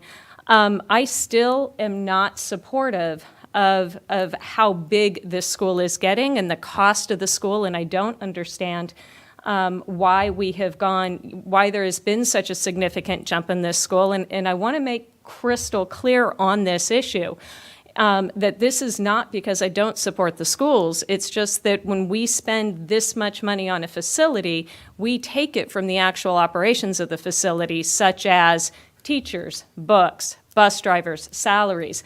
And so it's not that I don't support the schools, it's just that I support the kids, I support the teachers, and I support the taxpayers. And when we make a choice like this, this has a 30-year impact. Additionally, and I was hoping Mario would be here, but unfortunately I don't expect her to be here until 9 o'clock. But, so I'm going to rely on you, Anthony. There were a couple of slides in the school board briefing that I was hoping we could show up to help illustrate my point on this. Computer, please. All right. This was the delta that they originally came up with. It was a 6.398 delta. And then, Marcia, can you go to the next one? Another item I want to highlight is that they are claiming that the average cost of square foot for an elementary school is $213 a square foot, and yet they think they're going to get Moncure at $210, so they think they're going to come in below the industry average. That gives me pause, and the reason it gives me pause is when they got down the road for Stafford High School and they needed to start cutting some construction costs, what they cut was an extra fire escape from the third floor of that school, which, and they went to the mat on this, and now Stafford High School is missing a fire exit, which restricts the third floor occupancy of that school. So if we're saying we're going to be less than the industry average, and yet we're going to still be at 39 million, or I think they're down to, what is the amount they're down to now? About 35, 36. And yet they still say they're going to be below the industry average. Next slide, please, Marcia. One of the items I also wanted to bring up is they're only at 40% design. So this number that they're talking about is only indicative of 40% design. And this one, which they called a cut, was never agreed to originally in the original design. This was the space efficiency for this particular school. But what really offends me about this particular slide is that this 8-foot hallway that's dark and dank and everything else, and yet they're looking at a 15-foot hallway with all sorts of windows to project that it's a bigger hallway, but nowhere in their current design do hallways have windows. So next slide. The other item that gives me great concern is one of the ways that they've reduced the cost of the school is not really a reduction in the cost of the school, and that's moving this $1.036 million of furniture, fixtures, and equipment, the hardware line, out of the construction budget and into fiscal year 18. So their new $35 million number doesn't include this million, so now we're at $36 million, and they expect this to come into the fiscal year 18 operational budget, which also concerns me. Given that 18 is going to be a difficult budget year with the additional salary increases that they gave after their budget was approved, and also some state funding difficulties that we're having. Is there one more? That was it? Okay. So I just wanted the board to talk about this, because in the CIP, we did approve only, Anthony? It's, the CIP has total project budget of $31.4 million. I did misspeak. Their working estimate is $37.8 million. Okay. That's in the add-on folder in Ms. Collins' memo. And that $37.8 million, does that include this additional million for the furniture, fixtures, and equipment that they plan on using cash for? I think the answer is yes. My understanding is that's a total project budget irrespective of the source. Okay. Are you? Go ahead. I'm finished. So we've kind of gone back and forth with Moncur, and I couldn't agree with you more. I have not supported this school. I think 950 elementary students in one school that happens to sit in a Title I area is too many students, and I've said that from the first time I took a vote on this. However, it's going to happen, and I think we need to figure this out, and probably the best mechanism is a 2-on-2. And I would say it services the Garrisonville and the Griffiths-Widewater, but if you have the 3-on-3, but I think the Garrisonville and the Griffiths-Widewater district supervisor and school board members need to sit down and hash some of this out, and maybe do it in a small group with the 4 of us, the superintendent and the county administrator. And because it's going to have other implications. We are thinking about Ferry Farms rebuild, and this is going to be the design they use. They're talking about taking money from North Stafford and A.G. Wright. I just think we need to consider going to a smaller group discussion. Okay. I will say that I saw the school board chairman at the Rouse event, and I shared with her the discussion we had in the FAB, highlighted a lot of the questions we keep asking, like how much of this is due to new design versus other factors. I think she understood what I was asking, and has encouraged me to reach out to the superintendent, knowing that Anthony's in a bit of transition right now, and Mr. Barnes is coming in. So I told her that I hope they will be prepared to talk about that at the Monday 3-on-3. I think that's where we're going to hopefully start to get some answers. If we don't get traction there, then maybe Laura's idea is prudent. Like I told Mr. Cavalier, I don't know much about the neighborhood up there. That is definitely your guys' neck of the woods, so I'm looking to you for some guidance and leadership there. However, it does affect Ferry Farm down the road, so I have a vested interest in trying to understand really what that new design cost was, and that's the question we've been asking since the very beginning. Hopefully we'll get an answer this time. Mr. Chairman, if I may? Please. I also want a detailed description of what is in this design. So if you go back to the RFP that they put out in order to design this school, and it says specifically, Stafford County Public Schools will require the following items to be incorporated into the design, and therefore looking for experience. And some of these items that will be incorporated into design include sustainable or green features incorporated into the design, including but not limited to LEED, which I support, but they also are requiring rainwater harvesting. They're requiring outdoor classrooms. They're requiring solar energy. So when we start talking about this large, this school that we're building, we really need to know what is in those details, because the documents that they have out there, they're saying that this must be included in the design as part of their RFP package. And so when we went to that first meeting and they were talking about salt domes and bus parking, I believe it was, we were aghast. I thought Paul was going to have a heart attack. And but so we need to get a clear understanding of what is in this design. I know that they were having these design meetings that Mr. Cavalier was invited to, and that's where tree houses came up and amphitheaters and walls opening up so children could enjoy the amphitheater while they were still sitting inside the building. And interestingly enough, as soon as we complained about that and they removed that from the design, Mr. Cavalier has not been invited to another design meeting. So I have concerns, and they do have to come back to us in order to approve the bond funding. They have to come back to us in order to move the proffer money, and I don't want to see them get to a point to where they're so far down the road on this that now we are delaying the school. And so we keep asking these questions, and I wanted it on this agenda because I know time is of the essence. Okay. Any further discussion? Ms. Baumke. Yeah, I would just like to say, I understand everybody's comments. They all make sense to me. But we have to also remember, if we go back to the 600 or 650 design, because it's a Title I school, we have other schools out there. Kate Waller Barrett is Title I. That was built with the bigger design. Anthony Burns. I mean, that was their prototype for a while to build the bigger schools. I'm not in favor of them because your principal and assistant principal have many more duties and they don't have additional resources, unless Dr. Benson is looking to change that. But yeah, there's no doubt about it. It's a lot more work, especially when you have a Title I school. Mr. Milday. I'm not sure what that was about, but what I'm going to say is the same thing I keep saying is we really just need to say, this is how much you can spend, and you can do the new design, the old design, whatever. But I don't know I don't think 2-on-2 is going to help, or 3-on-3 or anything is going to help. Nothing seems to be, I don't know if you've noticed, they're not really going in the right direction on this whole thing.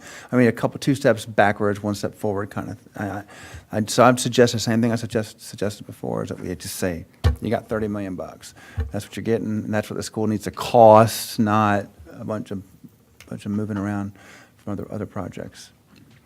I just want to comment on that. Ms. Sellers? I don't think it's moving in the wrong direction, even though I haven't supported it. I mean, that's what their priorities are. I do think if we sit down and we have discussions about it. They're going to cut $6 million. Maybe not cut, but then at least we could understand where they're coming from, and we could understand it a little bit better, open up the communication But you don't have a teenager yet. to just understand. Oh, I'm a social worker. Then you'll know where they're coming from. I know, I'm a social worker. Okay. I've raised enough teenagers. Any other comments? Mr. Cavalier. I just want to make sure it's imperative that they come back to us at this meeting on Monday with answers to at least some, if not most, of these questions, because otherwise we'll just be at the same point Monday that we are today. We will talk, we will ask questions, and nothing will get done.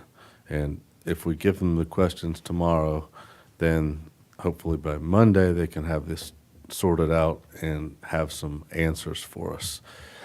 The one thing I do disagree with some of my colleagues is the point of the size of the school, because we do need more capacity in that area.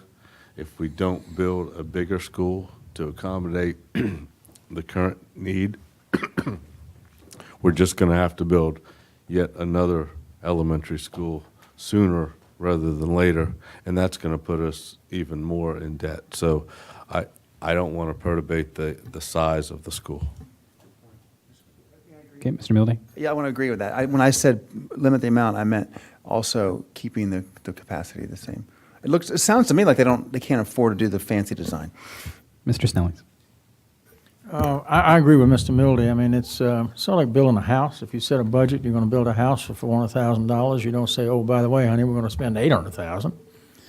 The CIP is set for 31 million, is that correct?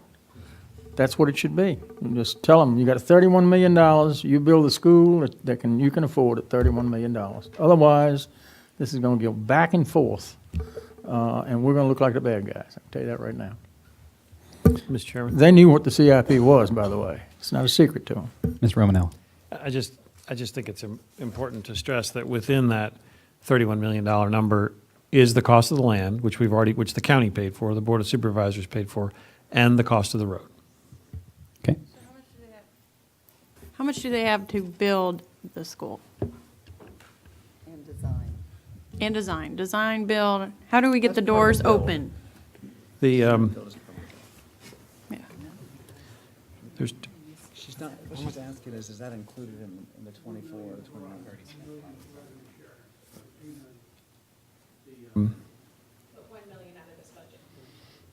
they've got 29.6, take out the road construction, so 27.6.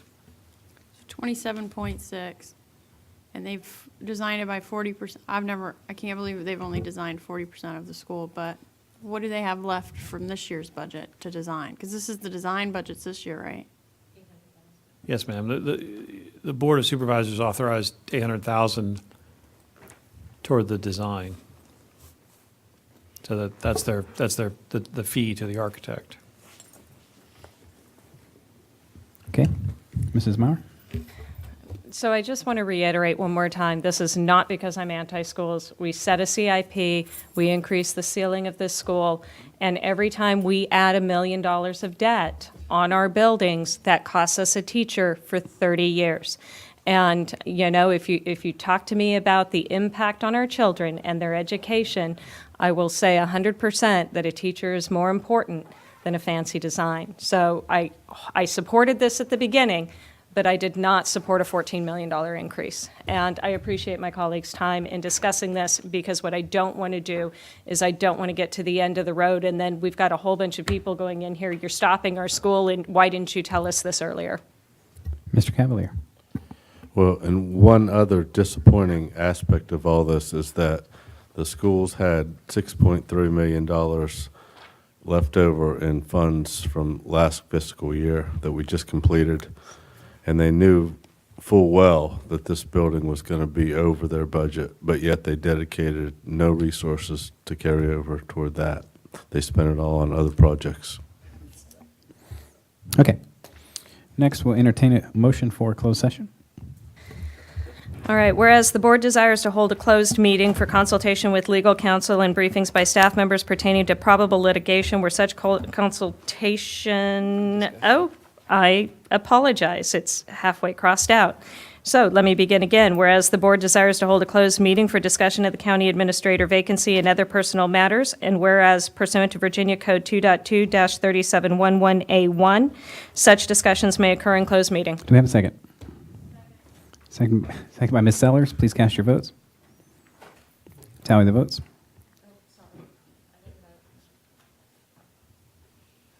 Motion passes 7-0. The board will now convene in closed session.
Do we have a motion to certify the closed session?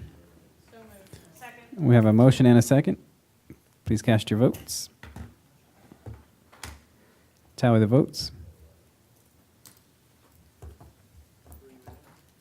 And the answer is. That motion passes 7-0. Mr. Romanello, it's been fun, and we wish you the best of luck, and please stay in touch. Okay, meeting is now adjourned.